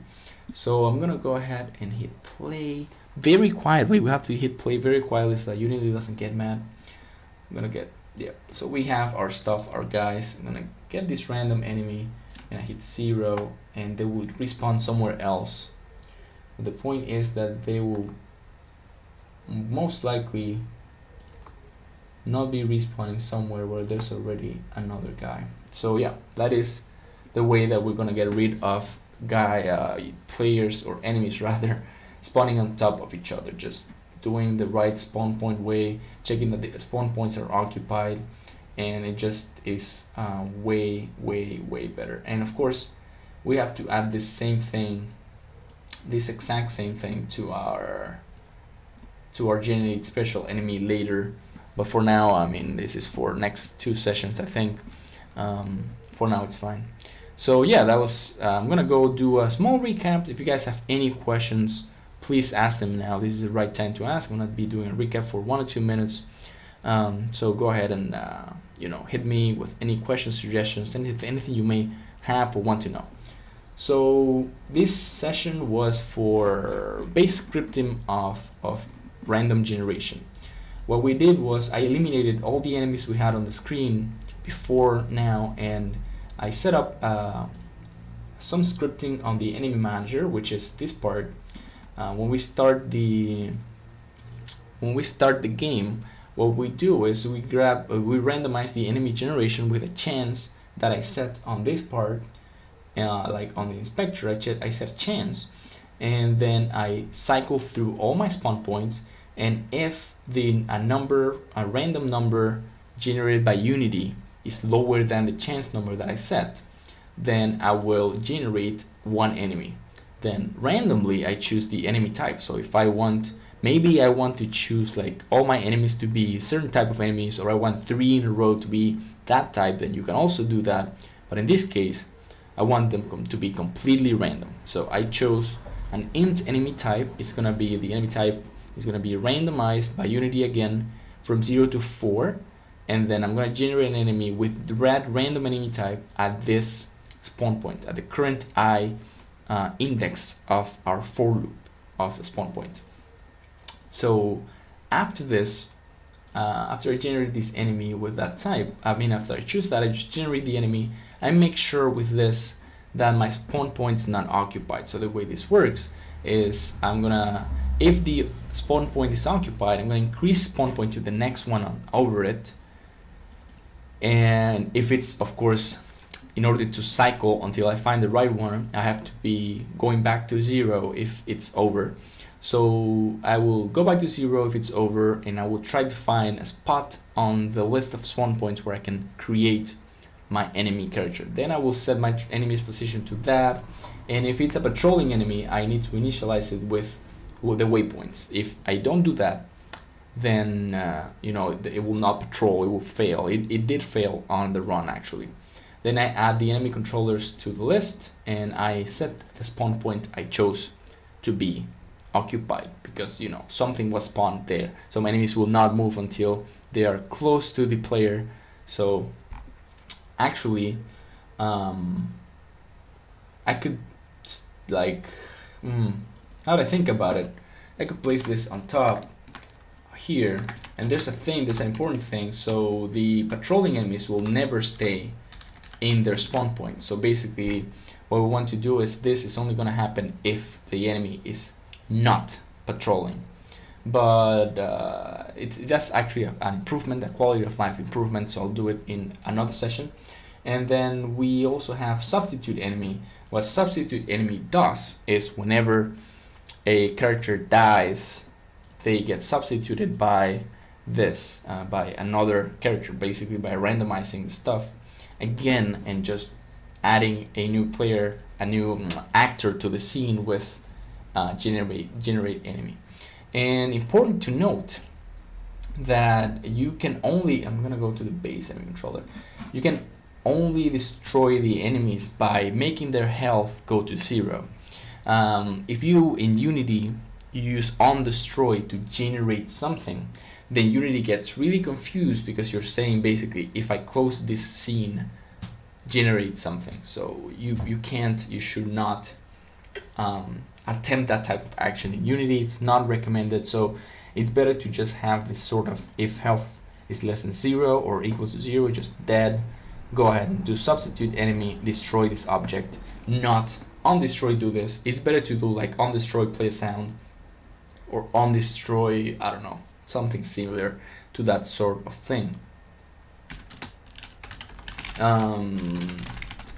So that is it. That was it for this session. I appreciate you guys watching. I will be back soon for adding random characteristics to enemies. This is going to be session 4.2. So yeah, thank you for watching, and I'll be right back. Alright everyone, welcome back to how to create a top-down RPG in Unity. Enemies and AI, enemies, AI, and generation. This is session 4.3. 4.2, which is adding random characteristics to enemies. Basically, this session's purpose is to choose one of the enemy's characteristics like damage or health or speed and boost it a little bit. And in order to do that, we have to understand what makes a fun enemy fun, or what kind of variety makes an enemy look or feel a little more interesting. So basically we have several types of enemies, as you know. We have the kamikaze, we have the ranged shooter, we have the patroller, and we have another shooter here. We also have the fleeing enemy. So one thing that makes an enemy more interesting is that they run faster at you, of course. In the case of kamikaze, one thing that makes the enemies interesting too is that they don't just like die, but they deal enough damage to be representative, to be like aggressive, to be something the player is afraid of. And this comes without saying, of course, that the more damage an enemy deals, the more threatening they are, or the faster that they move, the better that the game feels like. And my Unity currently just blew up. So I'm gonna restart Unity real quick. I don't know what happened there, but it's not weird that Unity blows up. So I'm gonna go ahead and open Unity again. So basically we're gonna be doing is we're gonna be checking the code for each of these enemies, and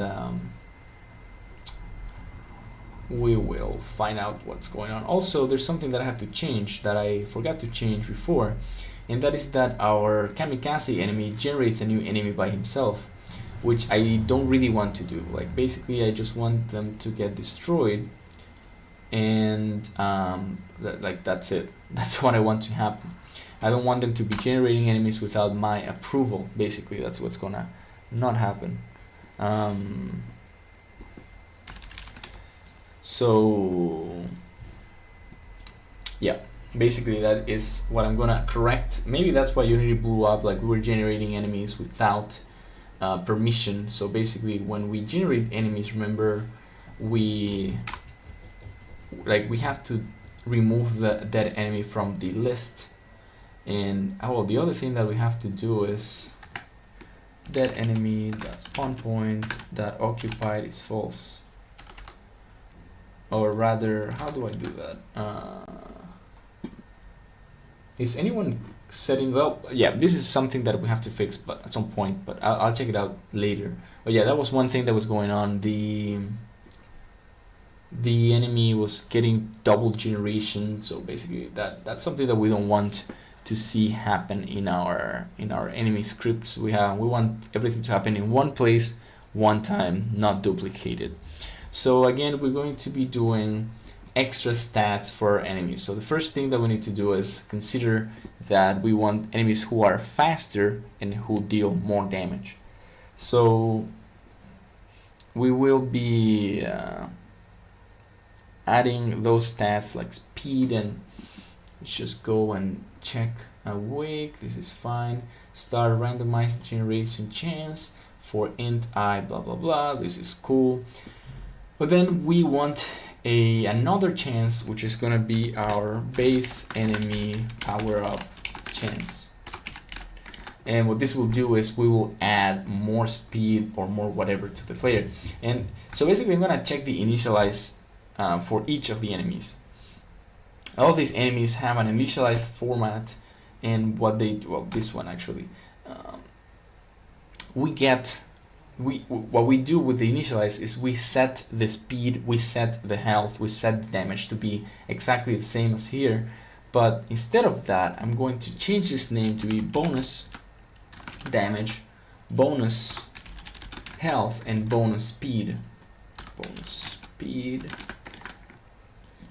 So we're going to be, instead of setting the stats to that, we will change the prefab to have more damage, more health, and more speed to, you know, make for a more interactive thing. So damage is going to be plus equals to bonus damage.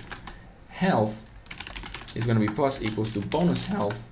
No, not damage, health. And then we're going to have speed going to be plus equals to bonus speed. And this way we're sure that will be, you know, an improvement on our players' stuff. I'm gonna go to the enemy manager now, and this guy has this bonus stuff already set in, but I'm not going to do that, at least not yet, not just yet. I want them to be normal. And this change that I just made, I want to go check my prefabs and make sure that the change that I just assigned it to my players will work fine. So let's go ahead and click on each of them and see. They have, this has speed, this is fine. This also has like its own damage, health, and speed works fine, also works fine, and also works fine. So all of them work just okay. And of course, you know, it's what it's intended. Let me just hit start anyway to check that all the enemies that spawn have their intended behavior. We do have some sort of intended behavior here. Nothing is broken. Let me just click on, let me kill that guy, and there we go. And you see that the whoops, that guy dying didn't really do what it should have done. Why? So our kamikaze enemy controller has this on collision enter where it's not telling the enemy manager, hey, I am going to die. So I'm gonna go ahead and tell the enemy manager that instance that I'm gonna call substitute enemy, and of course I'm gonna do that.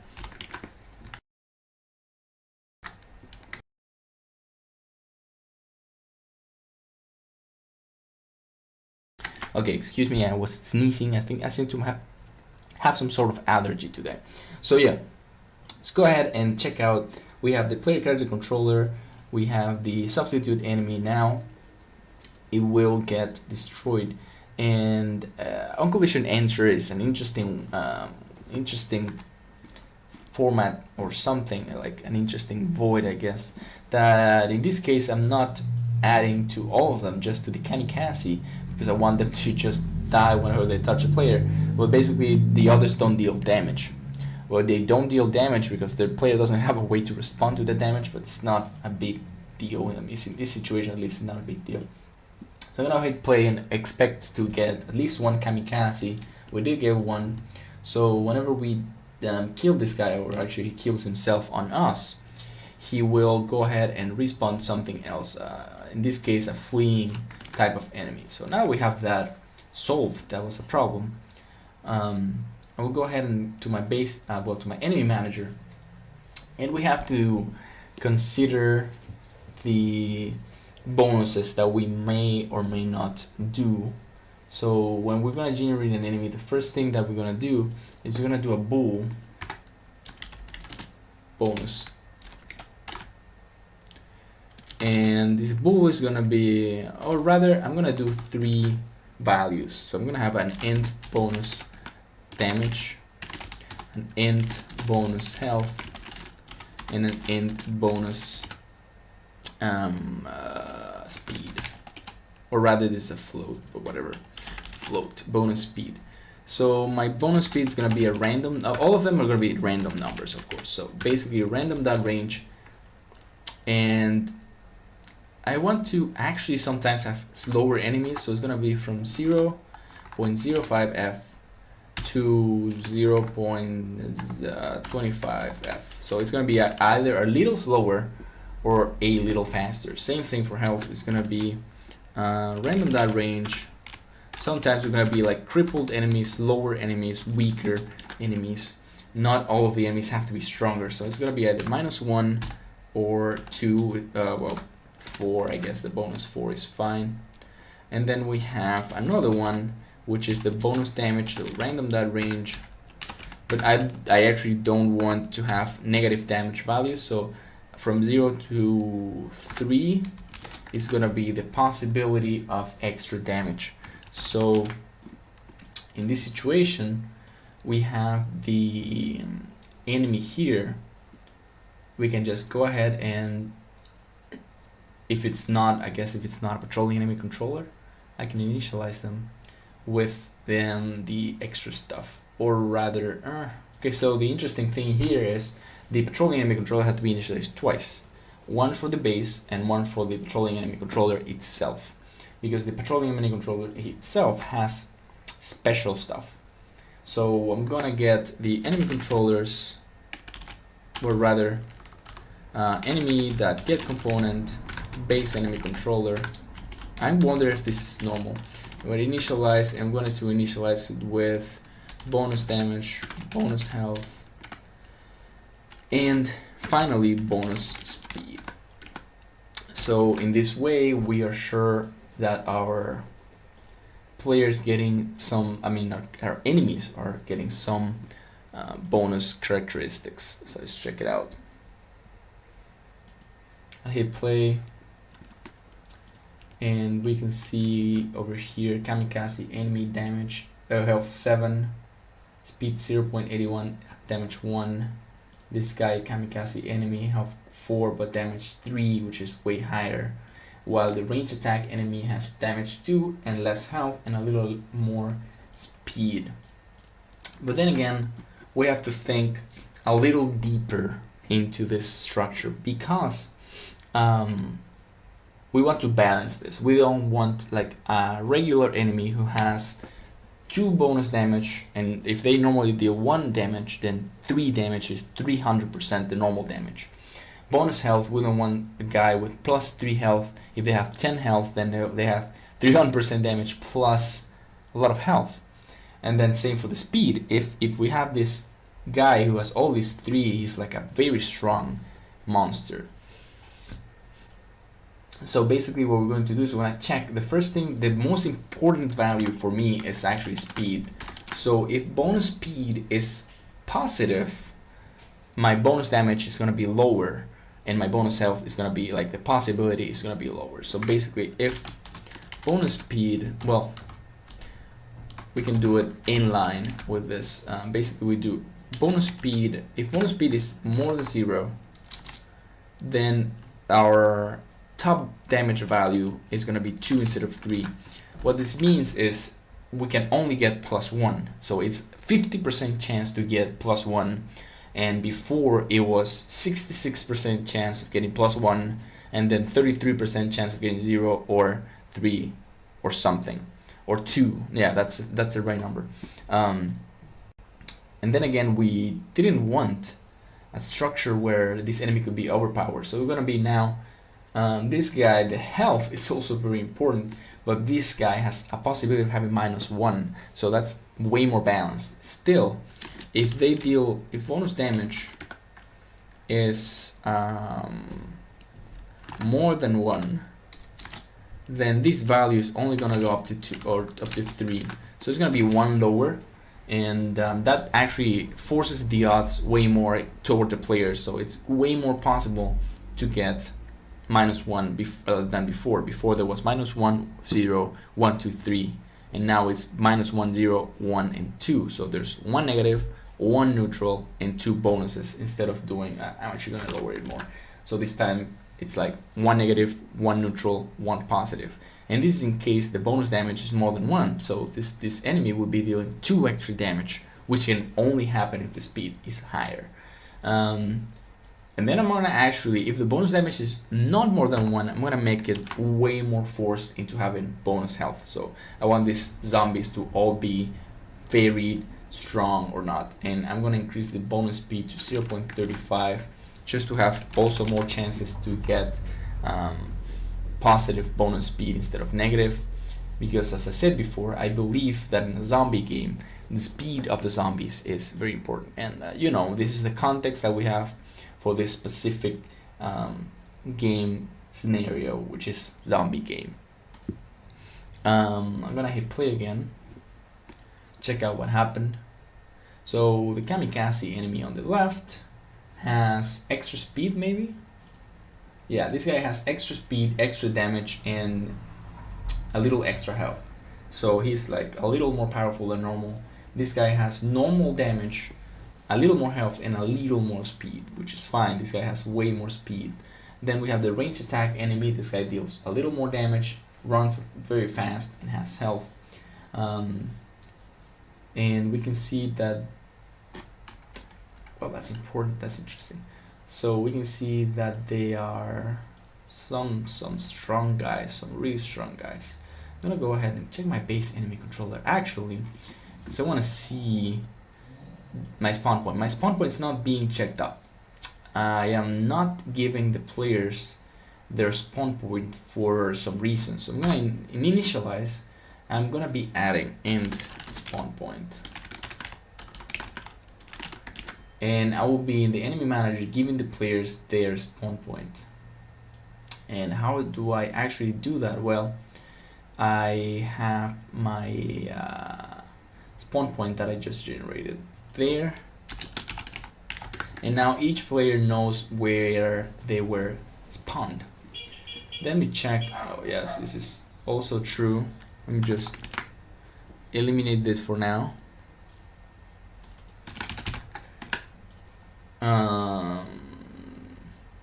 Enemy that reformed their position. Yeah, this is for next tutorial. So when we substitute an enemy, we want to do enemy controllers remove, and we want to set the spawn point to be occupied or not. So we're gonna go ahead and say spawn points, and then whatever occupied equals false, because this enemy is dying, and the spawn point is gonna be the dead enemy dot spawn point. So now we have an access to the spawn point that we are doing in this situation, basically. Oh, that's strange. I guess I took a screenshot without noticing. So yeah, this is the spawn point occupied being false, and that way our spawn points will never be full now. That was a bug that I actually didn't realize we had, but we did have it. That is the interesting part of the situation, that now we don't have the spawn point issue anymore. So let's see what happens here. Initialize. Oh, of course. I might not take the base initialize anymore.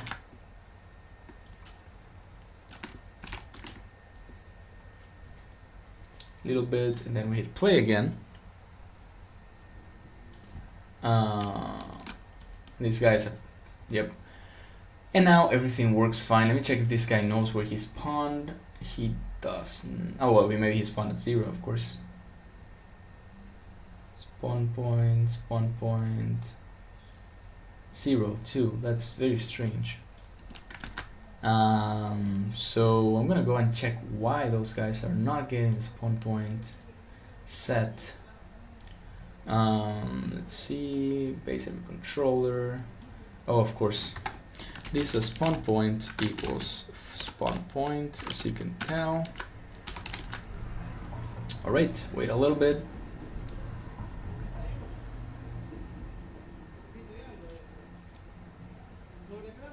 Okay. So I'm gonna hit pause just to check this kind of thing. Spawn point 0 still 1, and this guy spawned at 2, 4. You can see the spawn points right here on this area, 5 and 8. So that worked as intended. Our stuff is working as intended. I want to move the player away from that place, like on the entrance this time, because I really I don't think that is a safe place for a player, especially because spawn points are like fanned over here. These guys are all 3 gonna be patrolling these points furiously, but their speeds are different, so they might reach each other. This guy on the back is way faster, and that is the interesting thing to do, having enemies who look alike, but you can at first sight tell that they're not actually alike. They have some small difference that allows us to have you know, this sort of different type of behavior. And then again, it all depends on what you want to do. It all depends on what you're trying to do with your enemies. But yeah, this is the important part on creating different types of enemies. You want to vary their behavior. Let's try again and see what we get. Okay, so we have everyone's kamikaze, and I will go ahead and get close to them. And boom, boom, boom, they generate new enemies, and they generate this guy is like way faster. Let's see, his speed is 0.942, so I'm just gonna get close and see how he chases. These guys are smart guys, and so they go ahead and chase me, trying to get me to just, you know, kill me.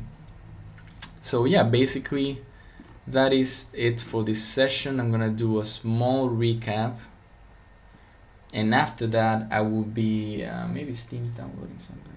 I will be doing you guys can ask me anything you need, so just go ahead and shoot your questions. So basically we did a few adjustments to our enemy spawning, in which now the enemies get special quality attributes, and these attributes make them stronger, faster, or more resilient. So I'm gonna hit play to check it out. We got some generation going on. We got 3 kamikaze enemies. This guy, for example, has 0.66 speed, 7 health, 1 damage. Then we hit the next one. We can click the next one, and this guy has 0.67 but 5 health. And this guy has 0.81 speed, which is way faster, and deals double the damage, and has 9 health, which is also way more. So I'm gonna be moving myself over here and checking out all these guys who are gonna be chasing me, and we can generate new enemies instantly, and there should not be a limit to how many enemies we can generate. I'm gonna go ahead and kill all of these guys by setting, oh no, never mind, I'm gonna set their health to 0. The patrolling enemies really are obnoxious. They're like playing with me, so I'm gonna hit this 0, and I'm gonna get another patrolling enemy, and I'm gonna hit 0, and you can see that I got generated more patrolling enemies, and just I can continuously go ahead and kill all of these guys, and there will never be a problem. We're not going to run out of space. We're not going to stop getting our players generated. So basically that is it for now. Thank you for watching, guys. I will be coming back soon. I think I'm gonna check. I think my internet is a little messy at the moment. If it is messy, I will come back tomorrow afternoon to finish this, but if it's fine, I will just confirm with a few tests. If it's fine, I will be returning soon with 4.3, creating elite and special monsters, which is gonna be another interesting session. So thank you for watching, guys. I will be right back. Alright everyone, welcome back to how to create a top-down RPG in Unity, enemy AI, and generation. So basically what we've been working on is creating a few enemies, setting up the AI and weaving them over, trying to make them so that they work together correctly, and also having a base enemy AI that is being modified by each of the enemies. So we have a patrolling enemy, a kamikaze enemy, a range attack enemy, and a fleeing enemy. And we added on the last session, the last sessions basically, the way that for a way for the enemies to get respawned. So whenever you kill an enemy, they will respawn in a different position. This is all, of course, configurable, and you will be able to do it in your game with no problem. You can just add this these types of AI, and then you will be able to copy it and make a good game out of this whole thing. And the most interesting part about it is that your enemies can definitely be combined together. So you have a kamikaze enemy who is aware of you, you have a ranged enemy who is also aware of you. This guy comes in and tries to attack me, and if we kill them, then another one gets generated. The ranged enemy runs away from me, and if we have the fleeing enemy, fleeing enemies have this. Oh no, this is a patrolling enemy. I'm sorry. And patrolling enemies chase you if you are inside the range of acting. And the other thing is that the other thing that got created, and which is also very interesting in my opinion, is that the enemies, each of them has different characteristics. This one's created in last session. Excuse me. This was created in last session, and in this session we're gonna be creating elite and special monsters. The way that will work is in our. Let me go to my enemy manager. So whenever we are about to create a new enemy, we'll judge if we want a special enemy or a normal enemy. So basically, let me check whether this is possible. So we have this generally special enemy, which is gonna be similar to this, but we will create like a special spawn point. Well, not really. This is probably fine for the special enemy. So the special enemy, we have to of course set up their characteristics, and honestly you don't really need to have a separate void, a separate function to generate a special enemy. You can just do it in this part, and the one thing that will set the special enemy apart from the normal enemies, other than every skill being stronger. So instead of having a little bonus speed, a little bonus damage, a little bonus health, we will have more of everything instead of not having it. And also I'm gonna delete this because I'm gonna use the same one as before, the same one we have above. And also the other thing that we will do is we will have let me just create a bool special enemy equals true. I'm gonna make it true just to test my special enemies. So the other thing that we will have is that the special enemy will be a different color. Let's say it will be black. So all special enemies are black, like black and yellow. No, I think yellow is fine. So all the special enemies are gonna be yellow, like bright yellow, and all the stats are gonna be like real, way higher than this. So basically, I'm gonna do all you have to do is create as if special enemy. We do a set of instructions, and if not, we do another set of instructions. So the not special is this set of instructions, of course. So we keep doing our little amount of bonus speed, and we keep doing a small amount of bonus damage, bonus health. And in this case, I will copy and paste this, and instead of doing this amount, I will add way more. So I will add double the possible extra speed, I will add a little more extra damage, and I will add way more, let's say 10 more extra health. And the other thing is I'm not going to do this conditional that depends on whether the other stuff got activated. It will always be real special in this way. The other thing is it says bonus damage and all this stuff is not accessible, and that is true because I'm creating them inside an if block. If you create anything inside an if block, then outside it is not possible to utilize it. So we have to create this float and this stuff outside, like before using it for our calculations. So here I'm gonna create a float bonus speed, and then I'm gonna delete this too, and I'm gonna make an int bonus damage, and finally an int bonus health, and they will be 0, 0, 0, and this way everything will be accessible. As you can see, Unity kind of doesn't like that because we already have them created here. So I will just delete the word float, the word int, and the word float from here. We just delete this, and that way we now have Unity not complaining about it. And the one more thing that we have to do is, as you can see, the enemy is already instantiated. So I'm gonna go ahead and go to my base enemy controller, and I'm gonna make a public sprite, or rather I'm gonna make a public sprite renderer. And my sprite renderer called, of course, sprite renderer will be I'm gonna set it in my prefabs.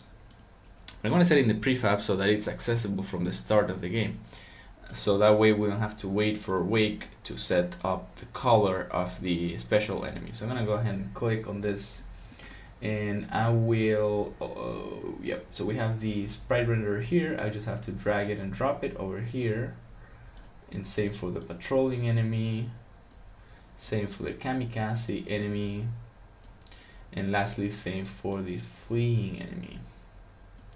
So each of them has a reference to their own sprite renderer. Then we will go to our enemy manager again, and we will say if special enemy over here. Well, you know what, we can do it still. I'll do it inside here. So if this is a special enemy, I will say enemy get component base enemy controller, and I will check for the sprite renderer, and I will do color equals color.yellow, and this way we will have that the special enemies are all gonna be yellow. And the other interesting thing is that, as I mentioned, since I have this bool special enemy being true, we are sure that our enemies are going to be all special, at least in this generation that we'll do right now. I will hit play, and we'll see that everyone's gonna be yellow probably, yeah. So these guys, only 4 of them can instantiate it, but well, you see that this is yellow, yellow, yellow, yellow. All of them are the exact same color. So we have a range attack enemy yellow, patrolling another range attack, and a kamikaze, they're all yellow. That's good for our purposes. But the other thing that we could do instead of color, you know, not to confuse the player too much at least, is we could set enemy that transform that local scale, scale to be way larger than usual. So I will do new vector 3, sorry, and the scale is gonna be 2, 2, 2. Currently it's 1, 1, 1, so this would mean effectively double the size. We will be doubling the size of the enemy. I will try actually to multiply. Let me see if I can multiply this like this, maybe. No. Oh yeah, you can. Maybe see if we can multiply it. If it can be multiplied, it's better, because you don't depend on knowing the current scale. So anyone who comes in and creates a new prefab and you know, sets a different scale, you can see that these guys are huge. Now they do look special. They do look different, and you could add maybe an aura on their feet if you want to have special qualities, more special qualities to them. But obviously we don't want all our enemies to be special, because if everyone's special, then no one is, which is a little political, I guess. The other thing that we can do is we can, of course, set this to be a random number. So I'm gonna set it to be random.range, and this random has to be less than 5. So it depends on the number that we input as a top number, how often we get special enemies. So basically I usually, what I would do is I just input a huge number. So like 15, we have 30% chance of getting a special enemy. That way our special enemies do feel like they are indeed special. So let me go ahead and click this and make sure that we can hit play. And we basically have no special enemies in this round, and then we have one special enemy over here. So this guy is way faster, stronger, and more health than anyone else. Basically he has, so you can see he has 10 health, his speed is 1.1 almost, and his damage is 4. So we can check out the other guy's damage is 1, 6, 0.82. So this guy has 4 times the damage, almost double the health, and a lot more speed. You can see that this guy races the other guy, like, and he's really quite much faster. He can probably lap him in a little bit. If we keep waiting, he will be able to lap this guy easily. So that's the way you create randomized special enemies. And also you can add small stuff. You can add small stuff like, you know, small interesting stuff like adding special names, adding that type of interesting features that you see over in some games like Diablo and stuff. So yeah, that was generating special enemies. That I'm gonna do a small recap now, because that was actually this session. That was it's a quite short but interesting session to have, because you guys can get any sort of special enemy going just by doing a small bull and adding this type of thing where you inject some special data for the special enemy, and that way you create something. We could also change like the range of detection. You can change many things, but I do want to continue to session 4.4 because I want to do some small polish to show you stuff that is not really related to AI, but is more related to other stuff. So the recap is we created a special enemy bull with a random range of from 0 to 15 minus less than 5, and if this is true, we generate an enemy who's larger, faster, more damage, and more health. So yeah, thank you for watching, guys. I'll come back in just a minute with session 4.4 fixes and polish, in which you're gonna be doing some random stuff that will be quite like some appealing stuff for visually and informationally for your user interface that you may not know how to do. I'll try to teach you how to assign some stuff it will be quite interesting. So I'll be right back. Alright everyone, welcome back to how to create top-down RPG in Unity, enemy AI, and generation. So basically all the AI stuff itself is over. So we have created several types of artificial intelligence. We have the fleeing enemy AI, we have the kamikaze enemy AI. I'm gonna hit play and check them out while I'm talking. We have the patrolling enemy AI, and we have the range attack enemy AI. We also have automatic generation of all these types of enemies. We can see that we have the two patrolling guys over here. Oh, and each one of them has different capabilities. We made them variable. We have the fleeing enemy over here. He flees from me very slowly. And we have another fleeing enemy here who's large and special because he won the special lottery. So we have a lot of stuff going on. Well, there's a few things that I think could be added, and that's why we're doing this session 4.4 fixes and polish, because in this session I'm going to be talking about some small implementations of other things that can be done, and of course I'm going to shoot some ideas at you guys so that you can improve your AI, or in general your top-down RPG, with better enemies. My aim in this series, of course, was to have way more than just normal AI. I wanted to have some varied AI, some very easy to make varied enemies. If you change graphics on the special enemies to something else, no one will notice it's the same enemy at the start. You know, it will be like, oh wow, this is a whole new enemy, let me try it, let me play against this, and then after a while they will notice, oh, it's about the same enemy, but these guys were smart enough to mask it with new graphics or new shots, new bullets. An archer can have the same type of AI, and a guy who has a gun just change the projectile, change the weapon, and there's no problem. So for fixes and polish, the first thing that I want to do is I want to add an on mouse over. So whenever I mouse over an enemy, I want to see all the stats. When you mouse over an enemy in Diablo, they usually get their stats on the UI. So I'm going to create a small UI.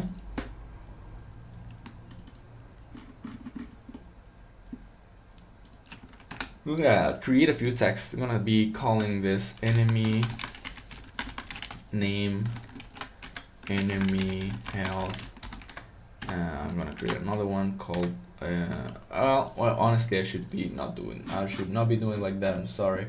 I should actually be doing it like this. I will move this over here, increase the size, and then I will do best fit so that it grows by itself, centered and centered. We change the color to dark black, and then I will delete this, lower the size like this, and then I will copy and do enemy health text, enemy name text. We also want to have enemy speed text,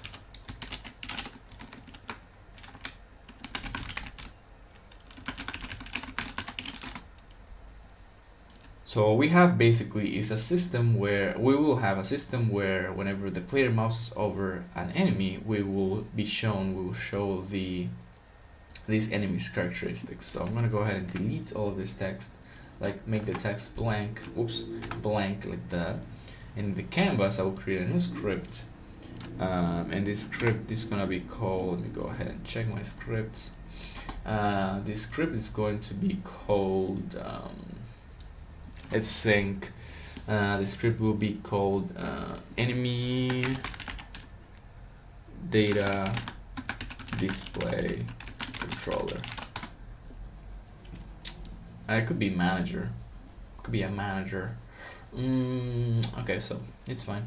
So enemy data display controller, I add it here and I double click on it, and I want to add using Unity Engine .ui, and then we have to add references to each one of those things. So public string, or rather public text, I'm sorry, public text health, or rather enemy health text, enemy name text.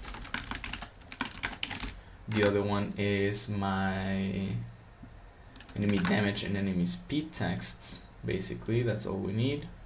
Enemy speed text, and enemy damage text. So we have to create just a few functions. So I have a public void clear texts, and each of those texts is gonna just get cleared. So enemy health text or damage text dot text equals nothing, and then we do the same thing for each of the other texts. So we grab health text, that texts equals this, which is nothing basically. Enemy health, name text, that text equals this, and finally we have the enemy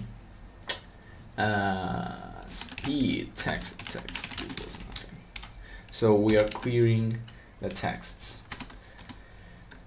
The other thing that we have to do is a public void setup texts, and we will take in an int health, int name, string name, int speed, int damage. I do think that the speed is a float, so that's fine. So we do enemy health text equals health and column plus health to string, and we do about the same thing for the others. So enemy name text equals name. That's why I said about the same thing. It's not exactly the same thing, but we can do name plus name. Then we get float speed, which should be enemy speed text, that text equals speed to string. And finally we have the enemy damage text, the text equals damage plus damage to string. And we can also of course add the word speed here plus that, and now we have our setup text thing over here. So the base enemy controller must have a reference to that controller. So I'm gonna go ahead and say public public enemy data display controller, enemy data display controller.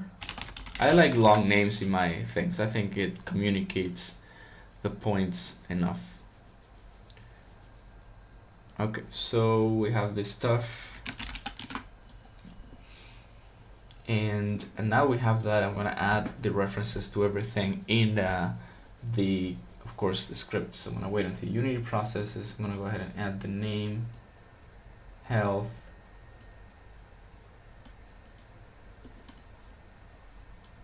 speed, and damage. There we go. We have our stuff set up, and in each of the prefabs, okay, so each of the prefabs is gonna have a problem because they need a reference to this, but the only way to get it is through initialize. So this is important to have an enemy display data controller, this thing, and then we do over here. What happened? Why is it red? Oh, I added a little thing over here. So I'm gonna hit enter on this actually so that everything is visible. And now we add this dot enemy data display controllers equals enemy data display controller. And so that way we make sure that our base enemy controller gets the enemy data display controller for usage in the future. Alright, so we double click on this. The guy who needs to know is the enemy manager. So I'm gonna go ahead and add another public enemy data display controller to the enemy manager, and I will be adding it over here. What? Okay, so it seems to have forgotten that I just added this. So display controller, there we go. Now we have it.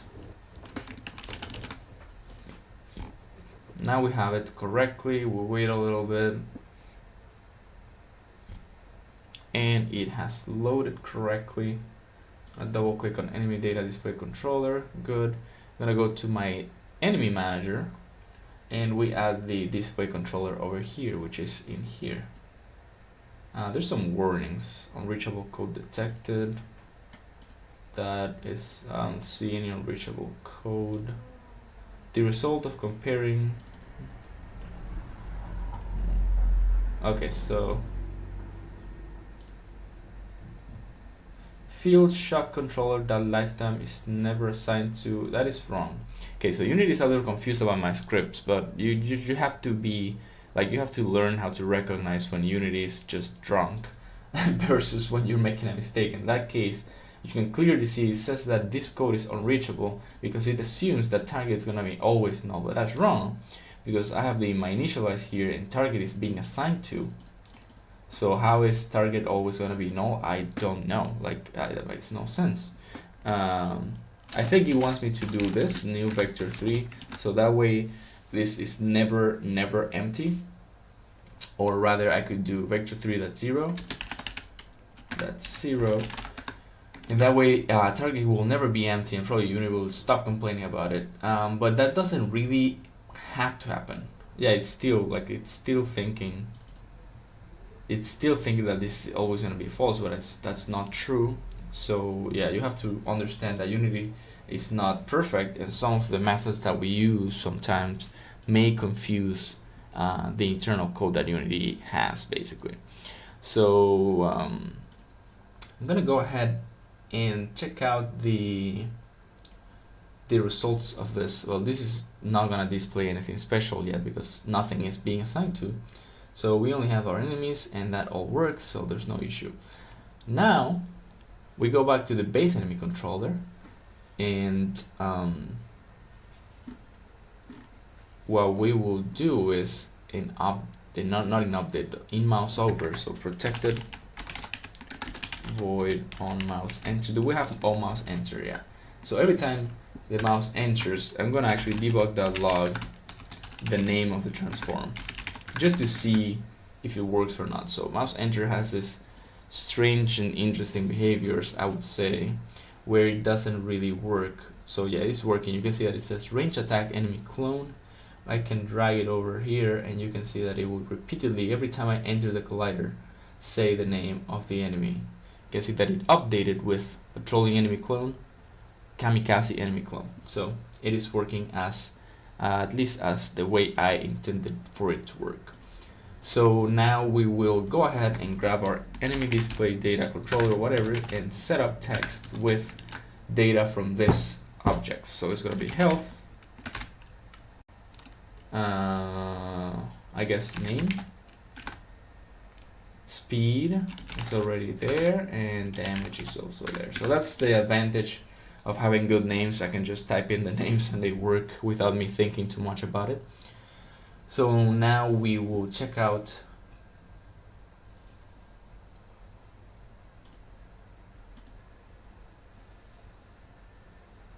alright, so as you can see, if we enter the mouse with any of these guys, we can get info about them. So we have the name, we have the health, we have the speed, we have the damage. And that way, this is like some sort of tooltip that you can use for anything you want, like for items or for enemies. And it has a weakness though. As you can see, I enter, and when I exit the collider, it doesn't stop showing anything. It just changes depending on the enemy. So that's why we will use on mouse exit, protected void on mouse exit. And remember that I had set up this void in the enemy data display controller where it was called clear texts. So whenever we exit any object, it will be clearing the text information we have on the screen. So whoop, cleared. This is gonna move out, cleared, no problem. So yeah, I think that's a very interesting functionality.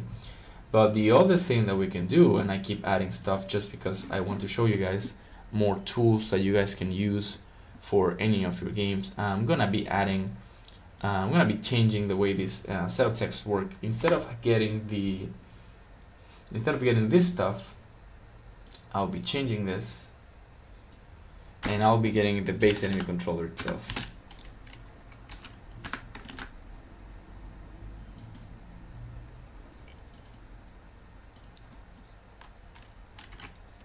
Here what we have to do is we add base enemy controller in front of each of these characteristics with a dot, of course, and we get the name, and we get this is speed,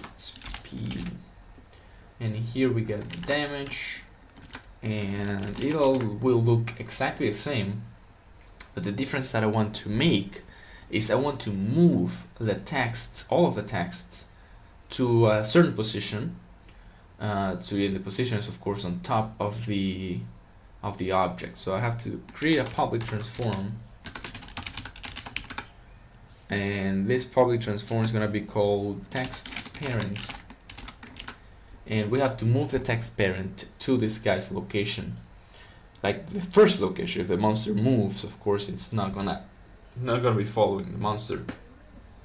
Or rather, I can move it to the mouse position. I think that's better. Let's check out which one of those works better. So the way that we do that is we will say that the text parent position is equals to input the mouse position. Let me see if that works.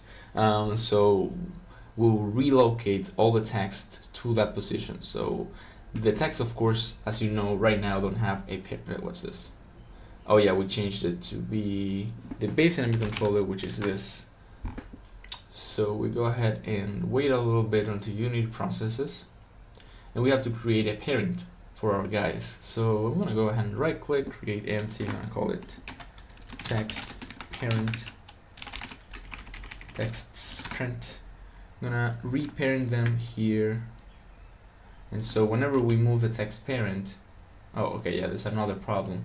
All these guys are way too far from the parent. You see that the position is like 654 or whatever. So we will go ahead and actually do the 0, 0 technique.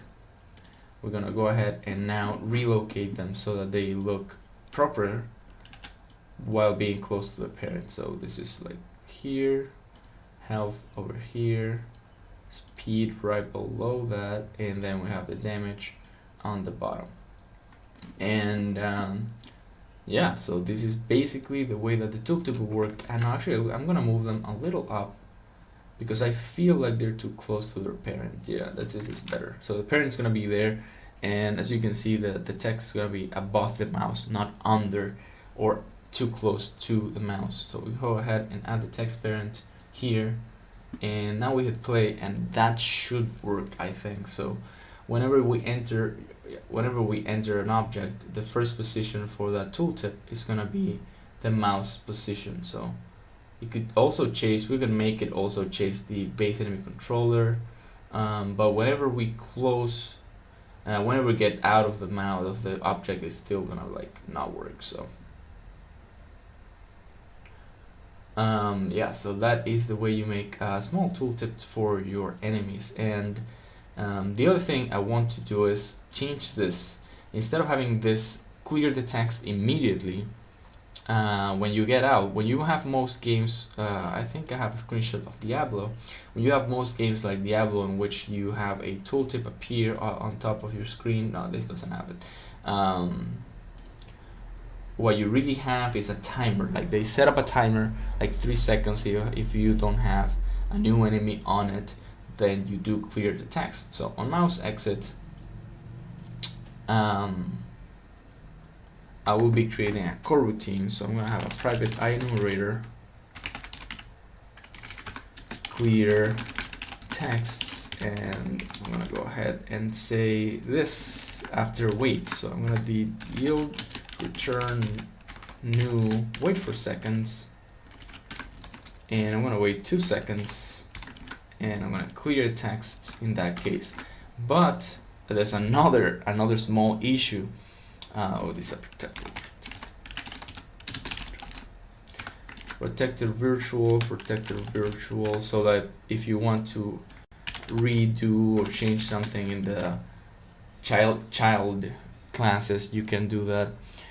So basically what's going to happen in this clear text, it's we're going to wait 2 seconds and we'll clear text. So here on mouse exit, we do start coroutine clear texts. And again, this has small flaw. If we don't save the coroutine somewhere, whenever we display a new set of texts, this will continue running and it will delete the new text, and that's not what we intend. So we have to have a protected coroutine. I think, did we have one before? No. Protected coroutine, we're gonna call it clear texts routine, and we go ahead and we say that our clear text routine is this. And also every time we finish clearing the text, we say that the clear text routine is null, because you know it's over. And in here, the first step we have to check is if clear text routine is not null, then we stop coroutine clear text routine.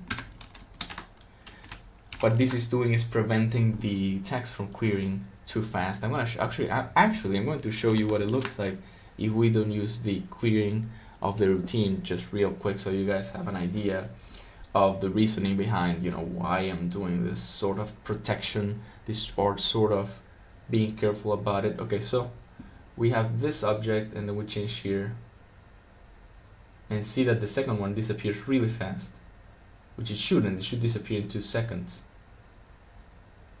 That's 2 seconds. This is not 2 seconds. See, it's real fast.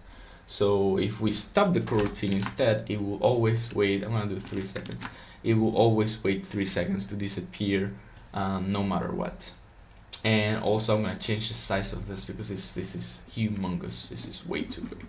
So all this stuff is gonna be going way smaller.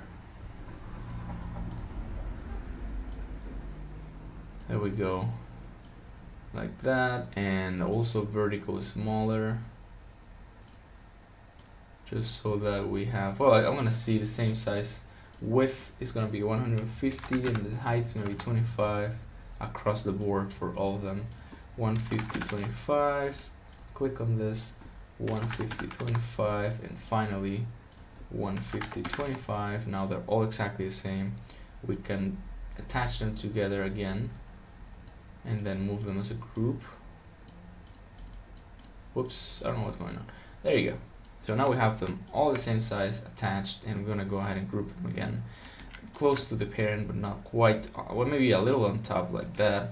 Now we're gonna hit play and check out how it looks and how it behaves. That's important. So yeah, it looks way smaller, way better, and it behaves as I would expect it. So basically it will behave the way that I want it to behave. It takes 3 seconds to delete the text if I leave the thing. Yep, so that is it for that. And the other thing that I wanted to do as polish, just to show you guys how to do it, is I wanted to add some sound, minor amounts of sound. Like I'm gonna add this, I'm gonna look online for this snake, what's that game's name? Metal Gear Solid Alert sound. So I'm gonna find that sound real quick and I will download it. I will download it. Let's see if it sounds correct in Unity. Go ahead and hit project.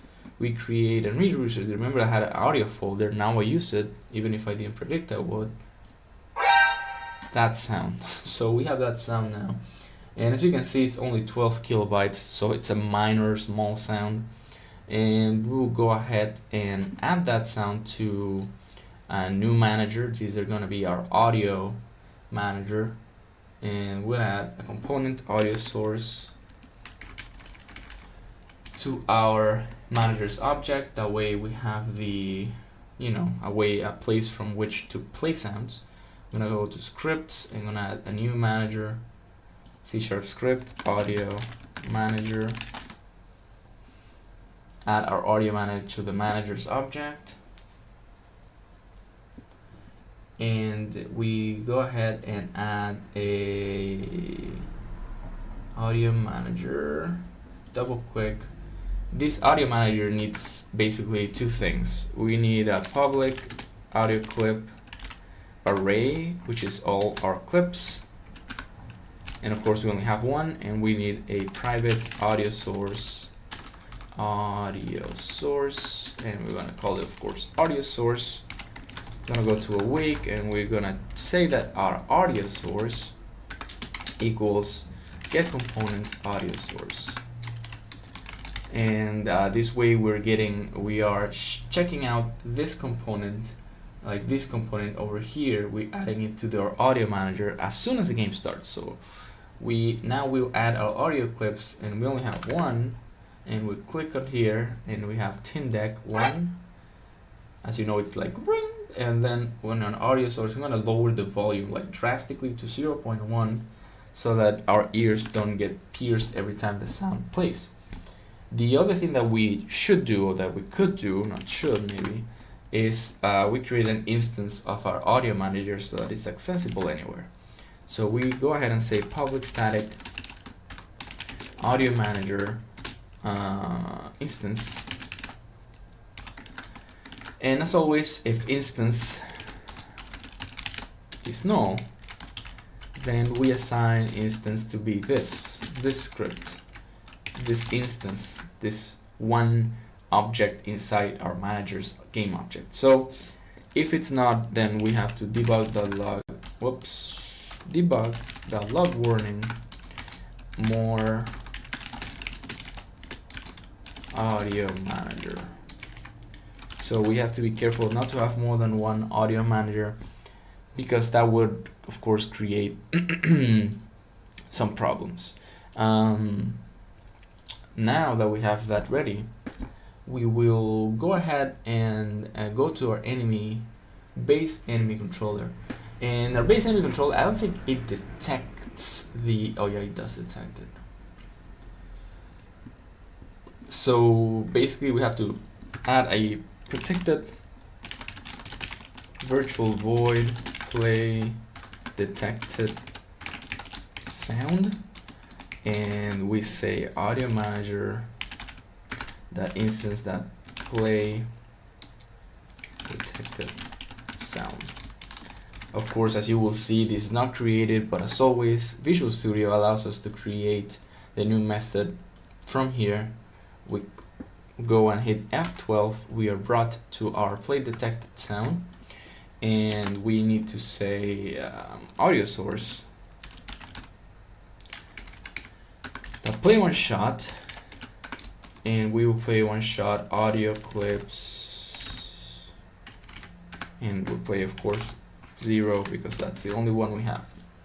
So that's our detected sound. You could create something like public void play spooky sound, and you do audio source that play one shot, you know, spooky sound. Here you just add spooky sound, or you could have a public void play interesting music, and instead of doing the spooky sound thing, you do audio source that play, and you do you have to pass, actually for this you have to do audio source that clip equals whatever clip that you have, like it could be audio. I mean, in our case we only have one clip, so I'm gonna pass it in audio clips 0, and then you do play, and then you do audio source the loop, and that way it's true, I mean, and that way you'll be sure that your music is gonna be looping. But usually for music stuff you want to have a dedicated audio source, which just means, you know, I have this audio source that's only exclusively playing music, instead of having an audio source that plays whatever, that plays everything. So yeah, that's an interesting thing that you have to do, that you can do. And I still want to get the detected sound thing going, so we have this play detected sound void in our stuff. So if we go to any of our guys, if they're trying to detect the objects around it, they detect the player, they have to play detected sound, of course. So I'm gonna go ahead and check the way that we detect in anything.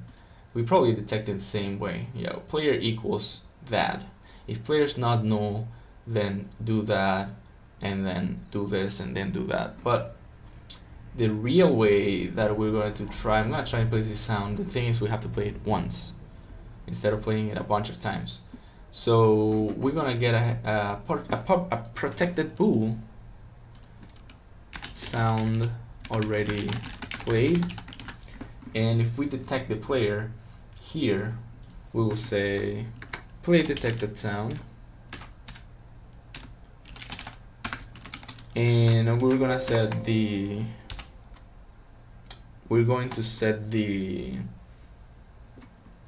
bool of already played to be true. So basically we say if not sound already played, then we do this, and here if player is null, or rather sound already played equals player is null. It's not null. So if the player is not null, sound already played is true. Maybe I don't need this, but I'll think about it. And then here we just play the sound. So let's see how that works. It could be a mess, so I hope it's not actually, because I like playing this type of small sounds whenever something happens, even if it's for a prototype. So they detected me. Now that I get away, they will play it again. Now I can get away, and let's see this guy. Oh, I don't want to know your help. Okay, let's go and check out. He detected me, so he only plays the sound once. That guy detected me. I'm gonna push him away. That guy also detected me. So you can see that all of these guys are like playing their detected sound pretty nicely. and that's just like a small polish addition that you can do for your game. The other thing that I want to do actually is to fix this the tooltip thing in our, where is it, our enemy data display controller. I want to follow this guy, so I'm gonna go ahead and make an update thingy here, and I will say if I'm gonna create a private base enemy controller, and when we set up texts, we will do enemy controller, or rather, enemy controller equals base enemy controller. Whoops, that happens all the time. Base enemy controller. I could actually change the name of this thing to be enemy controller. It will be fine. Okay, and now in update, if enemy controller is not null, then we will set the position of the text parent to be the same as the enemy controller. But there's one thing that we have to take care of. So basically, the enemy controller, which is an object, a physical world object, is different from the UI objects. Their transforms don't act the same way. So what we need to do is convert from world position to UI position, to screen position. So what we do here is we grab the camera, that main, that world to screen point, and that's the way we will do enemy controller that transform that position. And this is the parent position for text parent that transform that position is gonna be, or rather, I think the text parent is already a transform, so text parent that position is gonna be the conversion from world to screen through using this useful method that the camera functionality has. In this case, we are summoning the main camera, but that doesn't mean anything really. And the other thing, when we clear text, we'll say enemy controller equals null. That means we will no longer be moving our stuff with the enemy. What that will do is it will give us a nice effect of a following text while our enemy moves, and I hope we get a patrolling enemy, because if we do, this guy's patrolling, he will be like moving with the text on their head. So that way we're sure of what type of thing they have, or what type of health and such they have. And I'm gonna do something interesting here. I'm gonna add an image, and I'm gonna paint it red, and I'm gonna make it like a bar. And this way you guys can see that I'm gonna paint it over the health. You guys can see that we can have health bars over the head of the enemies just by doing this type of, well, that's fine. I mean, that's fine. Just it's active because I'm not coding anything in it, but you can see that that's the health of the enemy. Maybe the speed can also be a graphic, the damage can also be a graphic. So basically you can be showing the enemy's qualities through graphics instead of through words, and you just put the graphics and the stuff on top of their heads by using camera, world to screen point, the enemy controller that transform that position, and that will always be useful for you guys. For this is like some sort of also polish for your top-down RPG. In top-down RPGs, I think I have a combat here. I don't have good combat. Let me just find some combat to show you guys the health bar for the enemy. I'm looking for screenshots, but I don't find any good ones. Okay, so here we have one. We have the Hellforged Dragon. I'm gonna delete this and move this away. So we have the Hellforged Dragon, and this guy, whenever you mouse over him, you get this bar on the top of the screen. It says demon, multiple shots, immune to fire. If you just touch him with your mouse, you get this. So Instead of doing what we did where the bar follows the player, with the people in Diablo, they added this static bar on top of the screen, and it goes down from side to side, which you can also do in Unity. I'm going to show you right now. I'm going to create the image again, and I'm going to add any sprite,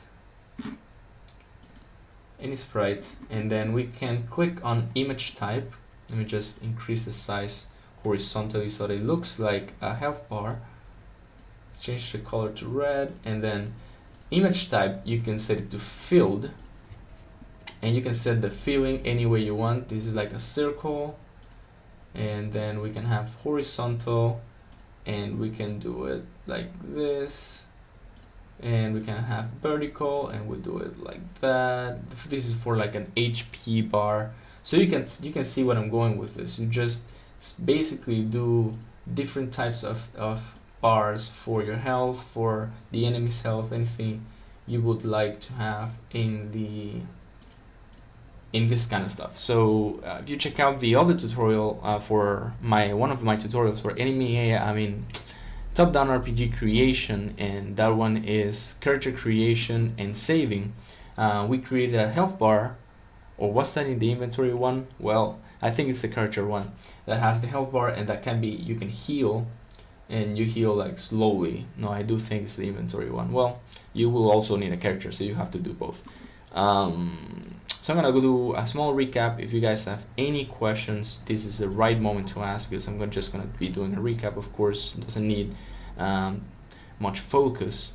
So we will do the recap now. I went through some quality of life improvements. I'm gonna delete this. My quality of life improvements, we added a tooltip for the enemies. If you mouse over the enemies now, you can have a tooltip that follows them around with their data for the name, health, speed, and damage, and the tooltip disappears by itself in 3 seconds, which is awesome. It's just nice. And also, if they detect you, they will play the famous Metal Gear sound for detection. They all detected me there, and they only play it once, so you see that, yeah, every enemy is gonna play it only once, because it's set up like that. You can make it play twice, 3 times, any amount of times that you want, but I wouldn't recommend it because it will become an annoying sound. So that's it for this session and for the whole tutorial series. We just finished session 4.4, fixes and polish. So now we're going to be moving on to session 5, which is a recap of everything and a Q&A if you guys have any questions. So thank you guys for watching. I will see you in a couple minutes. Alright everyone, welcome back to how to create a top-down RPG in Unity, enemy AI and generation.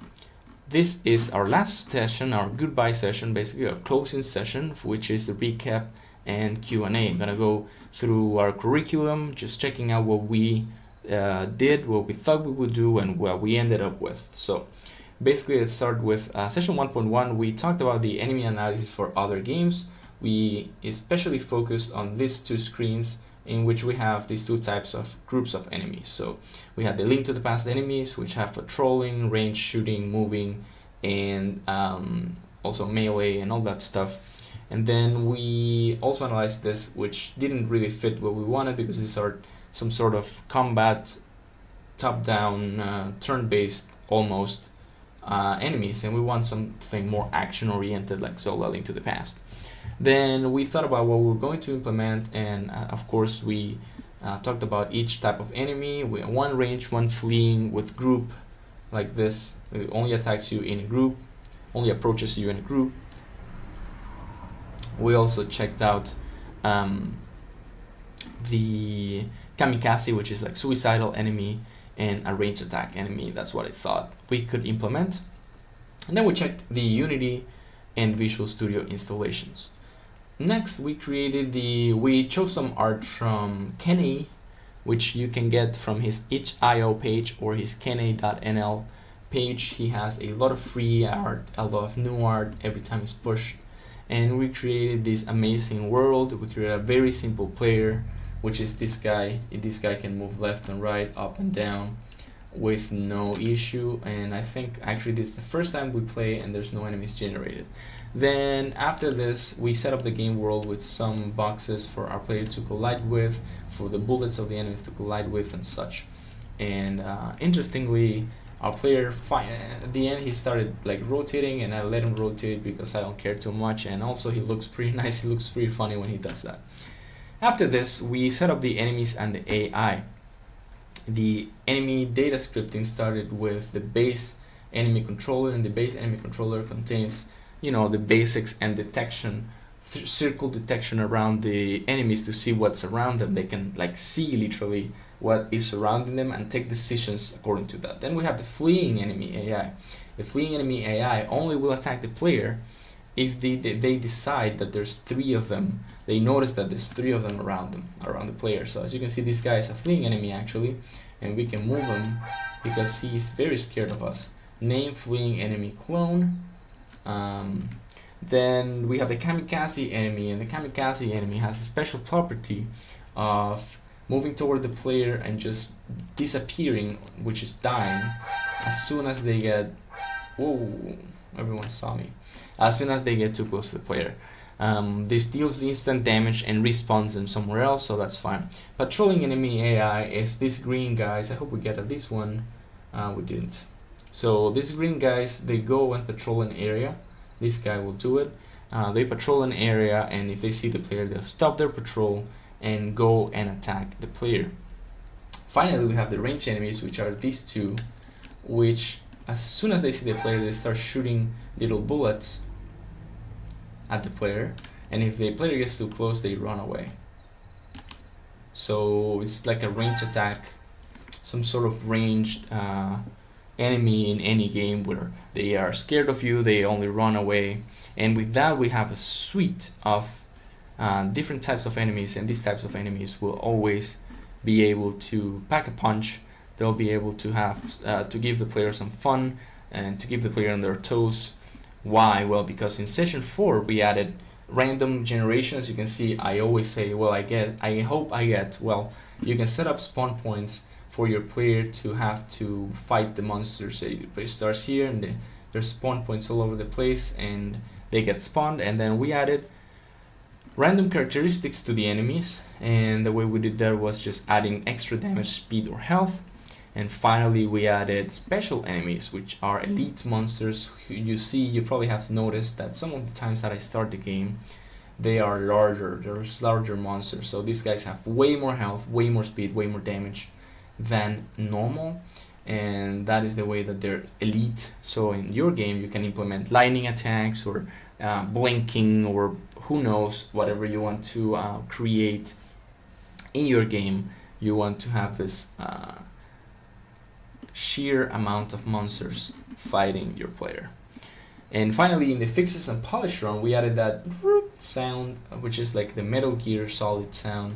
For detection, we added the tooltip that follows the monsters. As you can see, there's a tooltip that disappears by itself, follows the monsters, and you can have the health displayed, or any sort of characteristics about your monsters that you want to show the player or not.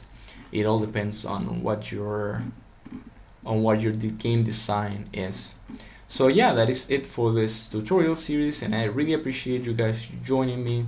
As you can see, this is the third one in how to create a top-down RPG in Unity.